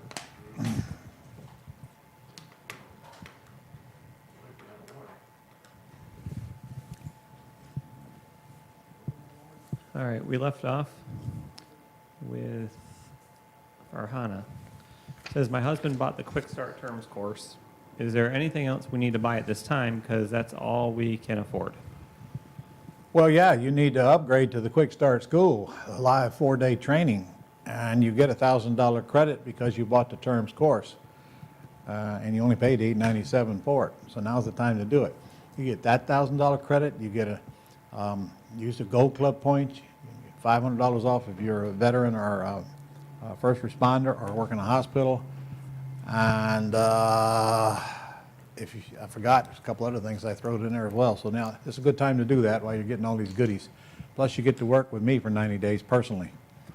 So upgrade if you can. And remember, we finance if you right. need it. Nick says, if I can't afford an attorney before I start doing deals, is that going to be a serious problem? No, because you don't even need an attorney until you do a deal. So when you get an attorney and you're doing a deal, the attorney's fee is going to come out of the closing proceeds anyway. Well, if you're buying, you're probably going to have to pay the attorney. But if you're selling, seller's paying the attorney.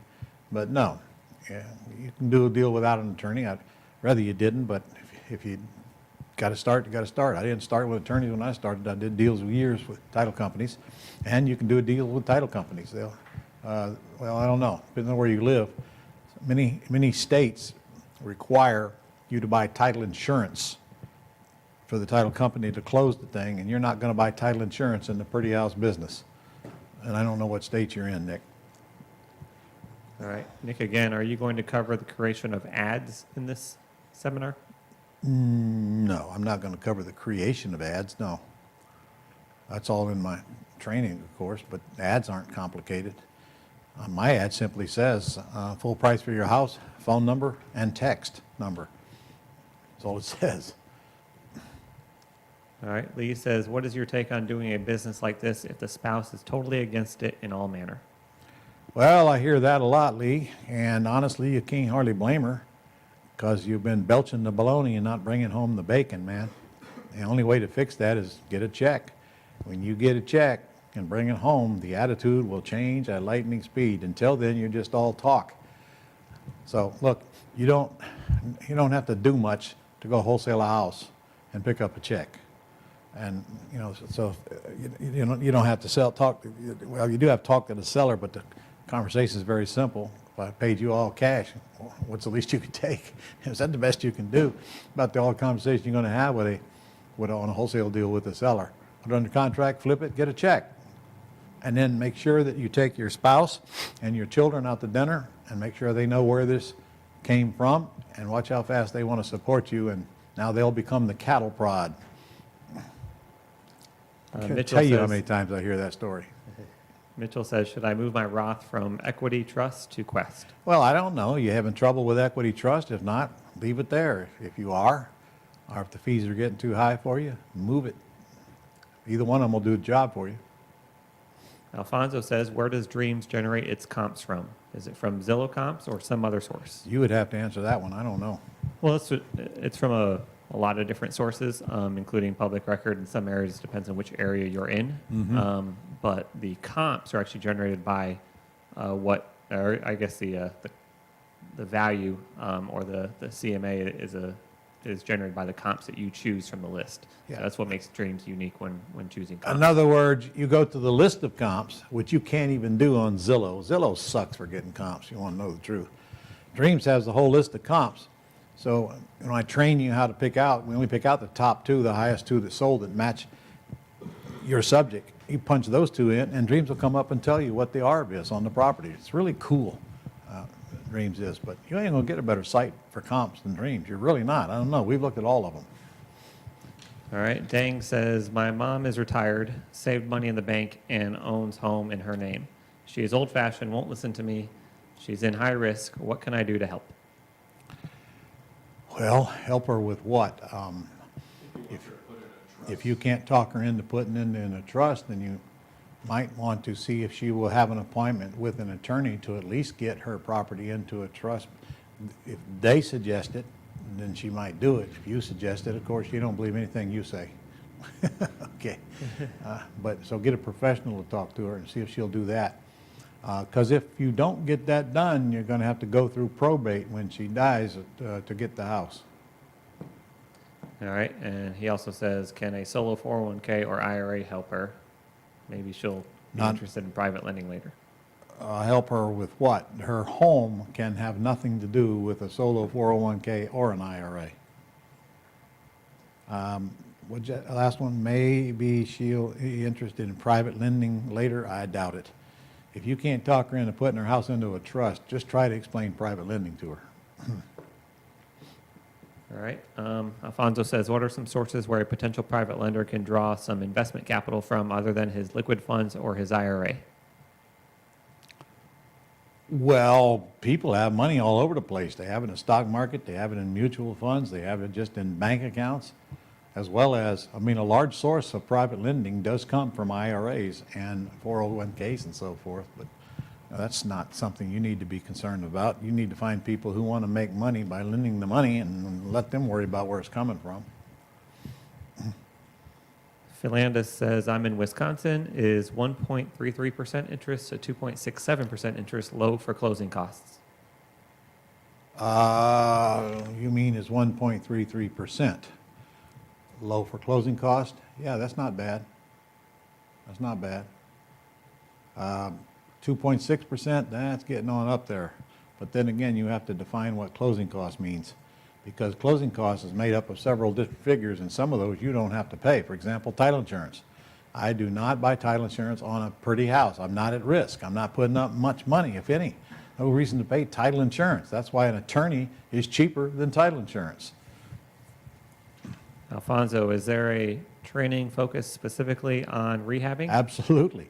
It's taught by Jay Connor, and we're putting it on the schedule for next year, and it'll be held in North Carolina. And he will take you into houses he's rehabbed as well as into Lowe's. And who better? The guy's done 400 rehab jobs, and he does a really good job of it.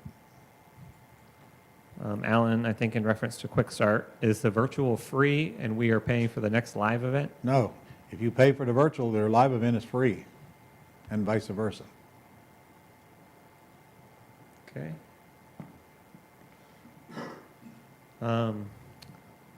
Lionel says, when selling with owner financing in Texas and the buyer is represented by an agent, that expects commission, do you try to work directly with the seller and avoid paying the buyer's agent commission? When selling with owner financing and the buyer is represented by an agent, I could care less. It's none of my business. I don't even need to talk to them. It's not going to affect me. I'm not paying any of the commission. That's up to the buyer if they want to bring in an agent. But that's very rare. All right, Joe says, when well-known tax attorney from Ohio says buying with seller financing in solo K triggers UBIT, but says it's unclear whether subject to or wrap purchase is seller financing. Joe, I've already answered that once today, and I think your well-known attorney is not well-informed. But that's an easy question for you to ask whoever's got your solo 401k or whoever you think will form it for you. I told you I don't believe that is true, but I have not verified it. And besides, if I can buy with subject to, what's the difference between that and owner financing? Farhana says, I'm in the process of getting a real estate license. Does that help in any way? Well, it could help in a couple of ways, meaning maybe you're on the phone with a seller and they don't do terms and they tell you they're going to go list it. Well, you're right in there. You can go, let me come out and list it then for you. Or maybe your people you hang around that have licenses sometimes get deals that they won't list or can't get sold or whatever. That might help you if they refer them to you. But frankly, getting a license means that you are under the thumb of licensing authority now, and you have to disclose that you have a license when you get to the point of a meaningful relationship. So honestly, it's kind of up to you whether it makes any sense for you. I got a lot of students that have a license. In fact, you're going to meet a couple of them here or more, but I don't know how it helps them in their real estate investing business unless they're combining their investing business with their real estate licensing duties. All right, Alan says, can you convert a standard 401k to a solo 401k? I don't know, Alan. You'll have to ask somebody that's setting it up for you. Okay. Dang says, Roth IRA can't lend to an LLC, but can it invest in a rehab? An Roth IRA can lend to an LLC as long as it's not your LLC that you're in control of. And yes, it can invest in a rehab, and that's exactly what I do with mine. Pay cash for the house, rehab it, sell it, put it back in a Roth. All right. Alfonso says, if I buy a house for cash and I get fire insurance on it, but then I sell it with seller financing, do I keep my fire Nope. insurance on it? Yeah, your buyer has to get a policy, and you better have that the day you sell it to them, because your insurance is worthless once you transfer ownership to your buyer. Farrah says, Ron, when there's an association fee, will you pass on the deal? Anytime there's an association fee, I'm adding it to the rent. But I collect it. I don't let them pay the association direct. I want to make sure it's getting paid. All right. Jason says, you encourage to buy with a wrap mortgage and sell with land contracts. I am aware the incentive spread is in equity and percentage of the past and new loan. Is wrap mortgage only an acknowledgement in the purchase and sale agreement to the addendums? Do I go see a lawyer in California about wraps? I didn't see any wrap contracts in the Gold Club. I think we forgot to say that a question is one sentence. Okay. I don't know where to even start with that one. First of all, it's a wrap.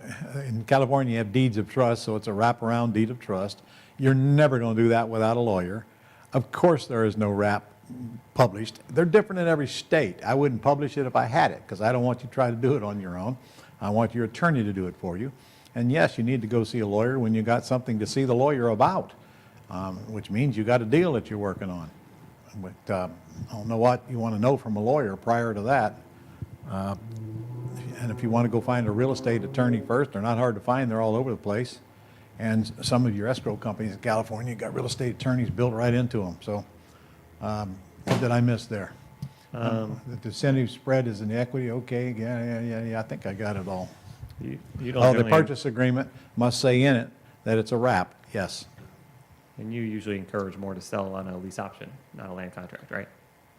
I do sell on lease options, but a land contract is the downside by selling on a land contract is you lose appreciation and depreciation. All right. And then you better make sure you're in a state where you can get it back quickly if they default. Jason, again, still learning about wraps and trying to figure out how this works, do you have a detailed video about how to process wraps from starting to end and when and how to use No. it? But I do have a training called Quick Start Real Estate School where we go over it there. Okay. And honestly, if you get your head around what a wrap is, you find it so incredibly easy. It's just a mortgage you create to the seller that wraps around the underlying loan. That's all a wrap is. And sometimes it's the same amount that they owe, sometimes it's more than what they owe. So generally you pay the seller and they pay the bank. Or in my case, I pay the bank directly. Seller's not entitled to any money on that example I showed you this morning. All right, we got to get moving. Can I ask our most common question? Yeah. Henry says, is California a good market for real estate? No, it will not work in California, Henry, so you might as well move. Henry, come on, for crying out loud. People in California think they live on a different planet. I don't know, maybe you do. But look, do people in California own houses? Yes. Do they sell houses? Yes. Do other people buy houses? Yes. Do they buy them with owner financing? Yes. So what is the difference between California and any other state, except your governor sucks? Other than that, you're no different, okay? We got different laws in every state, which you'll quickly adapt to, and that's one reason I want you to have an attorney. But I got thousands of clients in California, thousands of them. And yeah, your numbers are higher in most of your big cities. So what? That's a big plus for you in this terms business. The higher the numbers, the more your market is programmed that they got to buy at these higher numbers. The bigger down payments you get, the bigger monthly spreads you get. When you learn to do that without risk, I don't care where you live. I don't care where you live. I can go in any city in this country and do these terms deals. In Henry's defense, we get that question from every state, every territory, every province in Canada, everything. True. True. Everybody thinks their area is special. It's not. All right, let's move on with mastering the phone here, John, if we can. Okay. All right, guys, as I said to you earlier, this is the key for this entire terms business right here, so I decided to spend a little time on it. And there's really only two things you need to master, because the rest is just semantics that are quick and easy to learn. But if you don't get on this telephone and read my scripts correctly and get these deals that are there from the sellers, then obviously the rest of that doesn't mean a thing. So it truly is the most important skill you're going to learn in the terms business. And then, of course, you got to go out to the house or send the contract and get it signed. But again, this all starts with that phone call. So I'm going to go through some do's and don'ts. We'll go through the scripts, and then we're going to go through things you do wrong on the telephone, and then some objections you might get from the sellers. Now, I do have a whole 2-day course on this, if you want. We went through all of this stuff. We did multiple transactions that we talked about during it. And then I talked about acquisition. This is on there. God, I can't even remember everything. In 2 days we did this. If you're interested in that, call the office and they'll give you a really good deal on this whole course. But I'm going to go the best I can here in the little time we got. All right, again, stack of leads on your desk is not going to be any good to you whatsoever until you pick up the phone and make this closing call. And that is up to you. Our VAs are not going to do that. That is either up to you or somebody you choose to make those calls for you with those scripts in their hand. But making the calls doesn't mean you've mastered them. A lot of new investors stop doing the business rather than mastering the phone, and that is so true.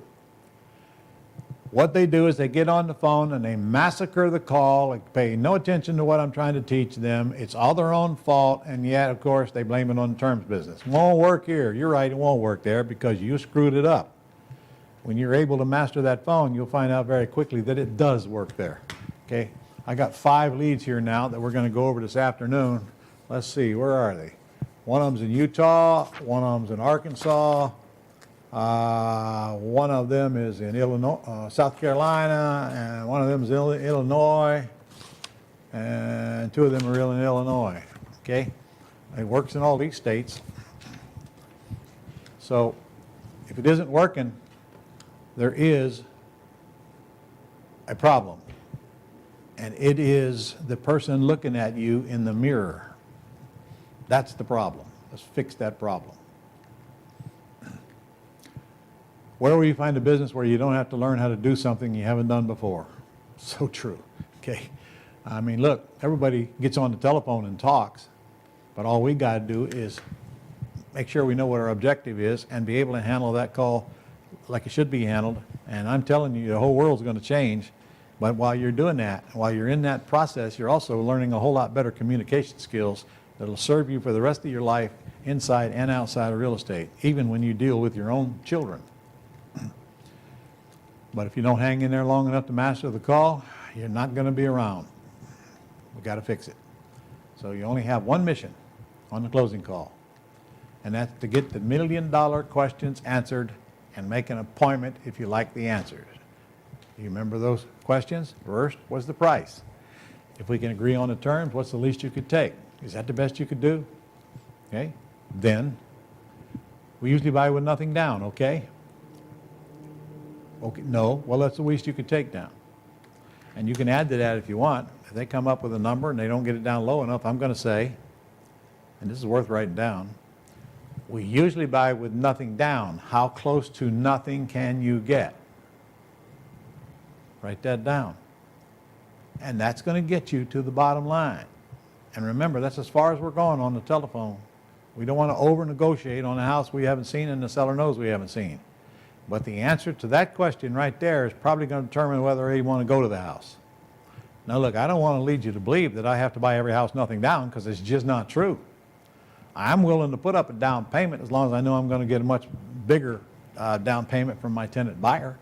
If I have to put up $4,000 to buy the house and I'm going to get $20,000-$25,000 back, that's a no-brainer to me. If I have to put up $25,000 to buy the house and I know I'm going to get $100,000 back, that's no-brainer to me, assuming that I have the money.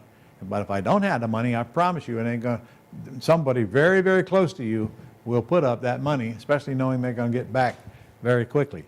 If you need a $10,000 down payment, all you got to do is find somebody with 10 grand and say, look, I'll pay you back 12 when I put a tenant buyer in the house. Greed will step in. And thirdly, I'll cover your payment until I pay you off in full. That's assuming they have a payment.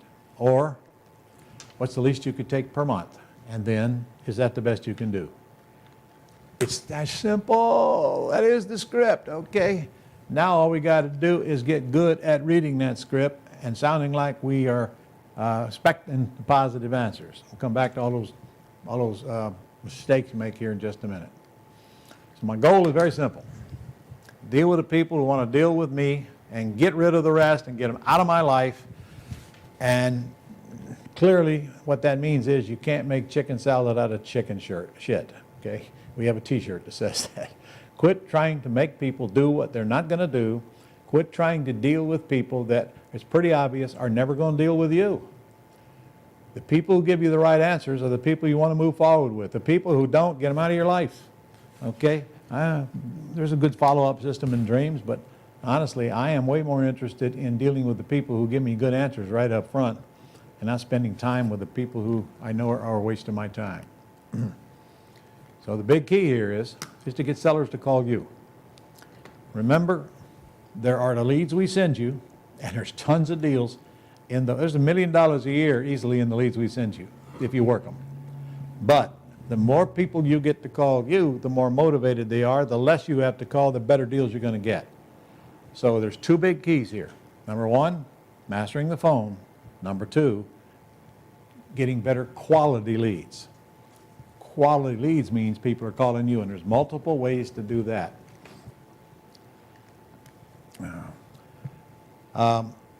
The only leads we can furnish to you are the ones where people advertise online, and that is the bottom of the barrel. But that barrel's got a lot of money in it. Make no mistake, they might be the bottom of the barrel, but as you're going to see, every single lead that we process over the next 3 days came from and through the Gold Club, and then our VAs called them.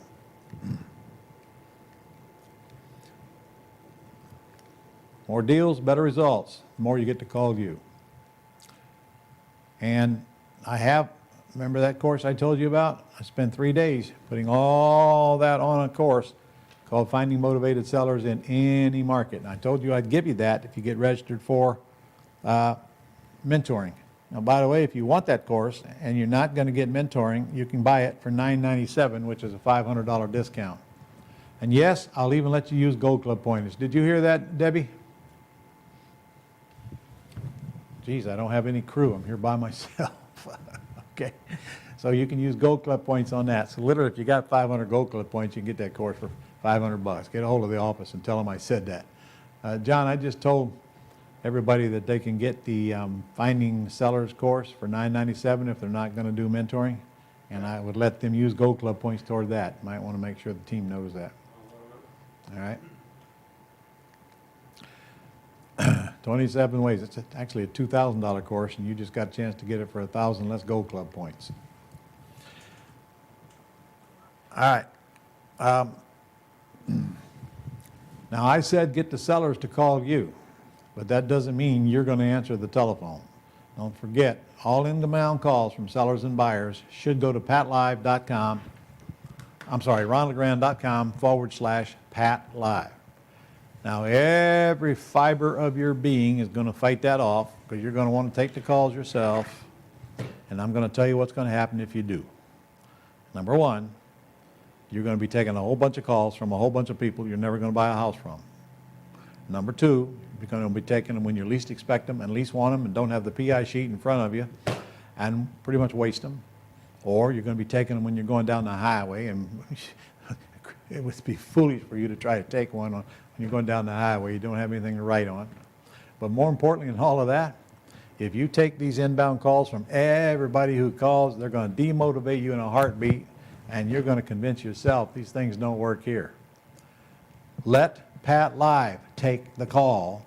They're only going to ask them a few questions like, do you have a house for sale? What's the address? What's the asking price? And how do we reach you? Now you send that to the VAs and let the VAs do all of this front-end grunt work for you. Let the system work for you. Quit trying to save a nickel because you're going to lose $1. Pat Live costs a whopping $200 a month for 250 minutes of a live human answering the telephone. Please do what I ask you to do if you want to succeed and get there fastest.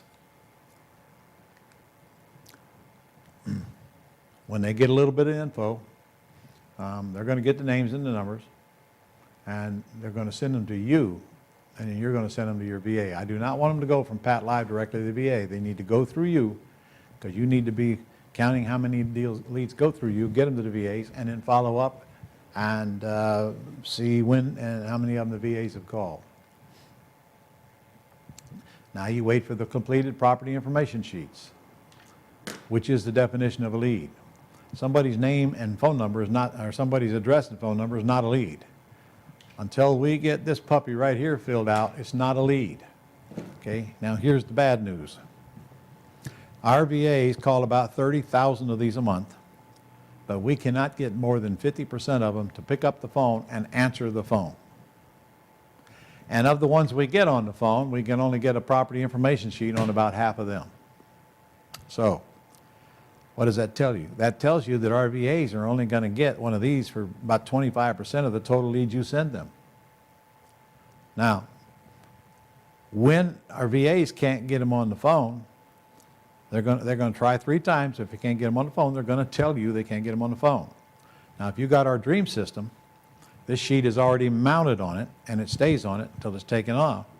And it goes all the way through the program, and you can look right on your homepage, and you can see whether it's been called, whether it's a closed meaning it's sold, or listed, or they made 3 attempts, and they couldn't.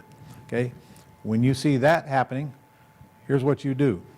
You pick up your phone, and you text that seller, and you say, hi, my name is Ron. I've been trying to reach you. I'm interested in buying your house. Please call me. If you do that, you're going to be surprised how many of those people will call you back, because texting is by far the easiest way to reach people and get 98% delivery. So now when they call you back, they're a much more qualified lead than when you're chasing them down. Guys, We do this every event we do, and believe me when I tell you, probably half of our deals come from that call back from those sellers, not from when we're trying to reach them. So simple, if I can't reach them, now my VA's not going to text them, that's entirely up to you. You text them, they text you back, or they call you back. And then you make contact, because until you get that seller on the phone, you're not going anywhere. Until you get them on the phone and ask them the questions to the script, you've accomplished nothing.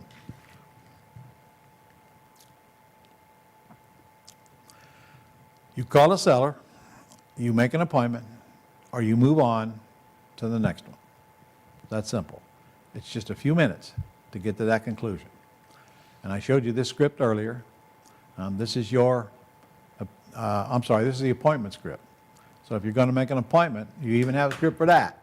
And yes, you better use it, because there's two very key points in this script. Number one, all right, John, okay, if I come out to the house, are you the only owner? Well, no, my wife and I own it. Okay, can I get you both there when I come out? Guys, you want them both there if you can get them there. Can you imagine John explaining this after you're gone to Mary? Not likely. And if in fact you can get a signature on contract today, you need both of them. So if possible, you get both of them there. It's a simple question. Okay, last question. John, if I come out to your house today and I like what I see and we can agree on the terms, are you ready to sell your house now and get some paperwork done while I'm there? Guys, took me 20 years to figure out how to ask that question. 20 years of wasted trips out into the field. Just read the script and let it do the work for you, and it'll tell you whether you should go to the house or not. If he tells me he's not really ready to sell, he wants me to come out and take a look, I'm not going out there. John, I got better things to do. I got a bunch of people here that really need to sell, so let me know when you're ready. That script will save you a lot of wasted trips. All right. Now, I can't sit here and read this no script to you, but it's in your system. It's in your terms course. In fact, the updated version is in your boot camp manual. This is a script that you read if they say they're not interested in terms. And right at the top, it tells them, well, listen, sometimes I understand, because some people tell me they're not interested in terms, but when they find out a few things, then they find out it is in their best interest.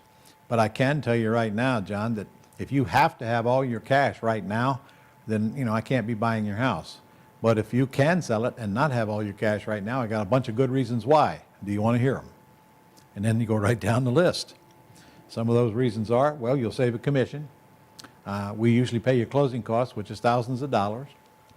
You do not have to be out of the house when we buy it. We'll work that out when we meet. You do not even have to clean the house out. You can leave all the furniture in there you want. Just take what you want and leave what you want. I'll close this thing when you're ready, within the next few days if you like. There's not going to be any appraiser coming to your house or any home inspector coming to your house or more people calling you to try to make an appointment. You have to clean up your house or any of that stuff. And the truth is, John, selling to me is the most profitable way you can sell. So, based on all of that, would you consider letting me make your payment until I can pay you off in cash instead of being cashed out now? If John says yes, I consider that, you're going to go right back to the $1 million script and get those questions answered. When you get those, I'm sorry, that's the appointment script. You're going back to the $1 million script and get the big three answered. And then if you like the answers to the big three, you make the appointment and you go to the house. Minutes on the telephone. All you got to do is read the scripts. But here are the mistakes people make. Here's some of the mistakes. I'm not going to go through all 10 of them right now, but here's the big ones. Number one, talk too much. Most people have this problem until they recognize it and fix it. Yak, yak, yak, yak, yak, yak, yak, yak, yak, yak. Shut up. Help. I've fallen and I can't shut up. Talk too much. Just don't talk too much. Because if you're in the habit of talking too much, what you're doing is begging. All you're doing is stalling, trying to figure out what to say, because you don't have a script in front of you. They are not interested in you doing a seminar for them. They want to sell you their house, and they want you to get to the point of what you need to know to buy their house. And of course, the biggest problem is that you beg.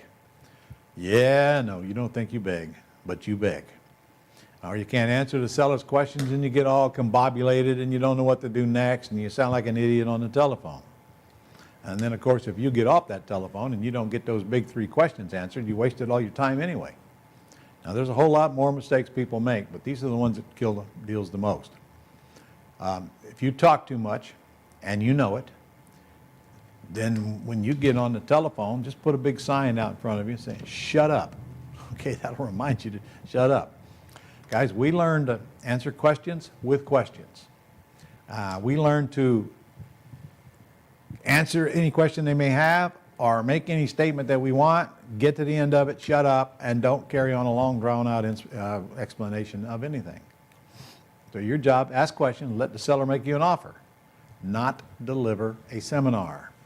And I'm telling you, that's a practice that if I were you, I'd work on in all of my conversations going forward for the rest of my life. Shut up, ask questions, get answers, ask next question based on the last answer. My scripts make that easy for you. For example, is that fair? Well, wouldn't you agree? Is that the best you can do? So you're saying, John, if I don't pay you $200,000, you won't sell me the house? Or so you're saying if I won't give you $50,000 down, you won't sell the house? Question, question, question, question. Now the onus of answering your question is on the seller. They got to come up with the answer to your question. So again, answer questions with questions. Let them give you the answers. We do not tell a seller what we'll pay. We do not tell them what we'll give them down or what we'll give them a month. We ask them questions and they give us all of these answers, thus they are making us an offer. All right. I know you don't think you beg. It is very rare that we ever have a client come in and start working the phone where we don't hear them begging. If you talk too much, you're begging. If you start teaching, you're begging. If you get off script and you start making things up, you're begging.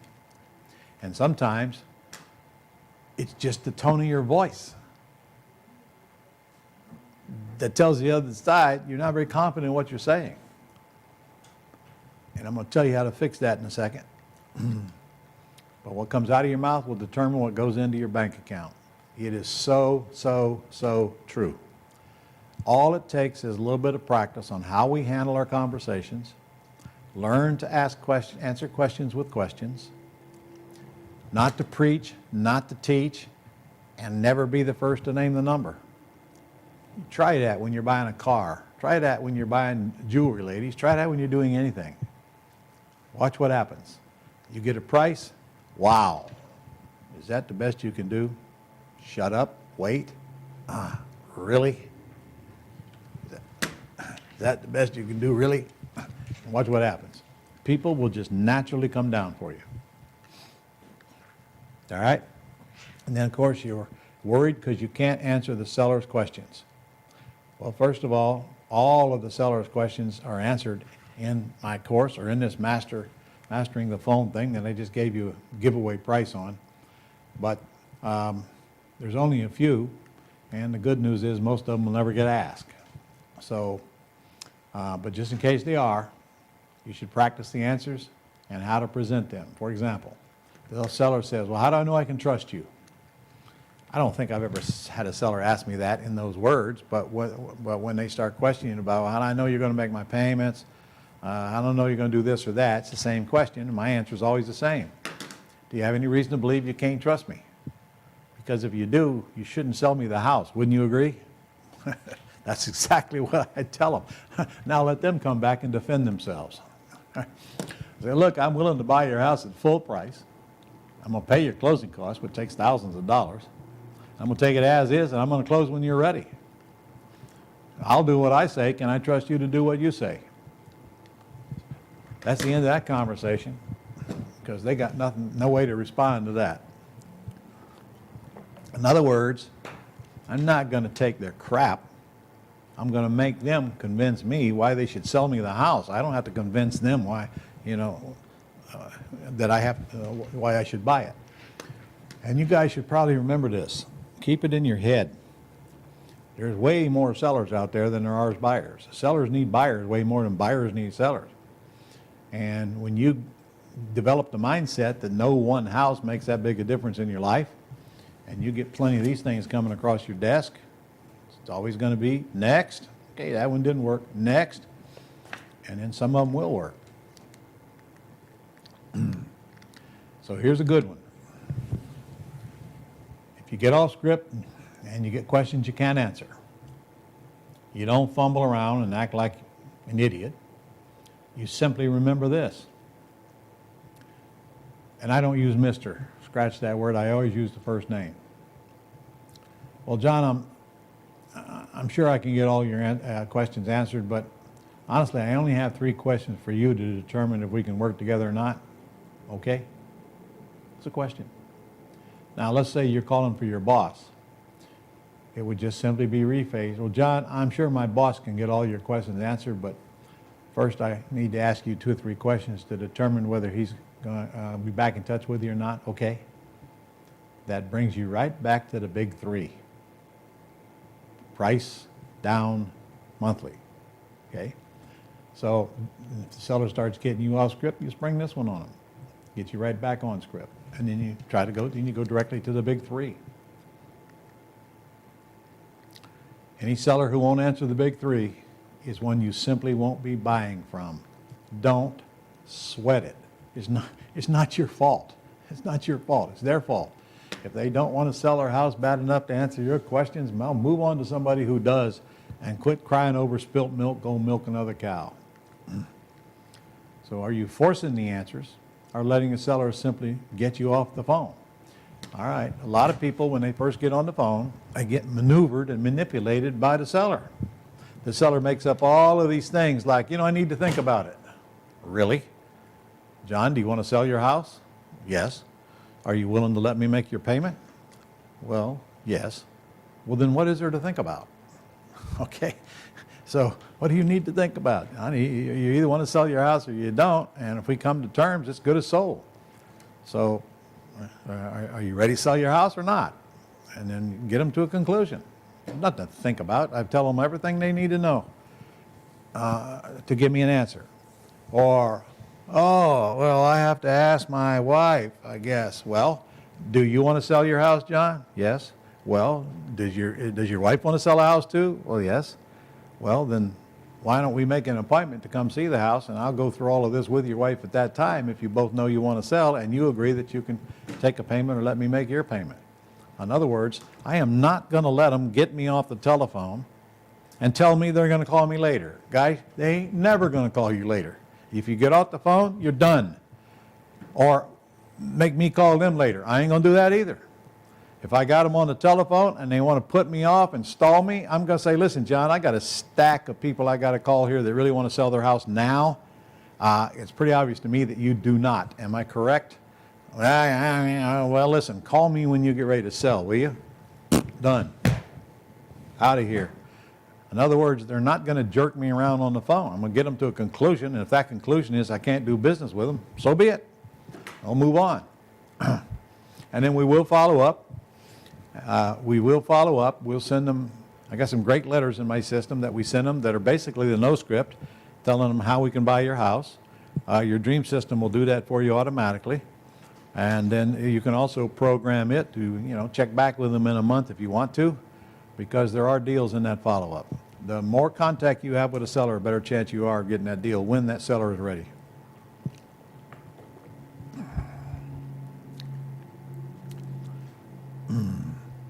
They won't tell you their lowest price, how much down, and the monthly payments. They're just not ready to sell.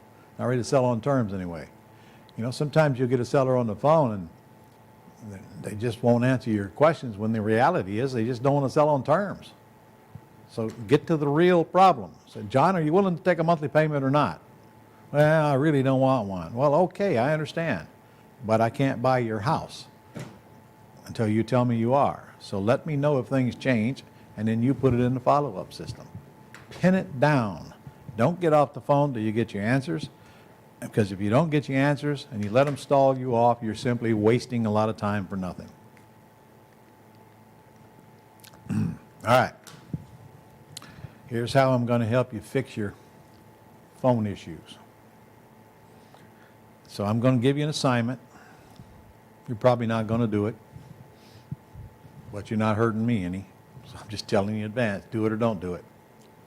If you do it, you're going to see a marked difference in your ability to handle the phone. If you don't do it, well, then you don't have to worry about it, but you won't get any better on the phone. And if you're watching right now and you think, well, I'm already good on the phone, I would challenge you on that. You might be good on what you do on the phone, but getting on the phone and asking these questions to the seller is going to take some training, whether you think you got to figure it out or not.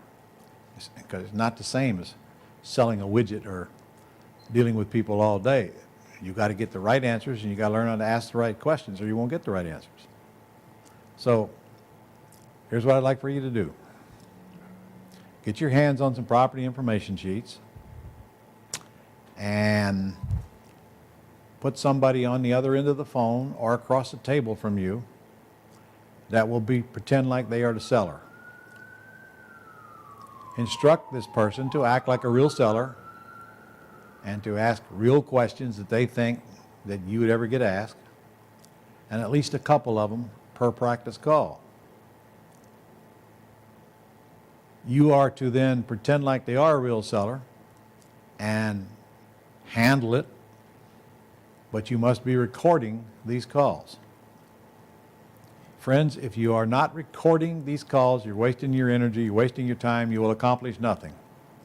You cannot recognize your mistakes on the phone unless you record the calls and play them back.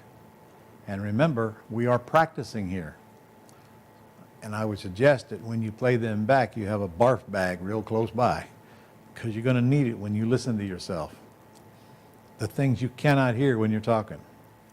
The ums and the ahs and the you-knows and the bumbling. And, mark my words, listen to yourself on the phone and see if you don't think you're begging. The tone of your voice is probably begging. So now when you play these back, you must write down the mistakes you think you made.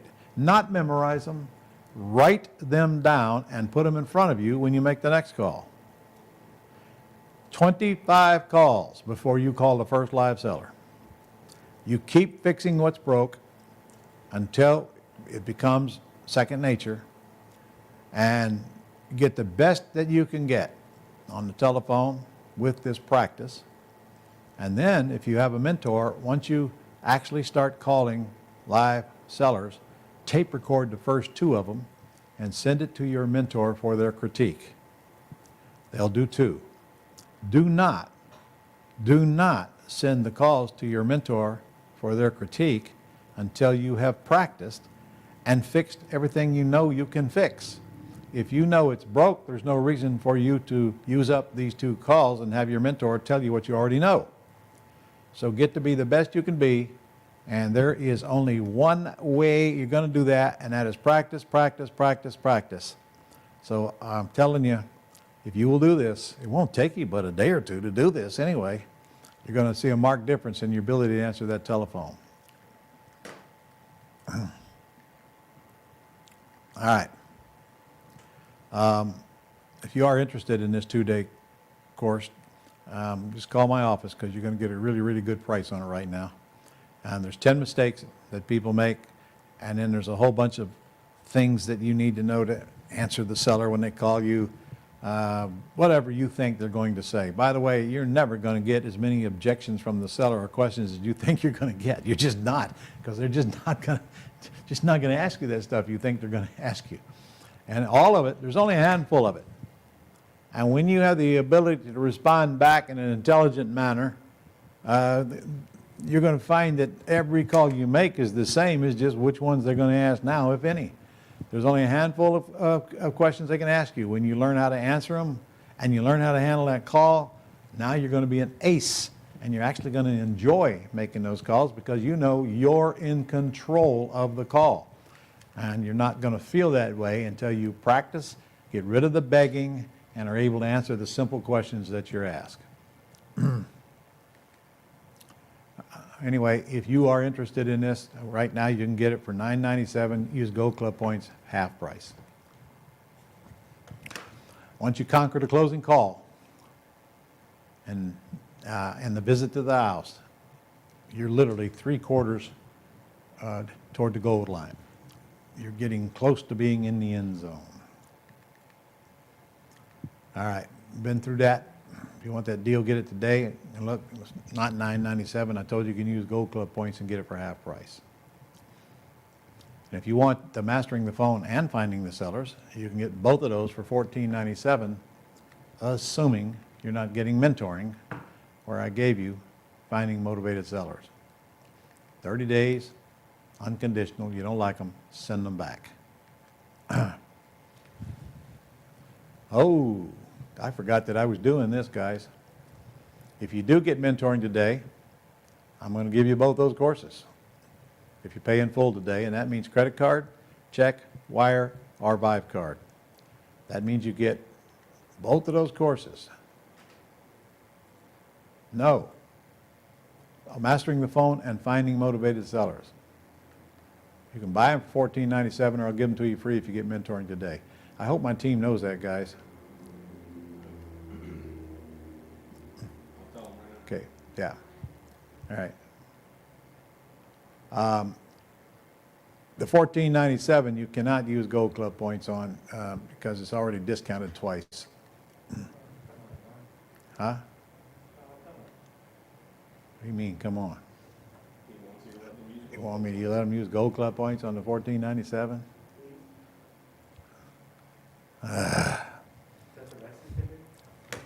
All right, I don't care.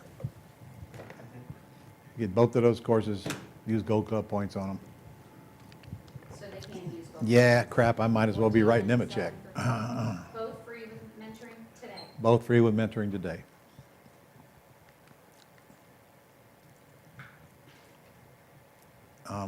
And if you are a master's and you do not have them courses, you know, call in because you're automatically entitled to a discount.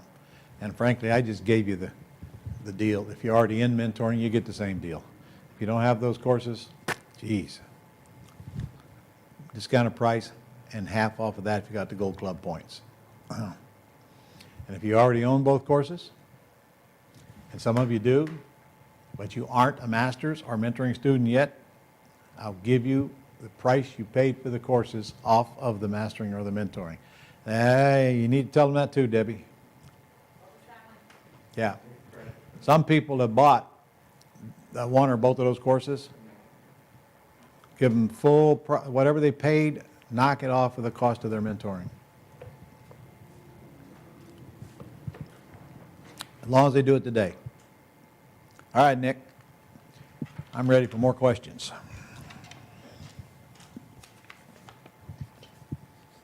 Fire away.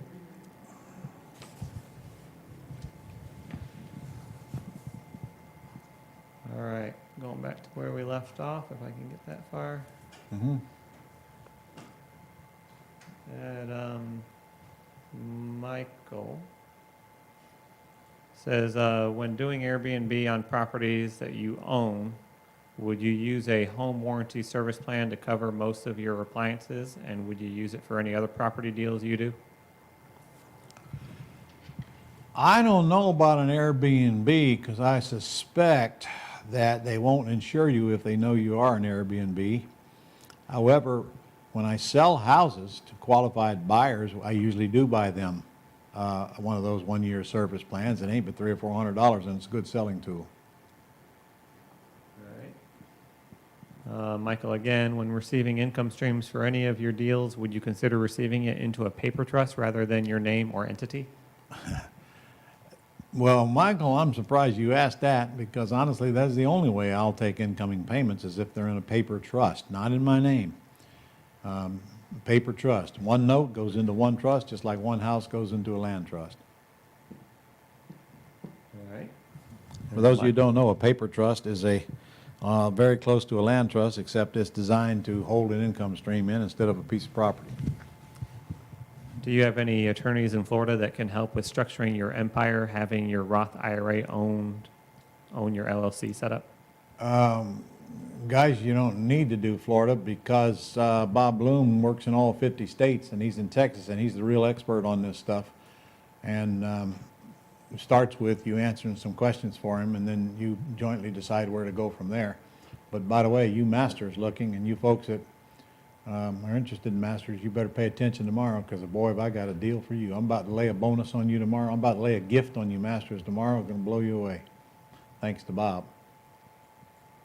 All right. Adrian says, I have a question about the pay down and increased equity. If you and the seller agree on price to pay off the house and the tenant buyer makes years of monthly payments, how do you benefit from the pay down if you still have to pay the owner the original price agreed upon when the tenant cashes out the house? That's a good question, Adrian. All right. First of all, I don't ever agree on a fixed price.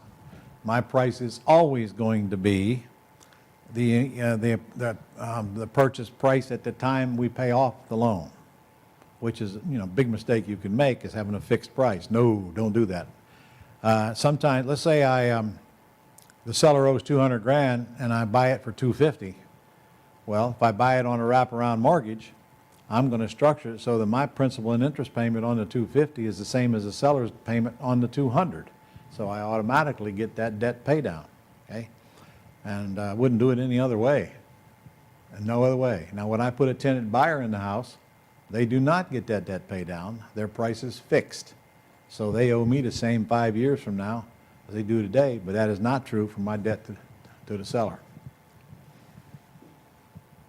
All right. Let's see. Dang says, what is PPM? Private Placement Memorandum.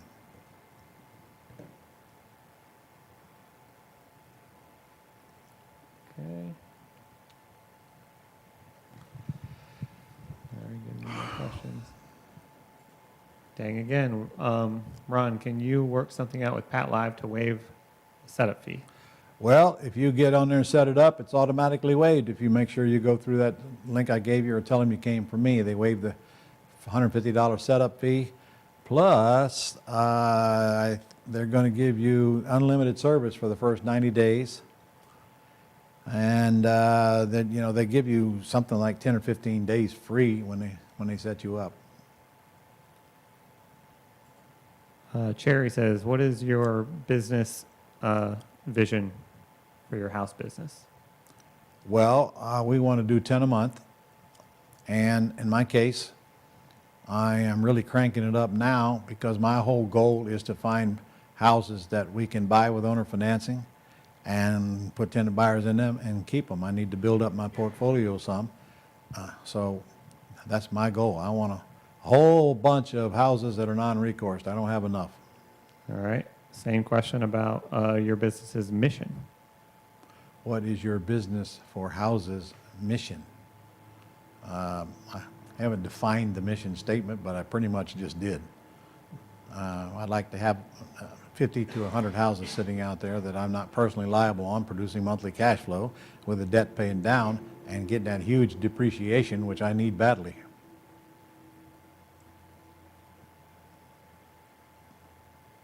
All right. Dang, already answered that question, Dang. Well, suppose you remember the formula that Jason gave. You wrote it down. Which formula? The CC. Oh, that thing? CF. all Yeah, that. yeah, I might steal that. Cash cow plus. Yeah, that was pretty good. I wrote it down here somewhere. I don't have it in front of me. All right. Here it is. CC plus RE plus FF equals CF. Cash cow plus retained earnings plus family fund equals cash flow. Rainbow Skittle says, do you need real estate license to buy and sell properties? Absolutely not. Not selling for anybody else, you're selling them for yourself.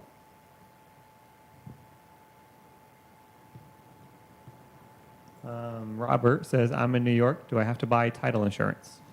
Nope.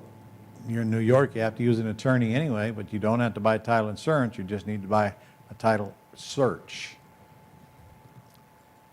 Brennan says, what would be the best strategy to use with homeowners of pretty houses who are in financial distress, like foreclosure or notice of default? Well, Brendan, here's how it works. You get answers on property information sheet, okay? That'll tell you where you need to go from there.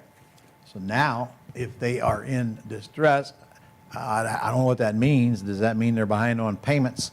Okay, so where I go next is going to depend on how much equity there is in the house, what they want for the house, how far they are behind, and whether it makes any sense. Because when you put somebody in that house, you got to get those payments made up. So you might got enough equity to make it worthwhile to make those payments up. And if I do make it up, how much cash is that going to take? Do I think I'm going to be able to get that cash back when I put a tenant buyer in the house? And you know, all those questions have to be answered. And then again, we talk about condition. What kind of condition is the house in as well? So I can't answer that without having the facts about the house. Dr. Larry says, why do we not want to buy title insurance? I thought we wanted it to protect against future problems when selling. Okay. Well, Larry, if you're not putting anything down and you're paying a couple of $1,000s in closing cost, tell me what's the worst can happen? Okay, you lose your $2,000.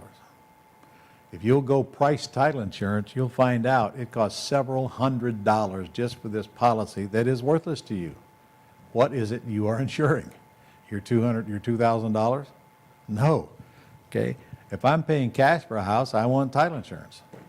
But if I'm not paying cash for a house, it's simply a waste of money. Waste of money. I'm going to do a title search to make sure I got clear title so that I can pass it on to my buyer when I get it.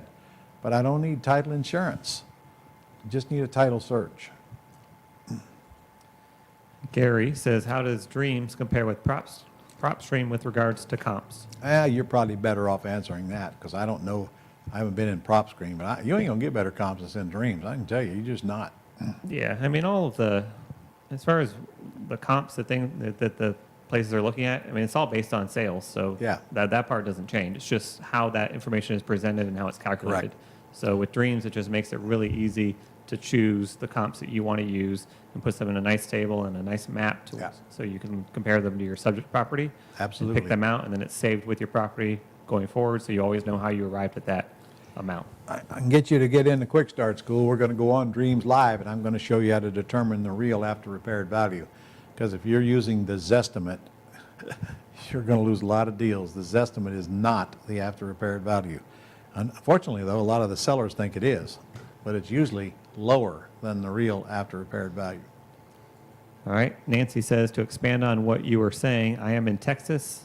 Do we need to purchase title insurance here, or can they just do the closing? You need a title search, Nancy, no matter where you're at. Make sure you got clear title. Make sure the people you're buying from are the people you're doing business with that really own the house, and look for any other title problems. And that's all you need to know. And that's nothing more than an email from the title company, by the way, saying we don't see any issues. Okay?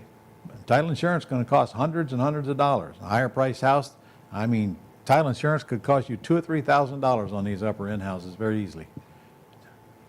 For what? What are you insuring? Are you still offering 500 Gold Club points with a purchase of the VA program? I am. If you purchase 200 hours of 200 hours. 200 would be good. Okay. 10 hours of VA service for $200, then I'm going to give you 500 Gold Club points. So I'm going to exchange you $500 for $200. I sure hope you got that one. Okay. Now, again, if you don't have a VA yet, it's a $500 setup fee one time. But if you're getting mentoring, that fee is waived. If you already have mentoring, that fee is waived also. So when you're ready to use a VA, this is a good deal. You're only going to get it today and tomorrow. Sean says, do you teach on commercial property? I absolutely do. I have a commercial property boot camp twice a year. And I also have a commercial property mastermind group full of really cool people that I work with almost daily on projects that they send me that they want me to partner with them on. Brennan says, what would be the best strategy to use with homeowners of pretty house? Oh, we already did that one. Yeah, we did You that. guys only have to ask the question one time, and we'll get to it. All right. I don't know if this is a joke or not. Is a wrap the same as a sandwich? Pretty much. Pretty much. One's a tortilla, one's bread. Now, you're the meat in the middle, okay? That means you're paying the seller X and your buyer's paying you X, and you're taking the buyer's money and paying the seller. All right. Wait a minute, I think he's talking about a sandwich lease option, maybe. Okay. Same thing, though. It means you're leasing it from the seller and you're subleasing an tenant buyer, and you're in the middle. That's why they call it a sandwich lease option. Let's see. Sean says, are mobile homes good investments, and can they be refinanced? Mobile homes have their place in life. Whether they're a good investment or not is in the eye of the beholder. Can they be refinanced? I certainly hope not. I hope if you ever go apply for a loan to refinance a home, they turn you down flat and kick you out of the building, because that's the last thing you want to go personally guarantee. Mobile homes do not appreciate. They depreciate rather quickly, and you can't go down to Lowe's to buy the stuff to fix a mobile home. Good. I know people are in the mobile home business, but on the other hand, answer yourself this question before you decide. Do you want to deal with the lowest common denominator of tenants on the planet? If you do, get in the mobile home business and put tenants in them. You're probably not going to like that business very long. Now, there's a difference between being in the mobile home business and being in the mobile home park business. Okay, in the park, I got no wobbly boxes to fix. All I'm interested in is collecting my monthly rent. If they don't pay, they can't move their mobile home until they pay.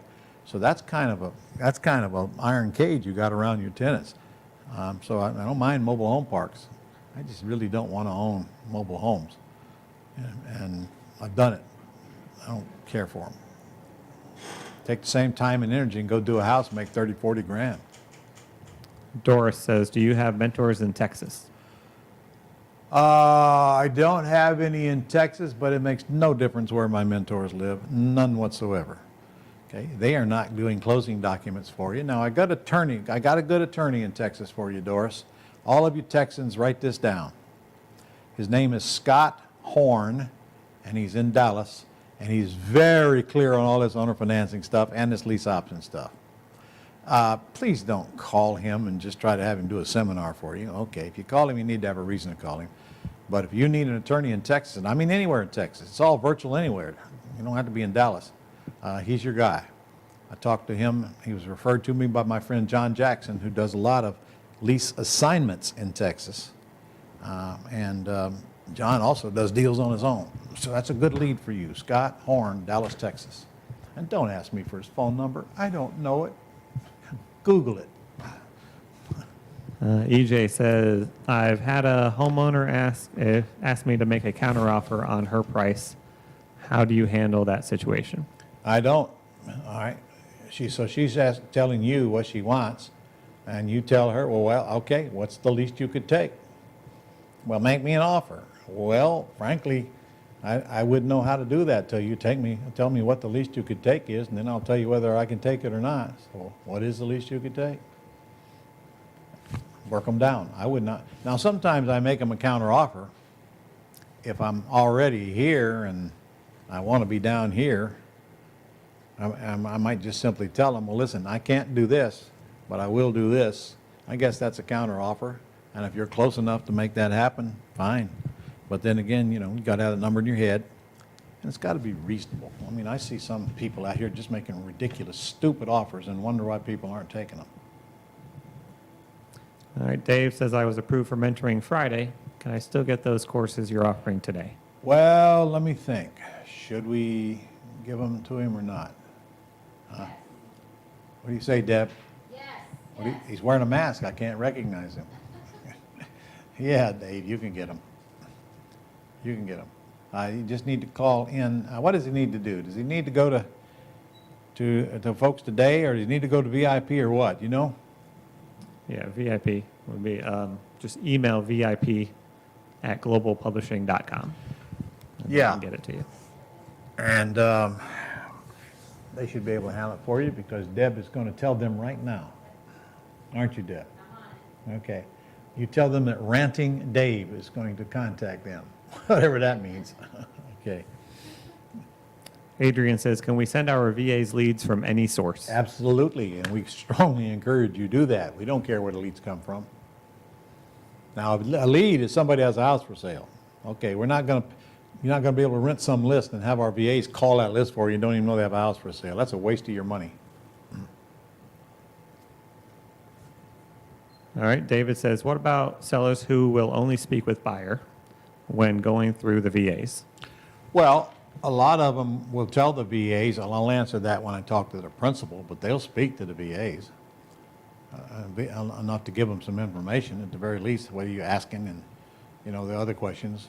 May not tell them what they owe, but they'll tell them I'll tell the principal, and then all the questions at the bottom, bedrooms and baths and all that stuff. If they won't give the VA any of that, frankly, I don't have any patience with them. I'm not going to mess with them. I got to the point in my life where I ain't going to deal with anybody that's a pain in the ass. And you don't have to either, just in case you didn't know that. And I don't care who they are, how many initials they have after the last name. You get to choose who you work with, and if it's a job, don't work with them. Okay, Eric says, products that have a monthly subscription, can you pay 2 or 3 months ahead? What? Are you asking me, Eric, can you send us money? Yeah, as much as you want, anytime you want. Yeah, of course you can pay ahead. All right, Rick says, the updated no script, is it new or the same one in the September Quick Start Manual? It's the same one in the September Quick Start Manual, assuming we're talking about 2020. Is it? I know we were, I it was within the last couple of months, so I don't know. I don't think I changed it since September, Okay. Okay. and we didn't have an October event. Either way, it's updated in Gold Club, so you can definitely get it there. I'm almost positive it's okay in September manual. Okay. Rick, get on the phone and upgrade the mentoring today, man, while you got that killer deal.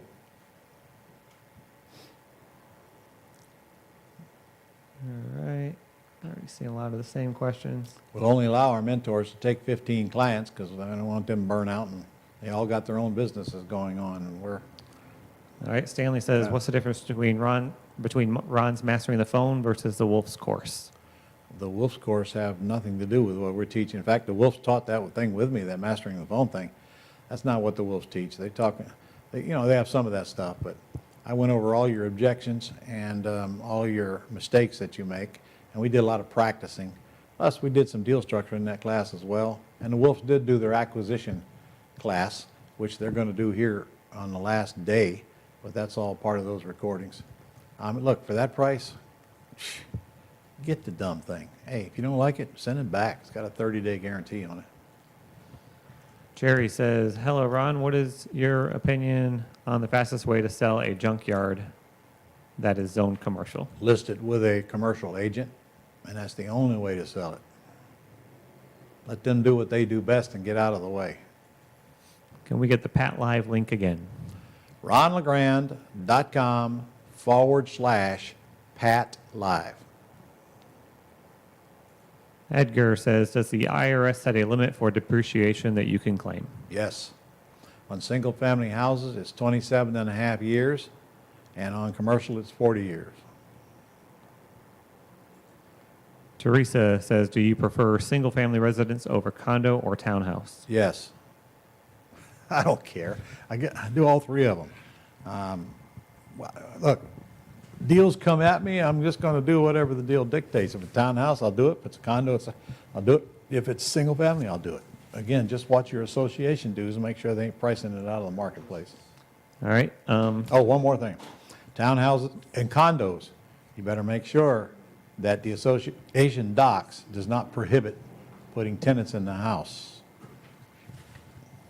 Philandus says, I know this is off topic, but I just went to my own private lending page and it says to call or email me with questions. What do I say? What is she talking about? I think well, one of them. The private lender website that we provide with Gold Club. Says on there to call or email me with questions. and if you That get- means you're going to put your phone number on there so they can call you with questions. Right, so I think- Now, if you have no idea what private lending is or what to do with it, you shouldn't be, you shouldn't be attracting traffic to that site yet anyway till you're able to answer that question. Because you'll just turn off the private lenders.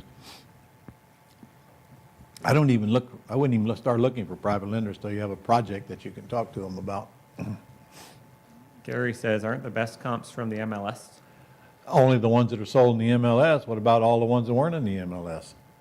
And like we just said, look, it don't make any difference what site the comp came from. Dreams puts them all in one place and makes it easy to maneuver them. The sold price is the sold price, no matter what website it came from. I mean, but I'm just telling you, the Dreams is the easiest one to use, way easier than Zillow. All right, and that answers Alan's question. What site do we now use for comps? Dreams, Where do you get property information sheets? well, they're in everything that I publish, all my courses. They're all over. You can get them off the Gold Club site as well. ronlegrand.com/FSBO, FSBO. Oh, and ronlegrand.com/FSBO, even if you're not a Gold Club member. But if you're not, bad things are going to happen. You better get in there and become a member.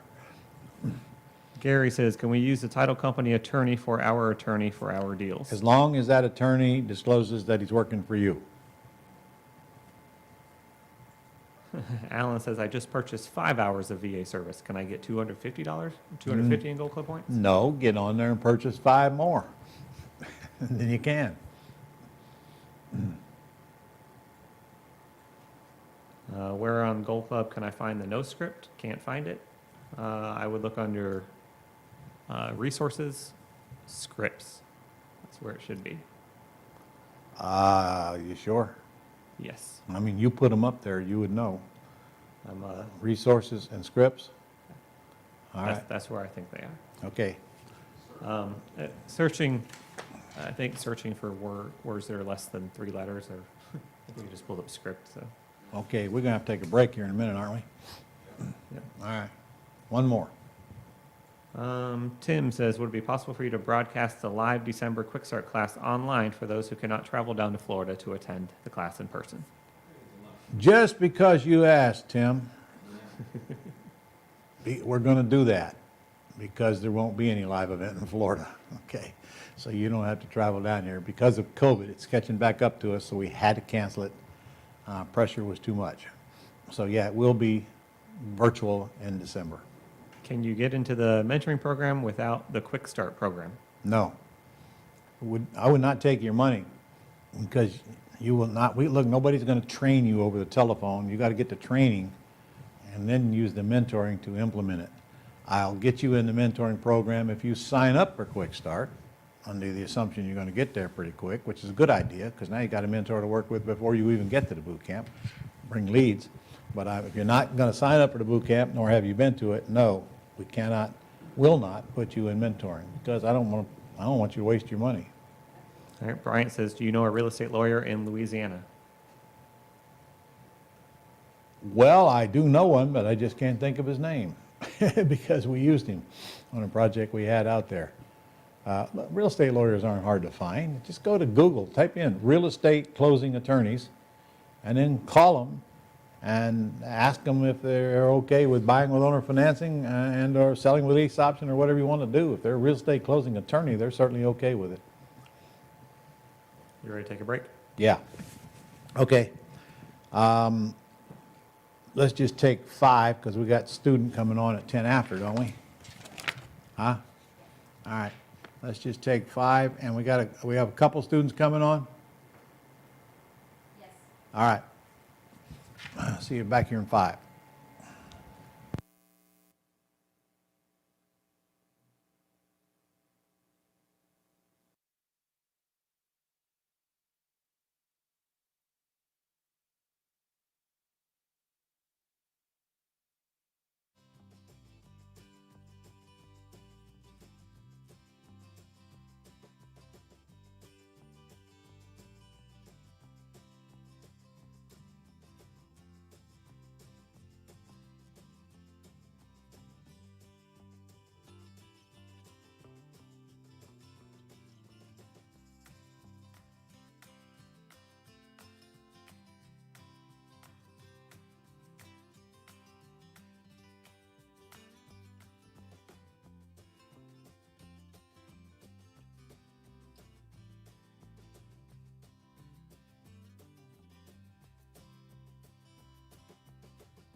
All right. Going to bring Steve up.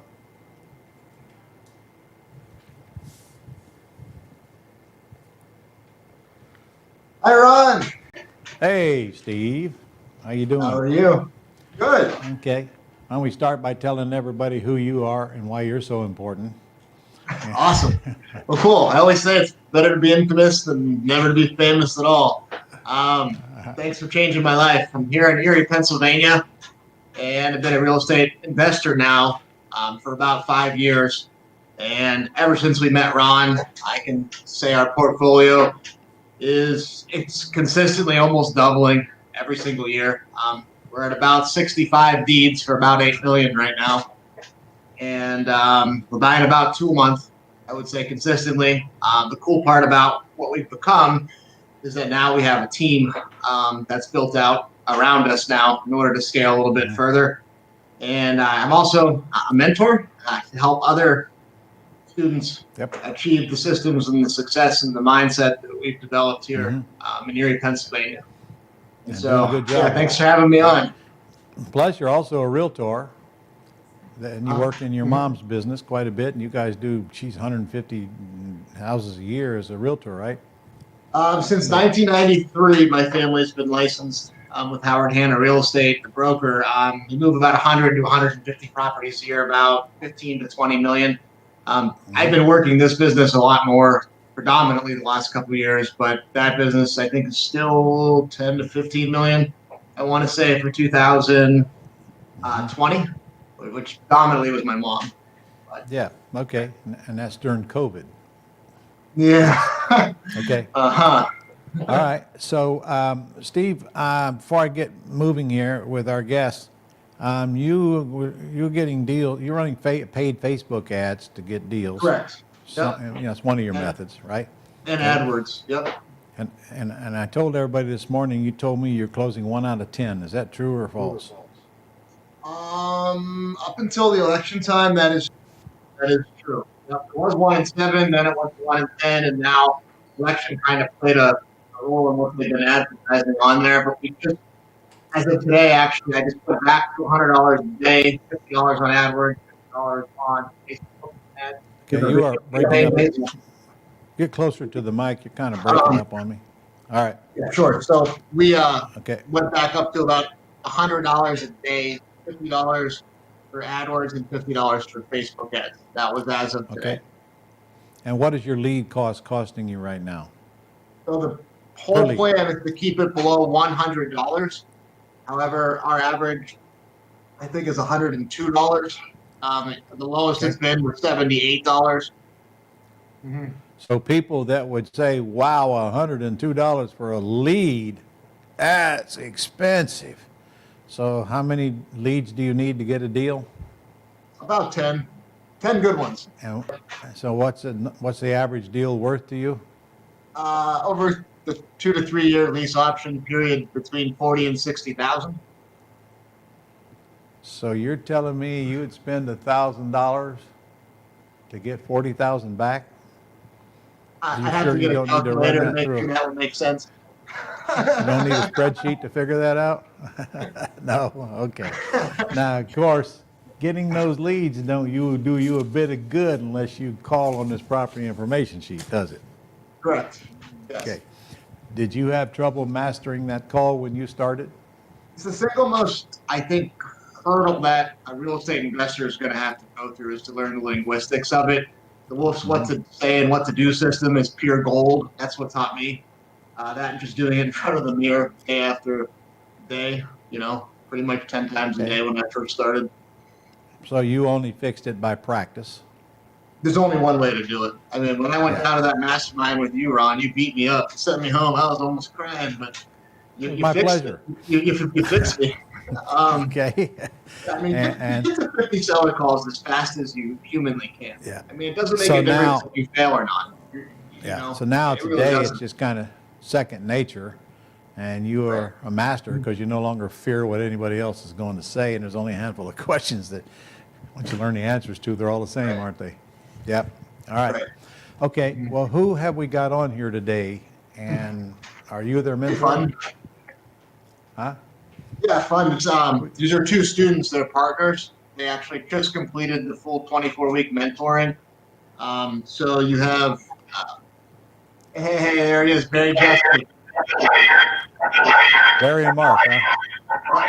And Mark White. Okay. I can't hear either one of you guys. Mark, speak up. Let me see if I can hear you. Hi, Ron. How you doing? It's good to see you. I'm very good. How about you, Barry? I'm great, thank you. Okay, good. Where are you guys? Are you guys working together in the same city? We work together. Barry, you got a really bad echo there. We work together. We're working in two sides of Florida. I'm up here in the Flagler Beach, Palm Coast area. Barry's down near Sebastian. Oh, okay. All right, don't get any further north than that, Mark. Okay. I understand. Ain't no deals here in Jacksonville. Just make sure you understand. Okay. Somebody told me that, and I listened. All right. So you guys are working together, though, right? Not two separate entities. We're a team. Okay. Barry worked diligently to find a name for us, and after some extensive work, he named us the homeowner option team, and our acronym is HOOT. The mascot is an owl. All right. That works. So what does your business look like now, guys? Barry, can you talk? Yeah, if I don't have such a bad echo, it's really terrible. Well, you do have an echo, which means you probably got something else playing in the background. Hey, Barry, if you've got Facebook or YouTube up, just close out of that. Okay. If you're watching this event on YouTube. Okay. I All right. don't Whatever. I don't have We'll get YouTube to or it. Facebook. Well, you got I can go something through a little bit of right. it here, but Barry, you're just gonna have to tail gun on this one. We basically started off, with our mentoring with Steve, and speaking for myself, I've been a renovator for the last 16 years, and before that, for some 20 odd years, I was actually a structural steel subcontractor and did a lot of heavy construction. So, I was running along doing things the way that I guess the average renovator would do. And then, of course, Barry and me got to looking into what you've been doing, Ron, and of course, we've joined the team. At that time, Steve was our mentor, and I thank you, Steve. We had the opportunity at the very beginning of our mentorship to, get a property going in Orange City there in the Deltona, DeLand area, which I guess you would call fell pretty much within the the constraints of the Pretty House plan. We were able to move that one along. I think, Ron, you got a chance to look that one over at one point, and we kind of made a misstep going in the door a little bit on some timing on that, put ourselves in a bind that, hey, it was our first deal. And then, as we all know, the pandemic kind of rolled in, and the presidential race, and things started changing dramatically right as we were getting the hang of the first method. And I was actually hoping Barry could elaborate. Barry, you there? I am here. Unfortunately, I still have that. Well, all right, Barry, I'll paraphrase some of our notes then. We've got one deal going right now where, we're basically ran into a buyer on that house in Orange City that was initially qualified, and he was getting his money through a settlement deal on a legal settlement. But we were unable to structure the deal the way that we thought we should at that time. But we went back and found him, and then actually very industriously found a for sale by owner to try and pair him up with. And we went after that deal, and we've been working diligently to try and get the funding group to understand the methods by which we do that. I think me and Steve were talking this morning briefly about, nothing's easy if you don't work it a couple of different times, but I think Barry's probably on his sixth scenario there on trying to, convince both sides of the equation on how the numbers work. But that deal's holding together. And this is a slightly different, than what you basically preach on, but we're hanging on to our buyer and we have a seller. And then we have another deal going that's in Fort Myers, and basically that one we're working on right now that we're trying to put together. We ended up basically having to put some money down on the deal, and we're hoping that we can come up and get this thing closed. And I was really hoping Barry could elaborate, so I'm hoping he's back. Oh, he's been there all the time. He just can't talk. That's all. Hey Barry, we're just going to give you a call on the phone. You can leave this on, and we'll leave you muted, and we'll call you on the phone. Okay? That sounds good. Yeah, there you go. That one deal was 25 grand, wasn't it? You're pulling off? Yeah. The one deal, trying to pull it off. We had the first one in Orange City. We were trying to collect $20,000 down, and then we did successfully close that. And of course, that's on the option agreement with a lease purchase. And then we are now moving. Now we just got that one going, and we're getting our payments in the $1,600 range, and our outflow is about $1,300. And then this other deal that we're trying to negotiate with the legal settlement, that one has been bouncing around so much that it's really kind of hard to say where we are, but we're still in the driver's seat. I think it's more like a bucking bronco. I don't know, Ron. How do you feel after you bounce in and out of a deal 7 times? Well, it depends on how big a check I get. Bigger the check, the better I feel, Mark. I can tell you that. When you're a newbie, Ron, you know that any check is a good check, right? So believe me, sir, I can still remember. Yes, and we're certainly in that boat, and Steve's been holding our hand, and we appreciate that, Steve. And Barry has been showing that he has incredible skills in keeping everybody happy. Barry, you there? No, he's not there. Wait, just a minute. We almost got his phone hooked up. Okay, all right. Okay, so but to make a long story short, the most recent deal that we're trying now to move on, we're having trouble, maintaining the basic parameters. Okay, I'm not sure where Mark left off. Basically the first deal we got was. He's on now, Mark. Yeah, I can hear him. I can't hear Mark. I can hear you guys. Okay, go ahead. Yeah, so the first deal we got was a pretty traditional deal. The mortgage was $212. We took it over for what he owed on it. Put it on the market for $249.9. Got that price. Got $20,000 down. Sent him. And then we're getting $16.95 a month. The PITI is $13.21. Yeah. And the back end is $18,000, not including pay down. So over a 5-year period, it could be a $60,000 deal. Okay. Pretty easy. So how many? Now, what happened? I'm sorry. Go ahead. How many deals have you done since you started with Steve? 3. We got 3 under contract. So far. What does that amount to in profits? Well, again, if you're just looking up front, we got $20,000 down. We had some expenses, so that's that. Over a 3-year period, you're probably looking at $40,000 on deal number 1. Deal number two, we found it was. I took it right out of training at Quick Start. Basically, we developed a buyer's list. The guy we couldn't convey title to because we had bought the property subject to, so his lender wouldn't accept that. But I knew he had money, so I went out and found a house that was on Zillow, and it was listed for $299.5, and I got it under contract for $275, with the intention of going right back to him, which I did. I went back to him, and that's where that deal's coming from. So we got an assignment of a contract, assignment of agreements, which is about a $25,000 net to us. Wow. Okay. That's pretty good. So, I'm sorry. Go ahead. So on all 3 of these deals, what do you think you'll make on the front end?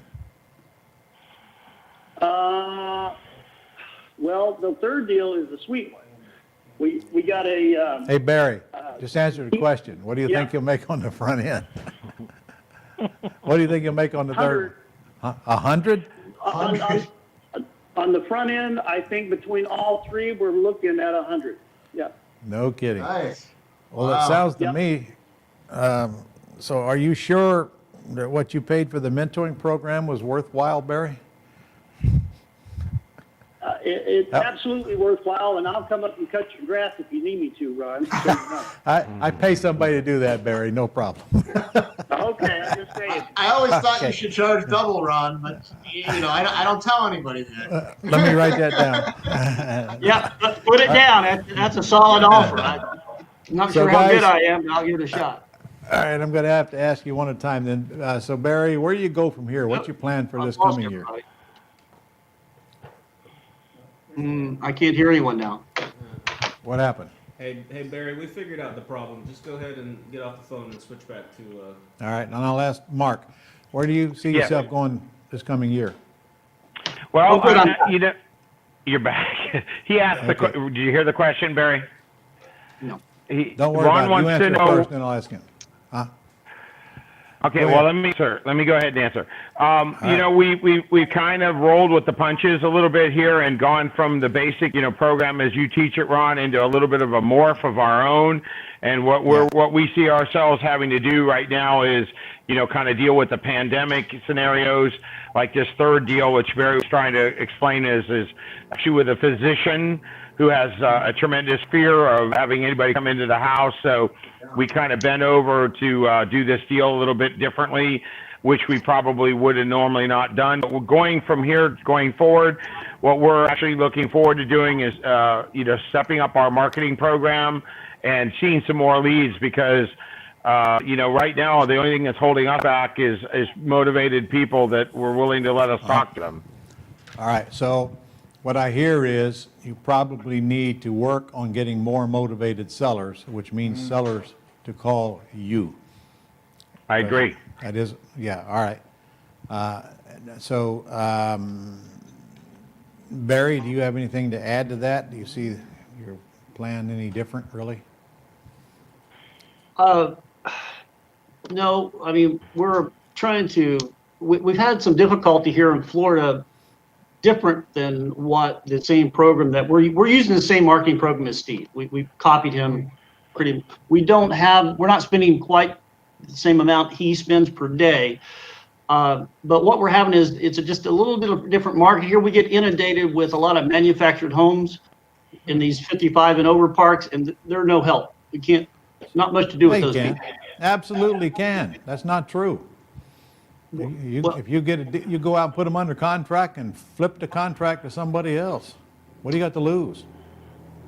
Well, the only problem is the ones that we've been having is they're not giving us any time. They want us to go ahead and make the deal, and those payments are about $1,000 a month on these lot rents. And Well, I understand, but they are for everybody else in the park as well, aren't they? And that's yet they that's still pay correct. 'em. That's Okay. correct. All right. So again, well, if they want you to cash them out, you're done, just like on houses. But if they're willing to take terms, you can do the same thing on mobile homes you do on houses. But again, I want equity in them or I ain't gonna mess with them. Right. Yeah. Right. Would you believe I went out and looked at one yesterday myself?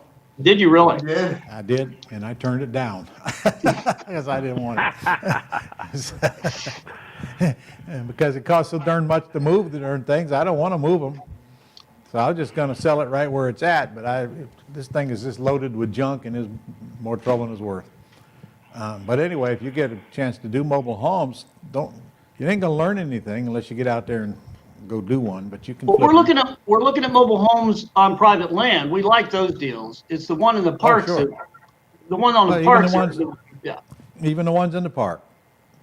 As long as they're willing to let you take over their note or sell it to you with owner financing, buy them with owner financing. It's like you can houses, just a different agreement. But I don't care if you buy them. I thought you just want to flip it. So most of these people will probably let you take over their debt for nothing to get out of it. So you just have We got somebody one. As soon as he gets his passport, we got one. We're buying it for $3,500, and I think we're just going to clean it up and put a couple thousand in it. I think it's probably worth about 15. So.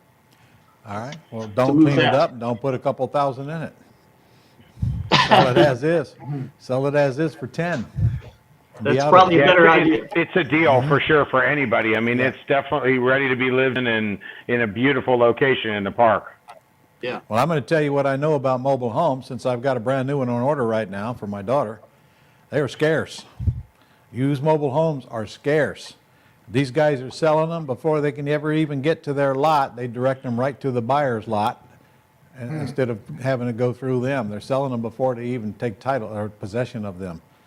And so if you got one for $3,500, I'd probably want to do something to verify what it truly is worth before I'd even put it on the market, because they're hard to find, very hard to find. At least they are around here, and I bet it's worse down there. Yeah. Okay, so has Steve been treating you guys okay? Steve has been absolutely marvelous. We appreciate his enthusiasm. Yeah. He's a Did I slave say that driver, right, Ron. Steve? Is this a predetermined script, or is this how you really feel? I just got an email saying read this. Okay, all right. Okay, well, I guess we'll have to keep him around then. Tell me, start with you, Mark. What was your biggest hurdle when you started? Wrapping my mind around the terms method, having been a renovator and, going through traditional steps so many times and thinking like a renovator and finding, just getting in the sync was difficult. But Steve's really great with that, and, I'd go down the path and he'd sit there and correct me just like, you would, and say, well, wait a minute, why do you want to do that? Just get him under contract, So you mean he's an asshole too? No, sir. I mean, he's a slave driver. He's a slave driver. That's what he is. That's good. That's good. I called you that. Okay. So when you were renovating houses, what was your average profit? The average profit is 30 to 40. Okay. Some did. That's So good. how many months did it take Oops, you I'm get? dropping out. How many months did it take You you said- from beginning to end to renovate a house and sell it? About 6. About 6? Okay. About 6. Yeah, we were pretty good at it, actually. Yes. So in other words, you got about the same out of that as you do out of a decent house on the non-refundable deposit. I agree, and that is a very big eye opener for me. I've been doing this for a long time, and I can certainly see the benefit in the process. Yep. Not to mention you got all kinds of residual income. Don't sell them and flip them and keep them. Yeah, Barry- and Ron, I only got one other thing I'd like to say.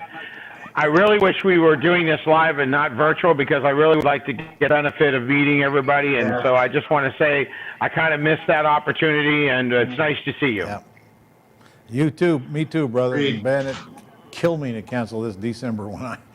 I want to get back in the classroom where we can accomplish too. a lot more than we accomplish virtually. All right. I agree. Barry, what was your biggest issue when you started? I'm certainly the scripts, making sure I don't have a problem talking to people, but, learning to shut up and quit flapping my jaws is a big deal, And somebody told me that once. But, Yeah. Well, as I recall, when Steve started, he didn't have that problem. He was perfect. All right. That was a joke. All right. I talk way too much. Yeah, almost everybody does, and you just don't even know it till somebody brings it to your attention. And then, of course, when you do the ums and the ahs and the you knows, you don't even hear them till somebody brings it to your attention. So anyway, you mastered that, huh? So now you can talk on the phone, feel more comfortable about it? I try to take myself when I can when I'm talking to clients, and then I play it back, and that's So when you the are real- perfect. So you are recording it, playing it back. Yeah. Well, It's it don't take painful. long. Don't get me wrong, it's painful, but Yeah, it's good. but heal thyself. Yes. Okay. Yes. So you were pretty good on the phone. You just weren't good at saying the right things on the phone. So you just had to adapt, like I mentioned earlier. Correct. So you weren't scared of everybody. You weren't petrified because you're talking to another human on the phone is what I'm getting at. No, nothing right. like that. Okay. Well, you guys live in Florida, so I assume you found a Florida attorney to close these things for you?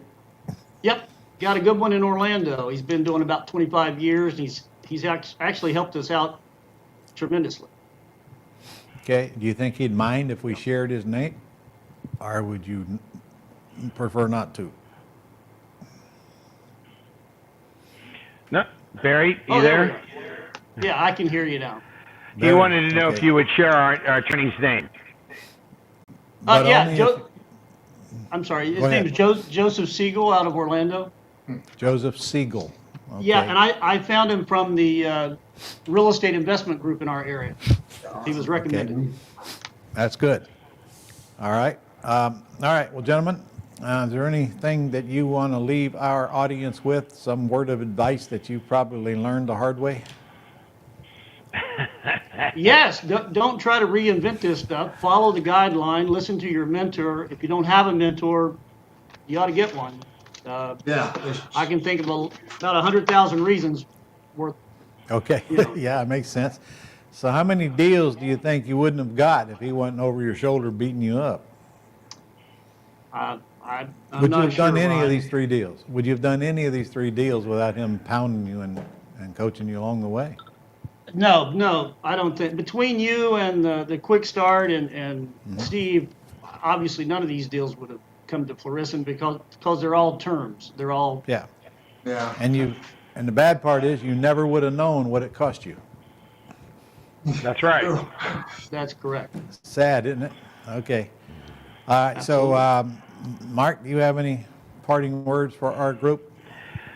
No, let's get together and keep going, man. I said we got some really crazy times around here right now, so we're just, our advice to the group is don't let it push you back. Ask your mentor, adapt, come up with another scenario, and keep going forward.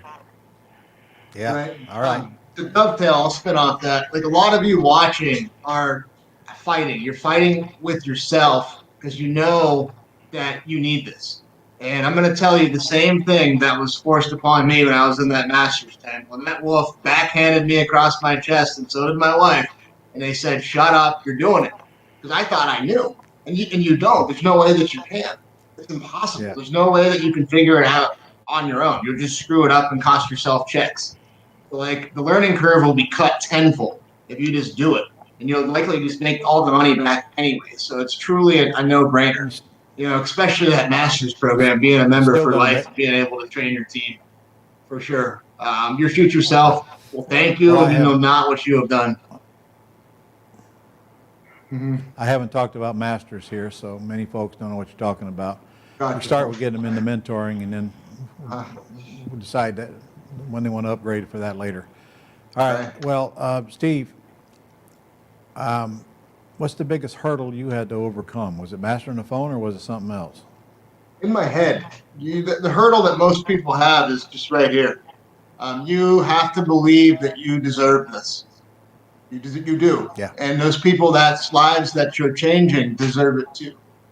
It's a win for everybody. A win for the seller, a win for that person you put in, and naturally you get a win for knowing what you know. Okay. And other than that, it was just learning the linguistics and being truly getting on that phone and just making the calls. Okay, you said you had about $6.5 million worth of properties right now. 7.6, right? Okay, so any odd cents you want to throw in there as well? Never mind. Okay. I So love how many- depreciation, Ron. Yeah, you do? Okay. You probably got a pretty substantial cash flow then too, don't you? I do. That is true. Could you easily live off just the cash flow from the monthly residual if you never got another big deposit? We could stop now and be fine. Yeah, but I'm a total deal junkie. I ain't never gonna quit. Yeah. I didn't ask you that. I know. You're a man, you got to do deals. I get that. Uh-huh. But how many years you been in my system? 2017, 2016, we bought our first one. So That's all? That's it. You've Yeah. only been at this thing 3.5 years. 4 years, 5 years since we bought our first one. Mm-hmm. 2017, this is 2020, Steve. That don't add up. 18, 19, 20, 4 years. Okay, all right. So you come a long way in 4 years. So what you have done is gone out and buy a whole bunch of property, non-recourse, with little or no money, producing revenue, producing big checks, guaranteeing no debt, and kept a lot of it so that it's going to serve you for a long time in the future and wipe out, if not all, much of your taxes just because you own it, okay? And that's exactly what I'd like to see everybody doing that's watching. Once they can get over all these little things they worry about and all these, big problems that don't ever exist, and come to grips with the fact that they don't have any risk. They don't have any risk. Could it take you a while to absorb the fact that you really don't have any risk? You get the when Schlag's mentored me, and he said get to 10, and that's all I could see in my mind was like the first 3, then 5, then 10, and when I got to 25, I saw a life change. And then Ron, you always say get to 50, go get 50 at 250. And I got to 50. Obviously, our price point isn't that. Then when I got to 50, it was like, holy crap! I'm just never going to leave you alone, am I, Steve? It's unbelievable how this will change you if you let it. It's worth it. The sacrifice is worth it, and that's what you have to believe. Everybody that's watching. Yeah. Well, I appreciate you guys taking the time to come on here and spend some time with us today. I know you two guys are well on your way. By the way, if you're done with him, you can renew, don't you, for half price? Did you tell them that, Steve? Huh? Of course. Yeah, all right. Well, get money out of them. Don't let them go. Get money out of them. All right. Well, thank you, gentlemen. Appreciate you. Thank you very much, Ron. Thank you. All right. Bye, everybody.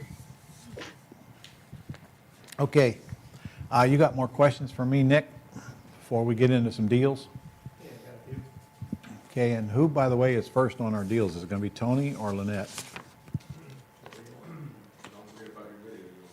Yeah, I do. Guys, I'm going to play you a brand new video hot off the press that I created to attract sellers to call me in just a few minutes after I take some more questions. Go ahead, shoot.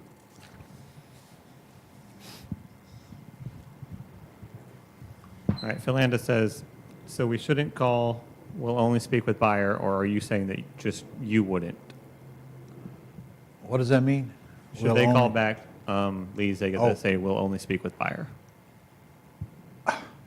I don't know why you have a problem with that. I mean, that is very rare we even get that. But hey, if you get that information and you got the seller's number, just call them. Just call them. And you'll know very quickly whether you're going to work with them or not. Absolutely, I'd call them. All right, Tim says, when do you think there will be too many of us doing pretty houses? I don't know, because I'll be long dead. So here's the answer. You need to quit worrying about your competition. They're never going to do what you're doing, where you're doing it, when you're doing it, how you're doing it. I have never worried about it. I don't to this very day. In fact, I created most of them. And you need to just get to work doing deals. Look, how many deals do you need a month, for crying out loud? I mean, I don't care if your city is flooded with people doing pretty house deals, which it is not. There's always more out there that you can do. Different marketing, different approach, different targeting. I mean, there's a never-ending amount of things you can do to get leads, and quit worrying about what other people do. And you know what? Spend your time making them worry about you. All right, Leonel says, Ron, I'm working a multi-unit deal, all 10 units rented out with a motivated seller, but she has a large bunch of equity on it, 50% of our, what is a potential exit strategy? Well, if you're going to buy a 10 unit, that's different than houses now, because you're not going to put lease option tenant buyers in it. Remember, now that means you're doing all the repairs.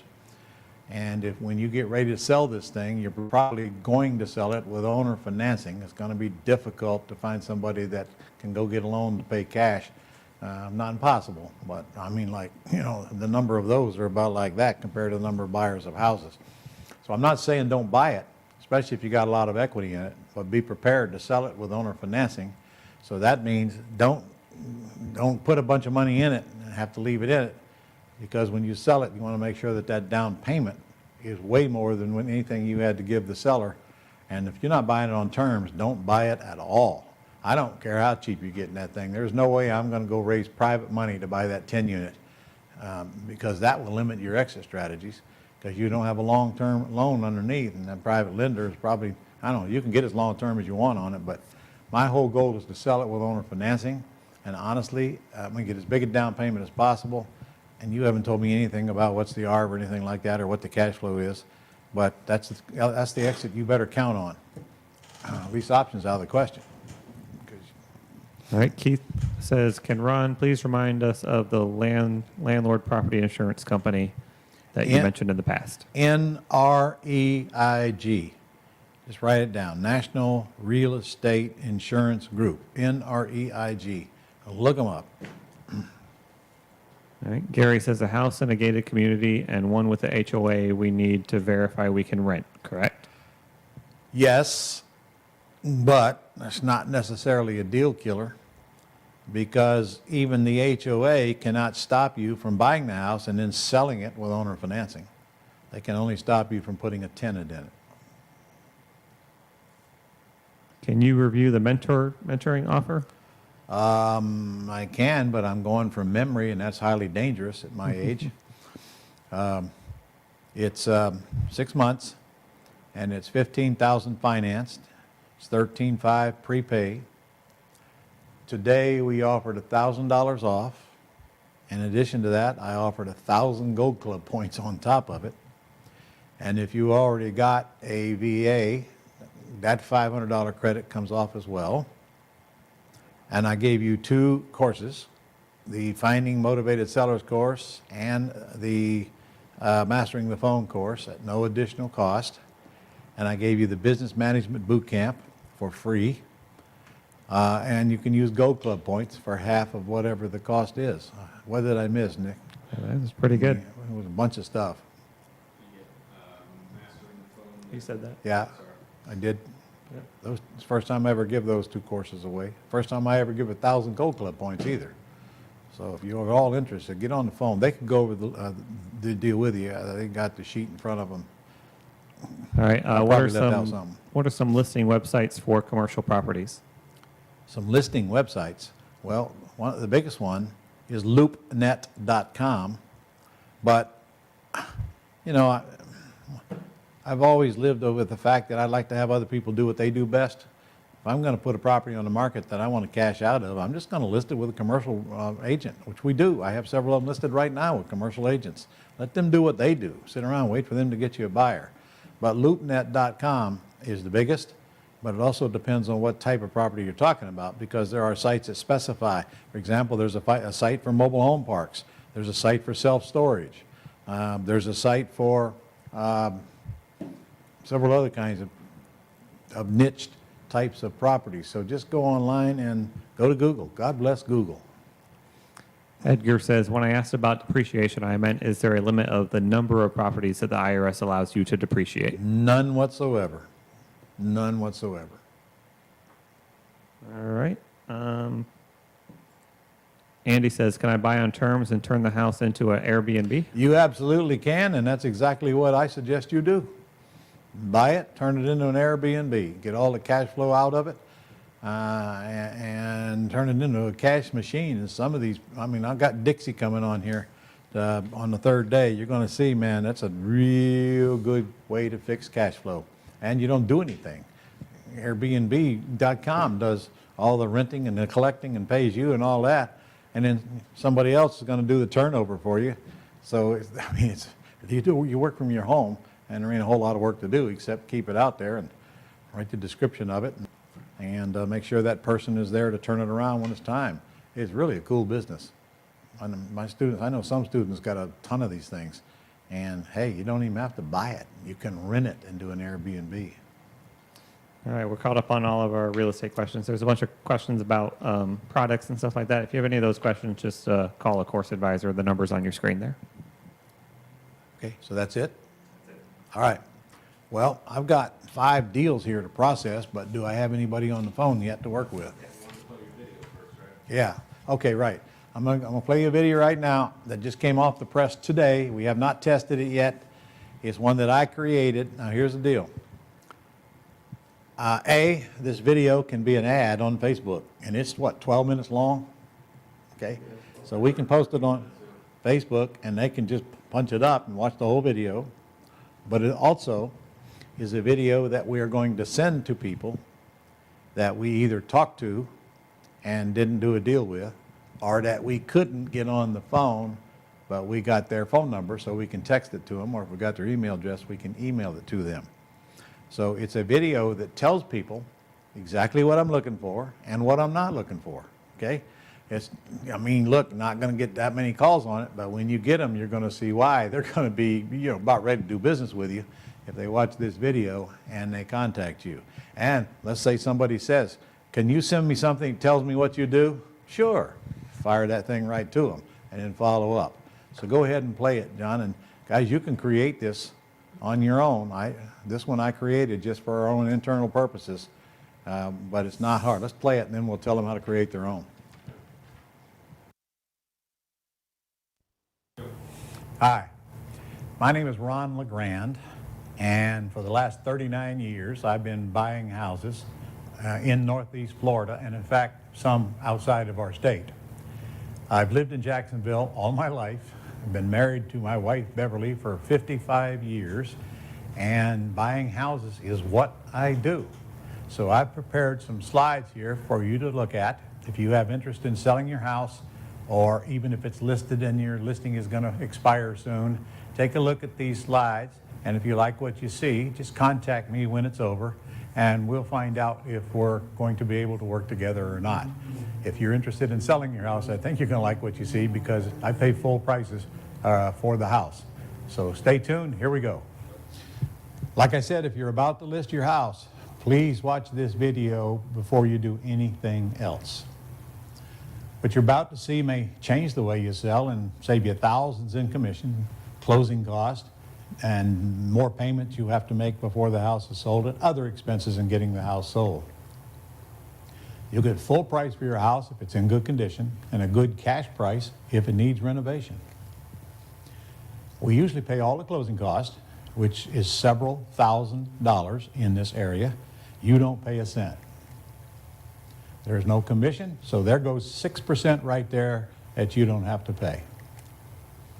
In short, you'll net more money selling it our way than any other way you sell your house.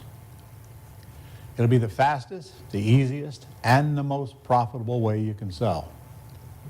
And that applies whether you have a beautiful home in a gorgeous neighborhood or a rundown house in a crime area. I buy them all. But it's not for everyone. So let me explain. If you own a rundown house that needs to be rehabbed or simply outdated, our offer will likely be all cash. We simply agree on a price, and a few days later, you get a check. Now, if you own a home that needs little or no work and has an underlying loan, there are two ways we can buy it, depending on the repairs and your equity and your needs. Now, it may be all cash, or it may be on terms. So I'll explain what that is right now.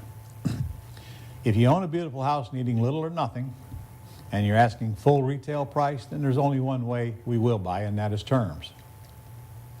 What do you mean by terms? Well, that means we agree on a price after we seeing the house, along with a term, and one of two things will happen. Usually you get full price, but if you have an underlying loan with a payment, well, we'll make that payment until you get cashed out on a term agreed upon by both of us. You get instant debt relief and get your house sold fast. In this case, which is about 70% of the time, some sellers have little equity above the loan and some have a lot. So you'll get all your equity in cash, but it will not be at the time we close. Free and clear houses have no loan, so the seller gets a monthly payment until cashed out. We simply agree upon a term, and your income stream is fixed until sometime in the future we agree that you will be paid off in full. Now, this is preferred by many sellers who'd rather have the stable income. Everything is negotiable, case by case, as well as built to satisfy both your needs and mine. You'll know within minutes of your first contact if we're a match. So here's some good reasons to consider terms. First, there's no home inspection. I'm not sending anybody out there to pick your house apart. And many homeowners don't realize how costly those home inspections can be and how much trouble they can create when you're selling the house. They will always find something wrong.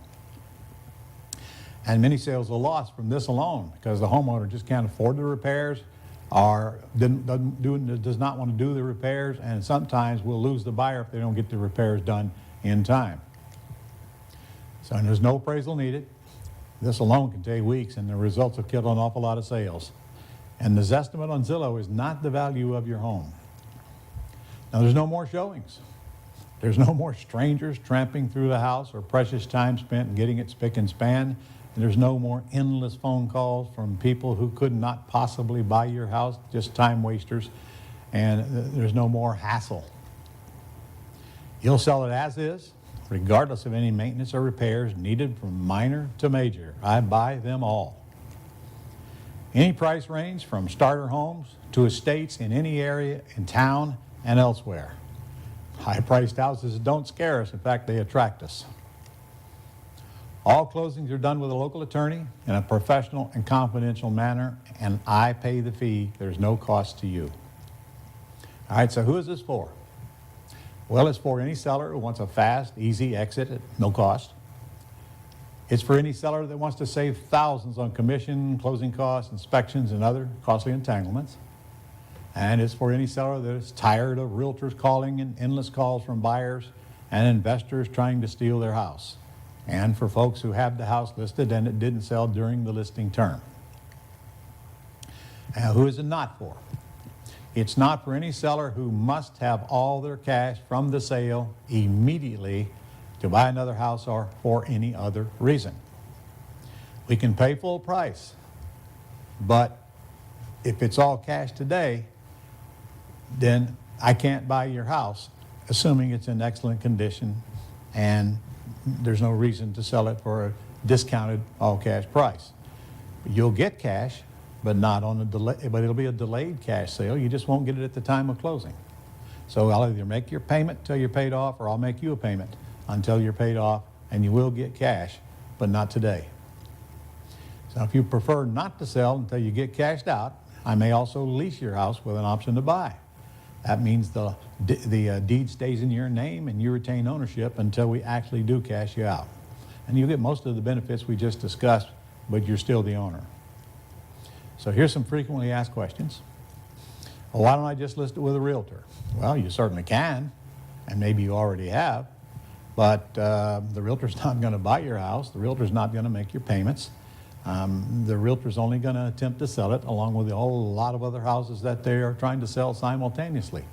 So if you think that's the best thing for you to do, you know, I would not object to that at all. Many people do just exactly that. But I'll be offering you a fast, easy exit that does not involve realtors. So let's look at some cost. Let's say you got a $500,000 asking price. It's likely that a buyer in that price range is going to negotiate that price down. So we're just going to use a $480,000 sales price. And there goes $28,400 in commission. And you'll have at least $10,000 to $15,000 worth of additional cost getting that house sold. And that does not even include any repairs you need to make. And how many months it takes, who knows. It'll take several months to get the house on the market and get it sold, assuming that the realtor finds the buyer.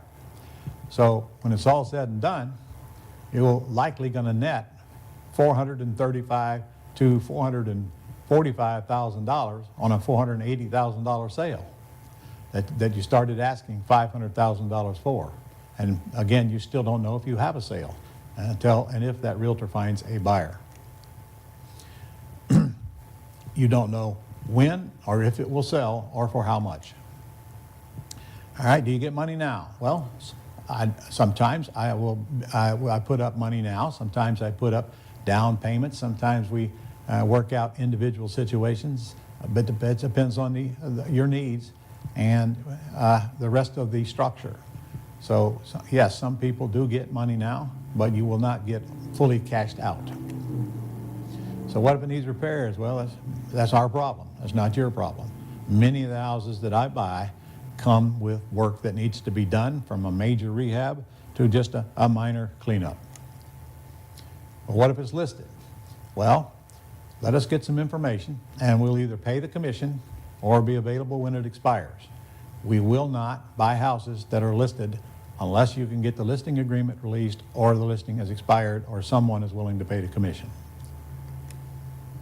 So how fast can you close? Well, the better answer would be, how fast do you want me to close? Because I could close within 3 days, or when you're ready. Do you charge any fees? I don't charge you a dime. You will never write me a check for a single penny. But what if I have a problem tenant? Well, if I buy your house, you no longer have a problem tenant, because I'll take care of the tenant. Whatever the situation may be, it becomes my problem, not your problem. Who are you? Well, I'm a guy who buys a lot of houses, been around for a long time, and continues to buy houses to this day. And I treat people the way they would expect to be treated and the way I want to be treated. You'll find doing business with me is easy and maybe even a little fun, but the key is, if you will go to the end of this video and contact me, I'll know within the first phone call whether we're going to be able to work together or not. All right, so do I have to move out at closing? No, you do not. Many of the houses that we buy, the seller stays in the house for a while until they can get whatever they need done. So I'm not an owner-occupant. I'm not going to move in right behind it. So we just close on the house, and we work out when you're going to get out. And do you have to take everything out of the house? No, you do not. You know, if you're selling it to an owner-occupant type buyer, they expect you to vacate the house and leave it clean as soon as it's closed. That's not a requirement for me. In fact, I tell all of our sellers, take what you want, leave what you want. It doesn't matter, and you don't even have to clean up the house when you're out. Do you buy land or commercial property? I buy them both. So if you happen to have one of those or both of those for sale, just let me know and give me some facts, and we'll take it from there. So once the contact is made, you'll be asked some questions about the house, and you can get all your questions answered. And again, you have no cost and nothing to lose, and we'll have enough information to make a decision as soon as we have a chat. So the first contact by phone will result in an appointment to visit your house, if we both agree that I should, or we can work it virtually. In today's climate, I don't have to go into your house if that's a concern for you. I would prefer to, at least before we close, but we can work virtually, and I can work with photos of the inside of your house or a video, which you can take on your own cell phone. If we come to terms, we'll have a simple purchase agreement for you to review, and when you can take it to your attorney, and if your attorney approves it, we will move forward. You will find nothing complicated on how I purchase houses, and you will not find a complicated agreement. It's one page front and back. So once executed, once we agree, once we get it in writing, an attorney will create all the paperwork, and it'll be sent to you electronically. You don't have to leave your home to sell it. So go to the link below and make the contact now. I think if you're going to sell your house, you at least ought to get all the facts, and then you can decide whether it's a go or a no-go. And at the very least, if it's a no-go today, I'll make sure that I keep your information, and later if something changes, I'll be here. So the best case, you sell your house, and the worst case, you learn alternative ways to sell your house. So I want to thank you for taking the time to listen, and I hope your houses sell fast.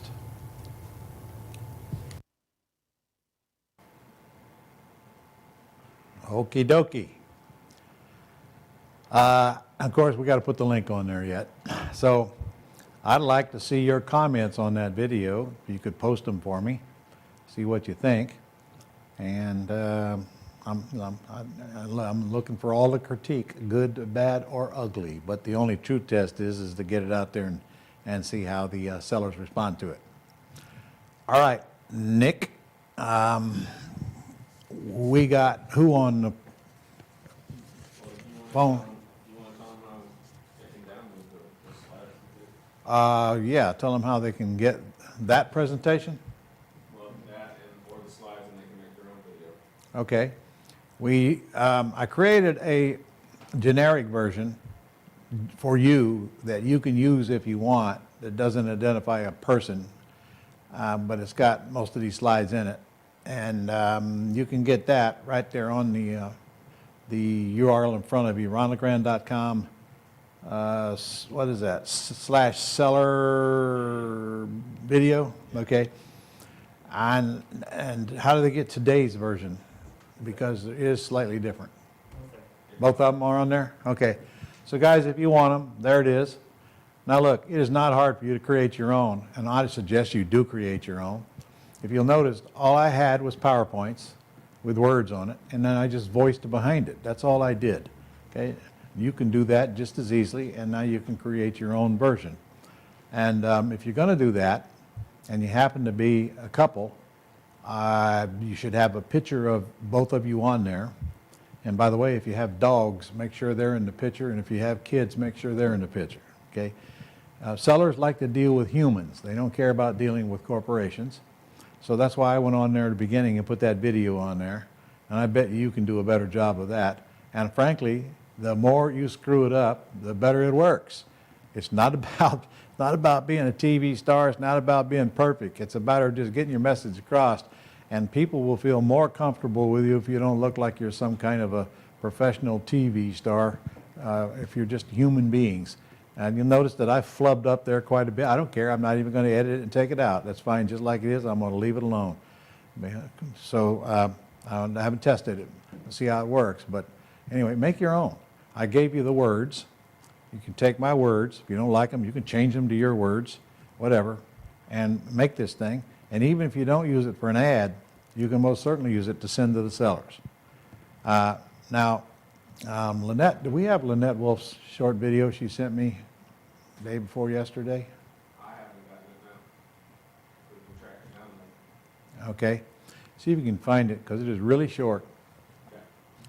And so here's what Lynette is doing now. Okay, she hasn't talked to the seller yet. So now she texts them, and then she sends them a little old short video with her on it talking.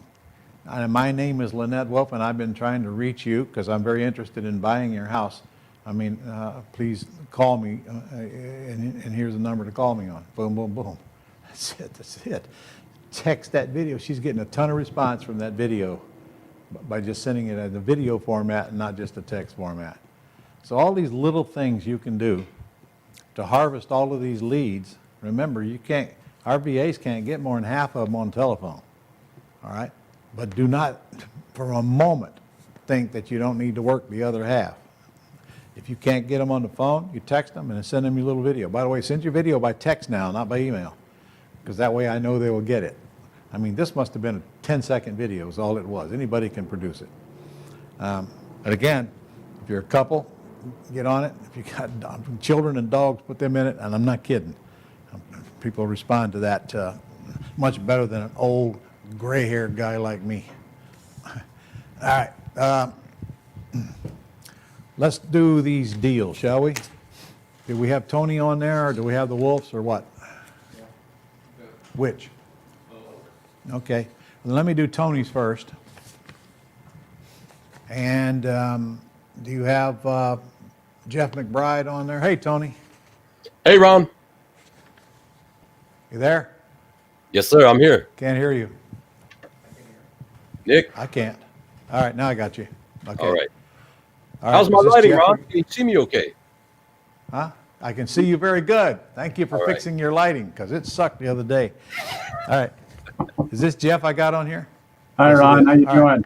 I'm good. Hey, Tony, Jeff. how you feeling, sir? Tony. Yes, I'm hanging in there. I'm recuperating, everyone. I have the dreaded Chinese COVID virus, but down to only the fatigue, no smell, and no taste. Other than that, I'm feeling pretty good, pretty good. Well, I want to know, how long have you had it? I got it last Monday. I started showing some symptoms, and so about a week and a couple days. Okay. And how bad did it get? Well, it's no picnic. It's no picnic, but I'm youngish and healthy, and it got the fatigue is the worst part. Coughing, and all that good stuff, man, that fatigue just wipes you out. It is not fun. So But you just want to go to bed, huh? yeah. How But I long had did that last? it comes in waves. It comes in waves. Like a little earlier today, I was just like, oh my God, it hit me again. So I had to take a little nappy poo, about a half-hour nap. I was ready to fight again, so I'm good to go. But I'll be just fine. It certainly is not hit me as hard as other people have, but I'll be just fine. Give me a few more days. I'll be ready to Yeah. go. No problem. Okay. Yeah. Did you have any other problems during it? Did you have headaches? And Some you minor said you things. had cough. Little coughing, congestion, some body aches in there. Okay. But yeah, I'll be Did your fine. doctor give you any kind of a shot or anything to move it No, along? sir. No, sir. Just some good vitamins, vitamin C, vitamin D3, zinc, all that good stuff. Like vitamin E, of course. Yeah. Okay. So you're in quarantine now for the 14 days since last Monday? That's correct. That's correct. Okay. So Jeff, aren't you afraid of getting COVID from this guy? Turn it over the internet. Yeah. All right. Okay. I was going to wear my All right. mask for this, but Who cares? who cares? All right. Well, you are in Holiday, Utah. Is that where you live, Jeff? Salt Lake City area. Salt Lake City? Okay. Yeah. Well, this lead came through our Gold Club system and our VA called it. Did you find this lead and send it to the VA, or did they find it? They found it. It's a Gold Club lead. They found it. Yeah, I know, but sometimes that means they outsourced it, or it just came through and you forwarded it to them on the Gold Club daily email. All right. Okay. Well, Tony, I assume you called this person. That is correct, Ron. And it was originally a no lead, and it's just a big, beautiful house. And as it turns out, the owner and his wife are pretty much empty nesters, and they just want to downsize, and they really wanted all their cash out of it. But after I worked him over a little bit and had some fun with the conversation, super nice guy, I just worked my magic and asked a few questions skillfully and got him to open up a little bit, and just started having a good time with the conversation there. So we found out a few things, and basically we got him to agree to the possibility of terms. And then the more we talked, the more he liked what he heard, and the more smoother things went. So you just used the no script to come up with all the benefits to give him a reason to change his mind? Yes, sir. Yeah. Okay. But he started out as a no, and then as you went down the list, and I'm sure you had some conversations along the way and built a relationship. Is that true? Absolutely. Absolutely. Which was okay. It's always fun. Yeah. All right. So what's the ARV on this thing, Tony? The ARV is about, where is that? Excuse me. I think it's about 354. I had a realtor pull comps, and she came in at 354. Well, I wouldn't trust that if I were you, Jeff, because the realtor's always going to be conservative. So are you on Dreams? Yes. Okay. You need to go in there and pull your own comps. And I mean, when you pull your comps, you're only looking for the highest two sales, Jeff, that are close in square footage and close in proximity, which they all will be, most likely. And it sold sometime in the not too distant past. Understand? Yes. The highest two is what I want to use. I'm not using any Zestimate. I'm certainly not going to let the realtor pull these for me because I don't trust it. I think they're going to come in super conservative. Is that your experience too as well, Tony? Oh, yes. Oh, yes. All right. Well, I haven't looked at the comps yet, but I'm going to have to go with what you guys tell me. And this is a townhouse. This is not a house. It's a well, it's a house, but it's a townhouse, so it's attached. All right. And it's a 4-bedroom. No, it is a house. It's a single family, huge, gorgeous, beautiful brick house. It says townhouse. Is that wrong? That is wrong. Okay. Single family then. That's good. Yeah. Okay, and it's got an association fee of $292 a month. I think you're looking at the wrong one. I'm terribly sorry. I'm looking at the wrong one. My bad. We're in Utah. We're in Utah, Tony. Yes. Okay. I'm lightheaded. So Don't mind. so it is a townhouse. It is a townhouse. All right. And it's a 2,000 square foot townhouse, and it is occupied, and it needs no repairs, and the owner wants to move as soon as possible. Correct? All right. And it's got, you finally got the loan out of them. It's $268,000. They refused to share it with a VA, but they told it to you, didn't they, Tony? Yes, sir. Okay. What did you say to get them to give you that number? Just asked. After we built up a little bit of rapport and had a reason to give that information out, that they understood. And what did you say? Oh, we just talking when we talked about how we could work out making them a payment for a while. They understood, and then they understood the reason why they needed to share that information. Okay.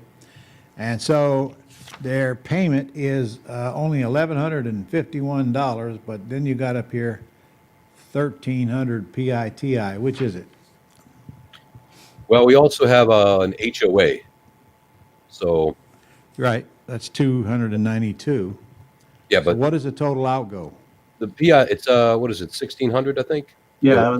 So she told us that her monthly payment was between 1,300 and 1,400. The 1151 I pulled off of a prop stream just to kind of see what it was, what her mortgage was.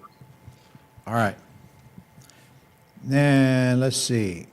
You asked her what the least she could accept, and she said 300. No, 380. That's an 8. Oh, it is a 380. Yes. Okay. So 380 is what she wants. Well, she was asking 397. Then I got her down to 380. And So she you was got her down that far just by asking her what's the least you could take. Yes, but not only that, she was originally saying that she wanted like 25% down. After we got her down to about 10,000 down. So you got her down to $10,000 down and paying her payment, which is about $1,600 a month. And then you got her down to 3 years, right? Yes, sir. That's just Okay. All right. So Jeff, do you want this house based on these numbers? Yeah, because I think we can rent it out to a tenant buyer for $2,200 to $2,300 a month. Okay. But let's talk about what we need to work on here.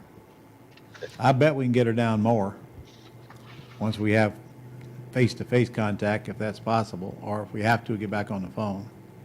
If we don't get her down as much as we can here, we're going to regret it later, because you're always going to be saying to yourself, I know she'd have come down if I just pushed a little harder, okay? Her down payment, frankly, I'm not unhappy with. Her payment I can't be unhappy with, because that can't be changed. 3 years, I want it longer.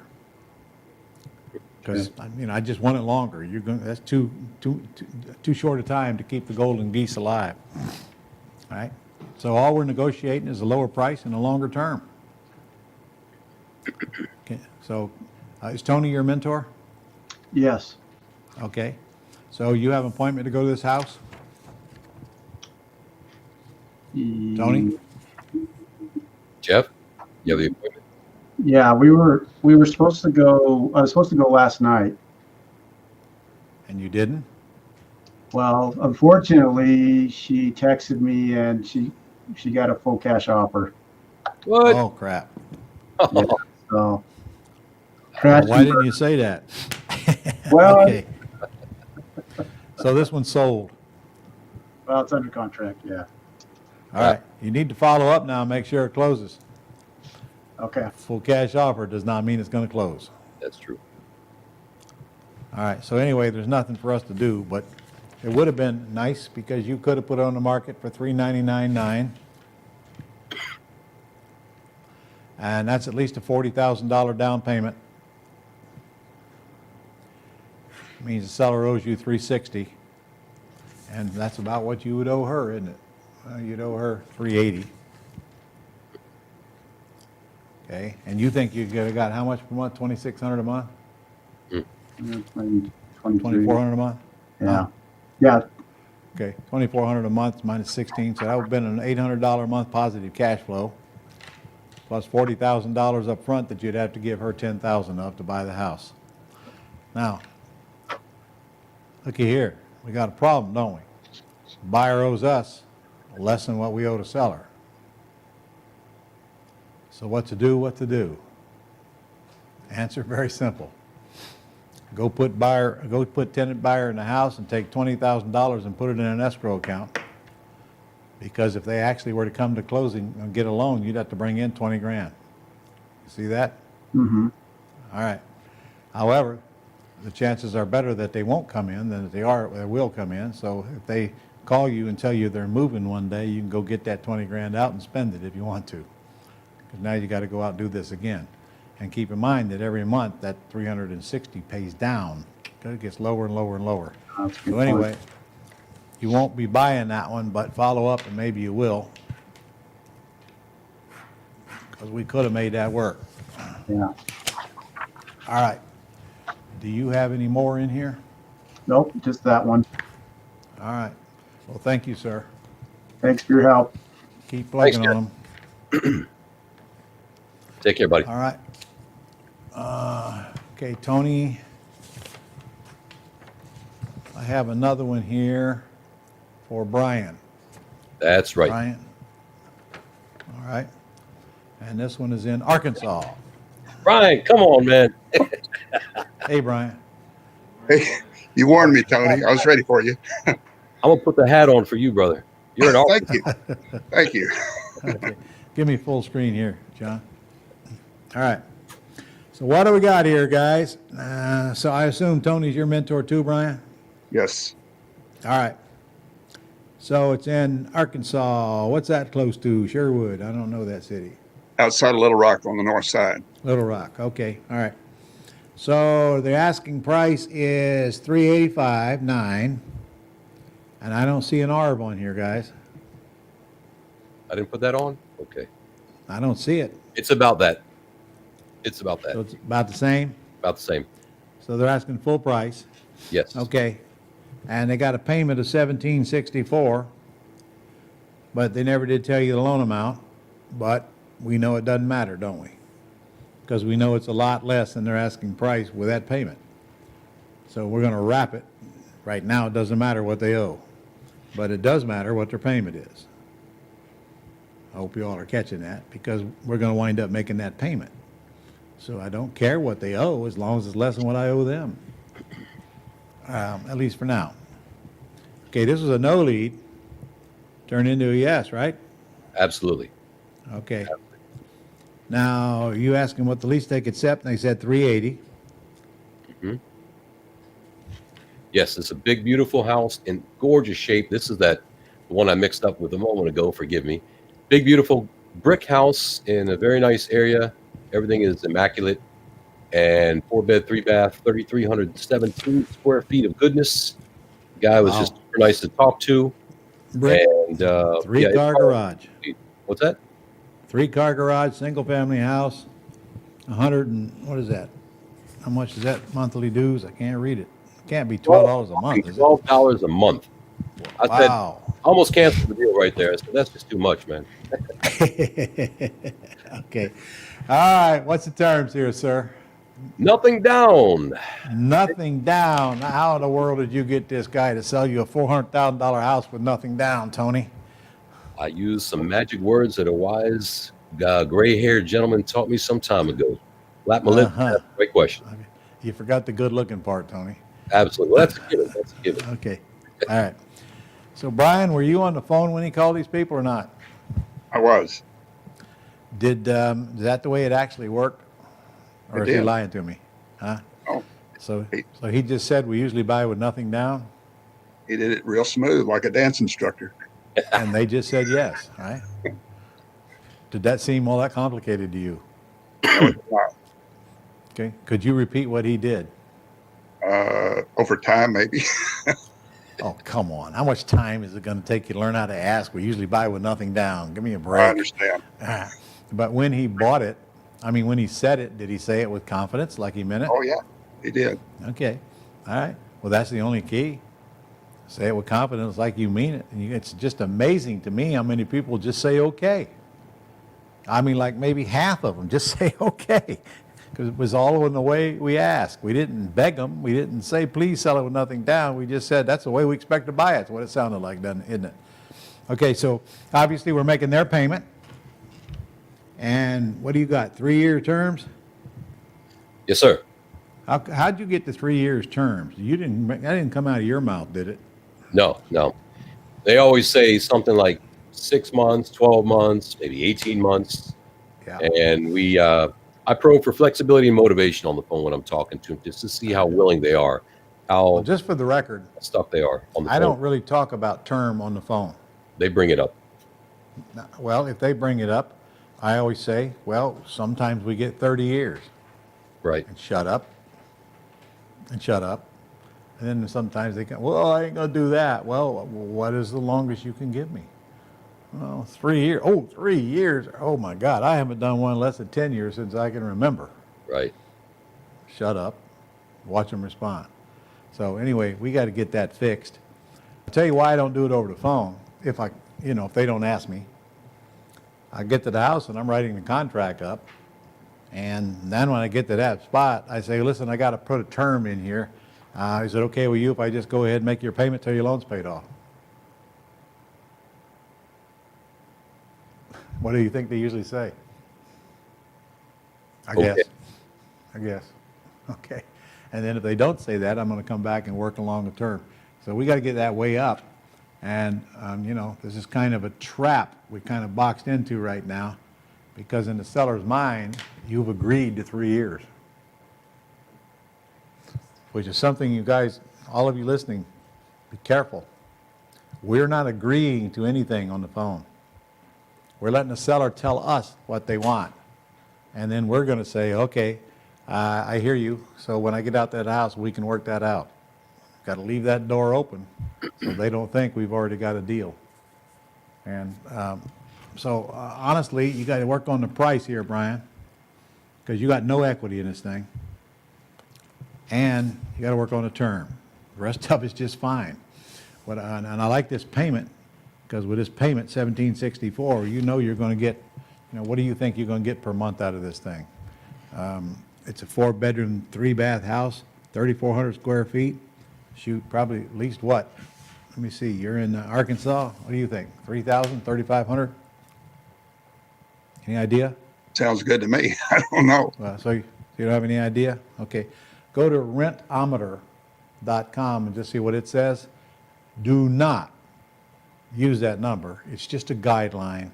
A tenant buyer will always pay you more than a tenant. But it's something to work with if you're clueless, okay? Remember, you're not going to ever know what it'll rent for until the tenant buyer tells you the most they'll pay. But at least we can have a guideline. And I just bet you that it's going to go for at least $3,000 a month. I mean, probably says that on Rentometer. And then, you got to start a point in your mind. You're never going to publish that number, but at least you got a guide in your mind on what to expect and what you're willing to accept. All right. So Tony, you was on the phone with him.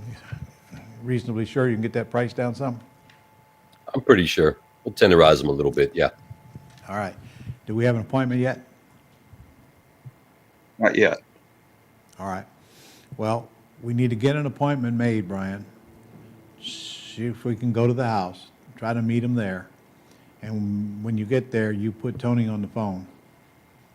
And after you look at the house, okay, you put Tony on the phone, and look, you can tell him that you're just the boots on the ground there, that Tony's your partner and he's out of state, so you're coming there to take a look at the house, and that you will put him on the phone when they have questions.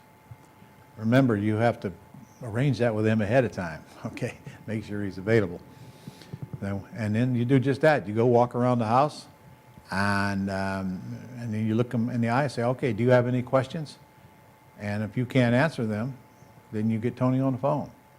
You probably need to get him on the phone anyway, because if you get to the point to where you're writing a contract, I want you to have that ready before you go to the house, and make sure you run that by him first. You're going to go to your boot camp manual, and you're going to use, this would be an owner financing deal, so it's right in there. You take my owner financing example, and you fill it out the best way you can, and paragraph 2B is the one that's going to be the hardest, it and paragraph 18. Because you got to tell the attorney what terms you're agreeing upon here. And it's pretty easy. You just check the one that's applicable. And then on paragraph 18, you got to determine when the first payment is due. And there's a clause right in your book for you to just copy into paragraph 18. And there's one other thing that a lot of people miss, including some of my mentors sometimes, because, you know, all of them just ain't all that bright, Brian. So, especially the ones with no hair. We forget to make sure that we put it in the contract that the principal and interest payment on the wrap to the seller is the same amount as the principal and interest payment on their underlying loan. You understand that? If we leave that out, attorney's not going to know how the hell to close this thing, okay? So here's why. Let's say you wind up with a $365,000 price for the seller, and the seller only owes, I don't know, $280, okay? So you owe the seller $365, seller owes $280, okay? The payment on this $280 is $1,764 a month, PITI, principal, interest, tax, and insurance, all right? If we don't put that in paragraph 18, then in reality, you are going to be paying the seller interest on the $365 instead of interest on the $280. So if we use the words I just showed you, you're literally getting $85,000 interest-free on this loan right here. The principal and interest on the wrap will equal the principal and interest on the underlying loan. We cannot forget to put that in paragraph 18. You follow that? Brian, you follow that? I'm listening. I'm not 100% convinced you're following that. Okay, so anyway, you get back to that manual, and that's where Tony's going to come in handy, make sure that gets in there. That way your payment is the same as their payment. If your taxes go up, your payment's going to go up. If taxes go down, your payment's going to go down. Same with the insurance, which is normal on a wrap anyway. Okay?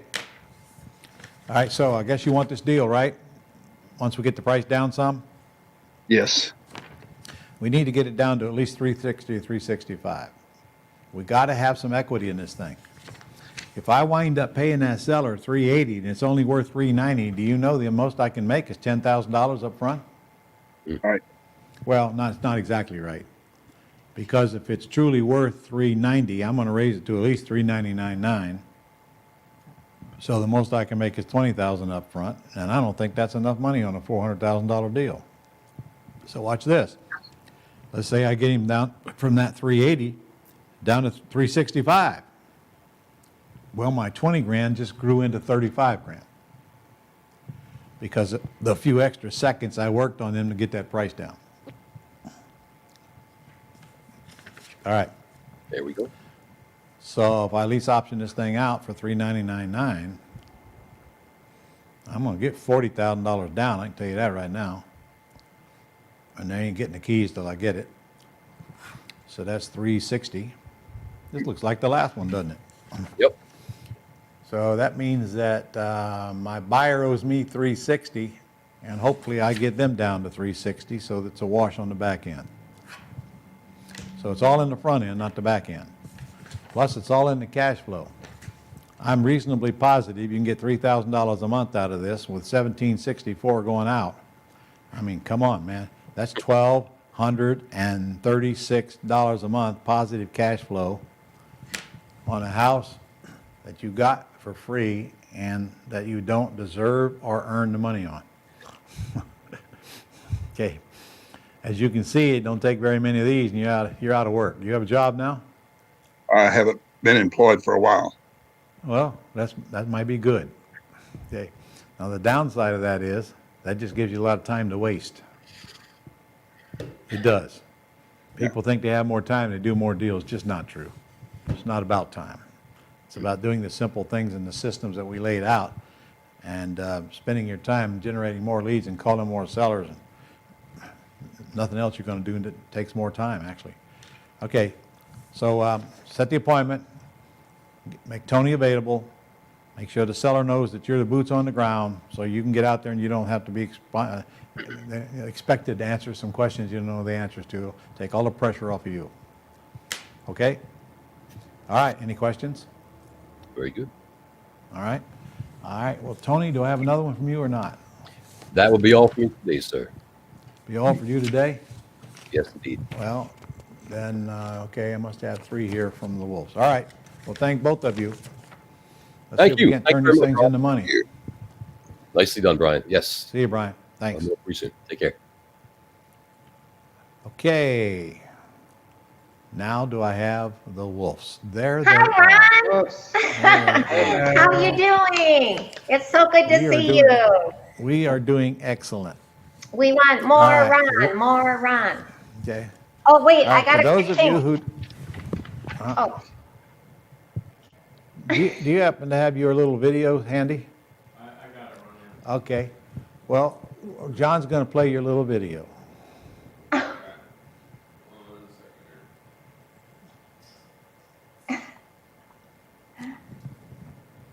I tried to look non-professional and just kind of like, Yeah. like Well, you montage. accomplished that. Usually everything we do is very finely tuned. Brian, This is Brian didn't know about it, Ron. pretty rough, but it's good. I- Guys have I got great thought you- response. I thought you were going to say everything you do is non-professional. No, extremely professional. The opposite. Okay, we're going to play this thing. Here we go. All right.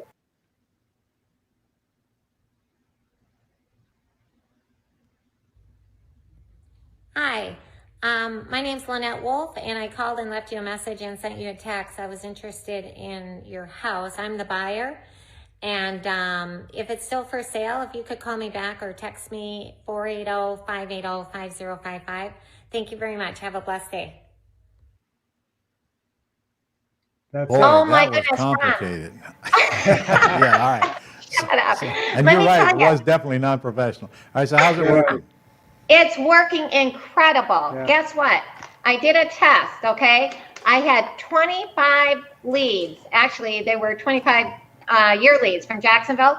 25 Yeah. and 2 days. Within 2 days, 48 hours, I actually was able to get a hold of all but 3 of them because of this video text. Let me tell you, it was amazing. So what we did was, you know how you call, if the seller doesn't pick up, you leave a voicemail message, and then if they, then you do a text. Step 2 is you text them, right? And you say, hi, my name's Lynette Wolf. I'm interested in buying your house.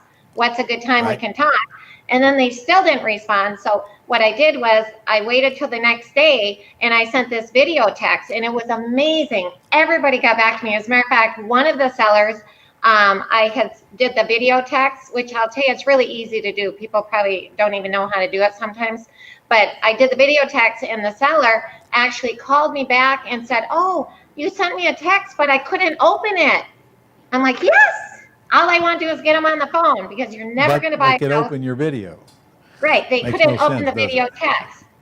Yeah. Yeah. I mean, Oh, they obviously, couldn't open the video text. Yes, they yes. could, it was user error on their end, but the point of the matter is they picked up the phone and called Yeah. me. Okay. So how many calls did you get from that video? from the video text, actually, there was 15. I had 15 people that weren't responding back to me out of those 25 leads, and I Yeah. was able to get 12 of them because of the video Okay. text. There's still 3 outstanding that even You're didn't telling get me back. 12 people called you back from the video? Yes, the video text, because out Or of is it the a 15, combination of, the video and the text you sent them? I literally sent out 15 video texts and only 3 of them didn't respond. Gee, that's amazing. Okay. It is, All right. I'm telling you. Well, And you know, we it's gotta- easy to do, because we gotta- all you do is you film yourself, gotta- right? yeah, we got a break here before 5, so I got 3 more deals to get in here. Okay, all right, So okay. probably going to have to take them up afterwards. Okay. I'll put some of them off till tomorrow. These are all yours. Yes, These are, in fact, these are all Randy. Yes. All right. So And- why don't I just start with the one in, looked like Elgin, Illinois, I think. hi Randy. Hey, how you guys doing? Good. Randy's got 3 in here. He's kind of monopolizing the deal today, but that's okay. So, Randy, do you know that they have negotiated 3 deals here for you? Yes, I was on the phone. You were on the phone. Okay, well, good. Let's get through the Elgin, Illinois one first, guys. What's the R? What's the address, Ron? Oh, no, you mark it out. It's Elgin. Okay, got it. Asking price is 220,000, but they're flexible. 220. Okay. Yeah. And they're flexible. And the R was 260. 260. Okay. And their payment is $12.90 a month PITI. Yeah, actually it's $12.70 a month PITI, Ron. Okay. And it needs no repairs, and it's occupied, and it's not listed, and they want to move within what? Within a year? Yep. Is that what that says? Yeah, Holy so what smokes. happened was, it's a townhome, so we're gonna close right away, and then we have a little piece of paper where they can Yeah. continue to live there. All right.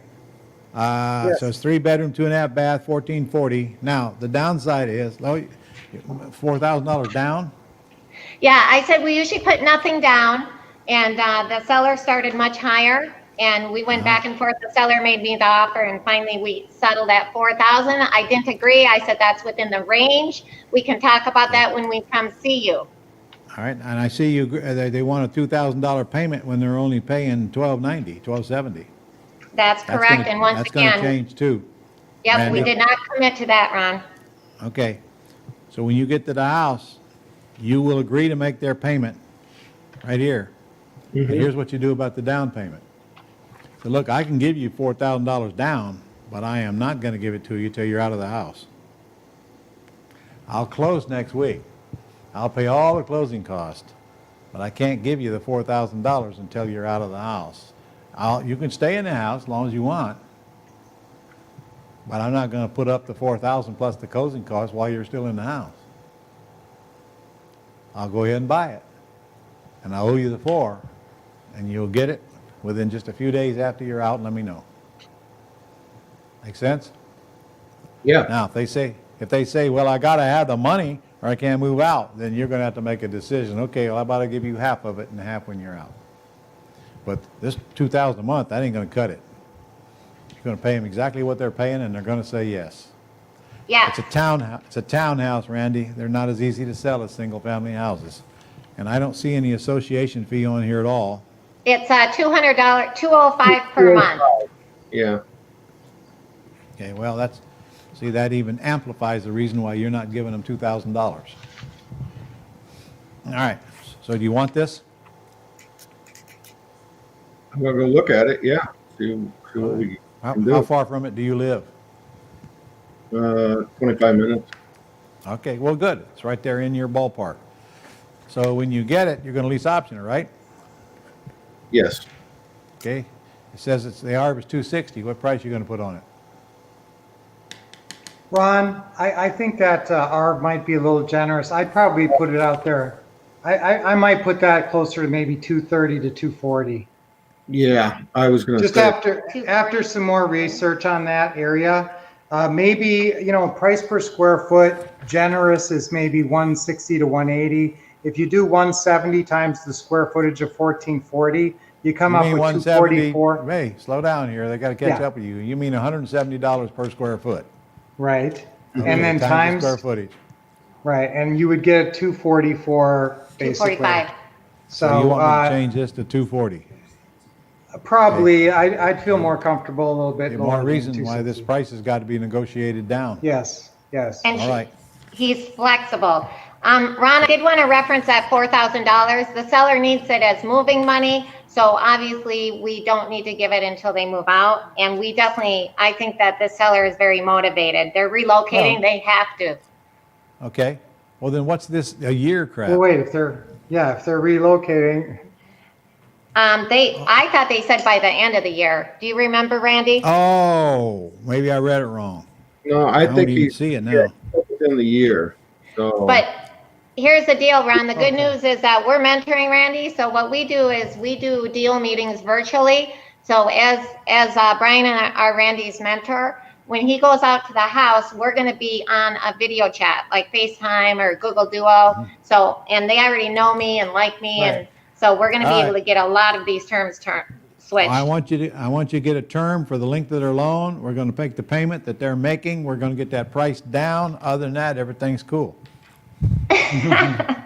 It is a nice Okay. property. It's up on a hill. It has a nice view. It's in a nice area of the complex, so it's got some things Okay. going for it. And Randy, you're going to lease option it out if it's worth 260, or it's worth 240, isn't it? You're going to Yeah. do what? 240. 249.9, Yeah. right? Yep. Okay. And that's a $20,000 down payment minimum. So they owe you 230, and you owe out whatever you can get that price down to, but it needs to be much lower than the 220 they're asking. So, And then, yep. and I'm telling you right now, I wouldn't give them $2,000 a month because this property ain't going to support that. Mm-hmm. I'm serious. I'd walk them the deal before I give them more than what their payment is. 17, what the heck is it? Oh, 1270. 1270. What do you think this thing will rent for? I think probably around the $2,000 that they're paying. That we owe. Yeah, that they're asking for monthly. Okay. So that's So- $730 a month positive cash flow, Randy. Yeah. Handful of them will set you up, wouldn't it? Yep. Yep. Okay. All right. Do you have any questions on that one? Nope. Not Do you have an that one. appointment? You have an Yep. appointment yet? Um, I put the appointment to 4 o'clock on Saturday, Randy, because we're going to be doing 3 virtual deal meetings with just Randy alone this Saturday because of these 3 deals. The other 2 are no money down deals. Well, Randy, I would say that you are going to have a very good chance of having a deal tour under contract very shortly. I would hope so. How Yeah, long she- have you been mentoring with the Wolf? She put me under the gun, that's for sure. And we only talked once. He's only done 1 phone call. I just came in. Oh, you just started? Yep. Oh, well, that's good. This is a good way to start. But to your credit, you produced the leads. Your So VA. you're doing the right thing. Yeah. And I mean, some people just don't get it. When you got a mentor on your side, they're doing the hard work for you, for crying out loud. Oh, yeah. Okay. In other words, send the leads. Doesn't make any economical sense not to. All right. Well, we're going to. Can I show pictures on that one real quick? Sure. Yeah, they give you a nice, feeling for the property a lot of times. Sometimes they're too small, but they give you a pretty good idea. It's very nice. It's a nice property, very clean. Obviously, Decent looking townhouse. when it was vacant, so it may be more lived in now. So you don't know when pictures are taken. Keep that in mind. They may not be recent pictures, but it looks like a really nice property, though. Yeah, but they're still living in it. So you'll know when he goes out there. And Randy, if it needs any kind of work on it, man, use that against them. Get that price way down. Yep. Because I think they're going to want that down payment. Here's the other thing, Ron. It's an unfinished basement, so I don't think they're including that in the square they're footage. not. So you could finish They that, can't. and that gives you another. No, bunch of we ain't gonna finish the basement. Okay, Yeah. we don't I need to. think when you sell it, that would be a selling feature. Maybe, but Randy, if you do want to finish the basement, you can expect to get about half the price per square foot as you're getting on the house above. So now it comes down to, is it I'm worth not it or not finishing. worth it? And Yeah. I wouldn't do it. I wouldn't do it. All right, well, guys, we are on our 8-hour limit right now, so we got to get off, and then we're Yep. going to get right back on and do a couple more with Randy, and then you guys are going to do live seller calls. Yes. You and a couple of other mentors as well. Yeah. So is 5 enough, Nick? Okay. We're going to come back at 5 minutes till 5, so tell them what to do, Nick. Oh, Randy, I emailed him the link. Hey, Randy, we emailed you a new link so you can come back on Okay. after the break here. Okay. So what do they got to do, Nick? All right. So I just posted a link in the chat. that has a link, just takes you back to the access page, and on there you'll see a button that shows day 1, part 2. So click on part 2 for either Facebook or YouTube, whichever you prefer, and you can come right back on. So we're just going to end the stream here, and you're going to click on that to get to part 2, either on YouTube or Facebook. And you don't want to miss this next session. You'll hear the Wolves calling live sellers. And who else is calling them? Andrew and Steve. Steve, you met. Andrew, you haven't. All three are going to be calling live sellers. So you're going to see 3 of our mentors in action. Guys, we've been doing this for 17 years in front of big crowds. So this is the part of it, the part of the event that really opens your eyes, makes you realize, wow, that's the business working right before me. Yeah. Hey, are you guys buying houses or are you just faking it? We love houses. Guys, Yes. we've been around a long time, like we said, 17 years. And sounds like we're getting played. But are you actually buying houses? Yeah, we do the business just like you guys. And we have acquisitions that we're going to talk about on Friday, Ron. Right. That's right. And you're in the Phoenix market. That's right. And there. All right. So, okay, well, let's take that break now. We'll come back in 5 minutes. Let's go.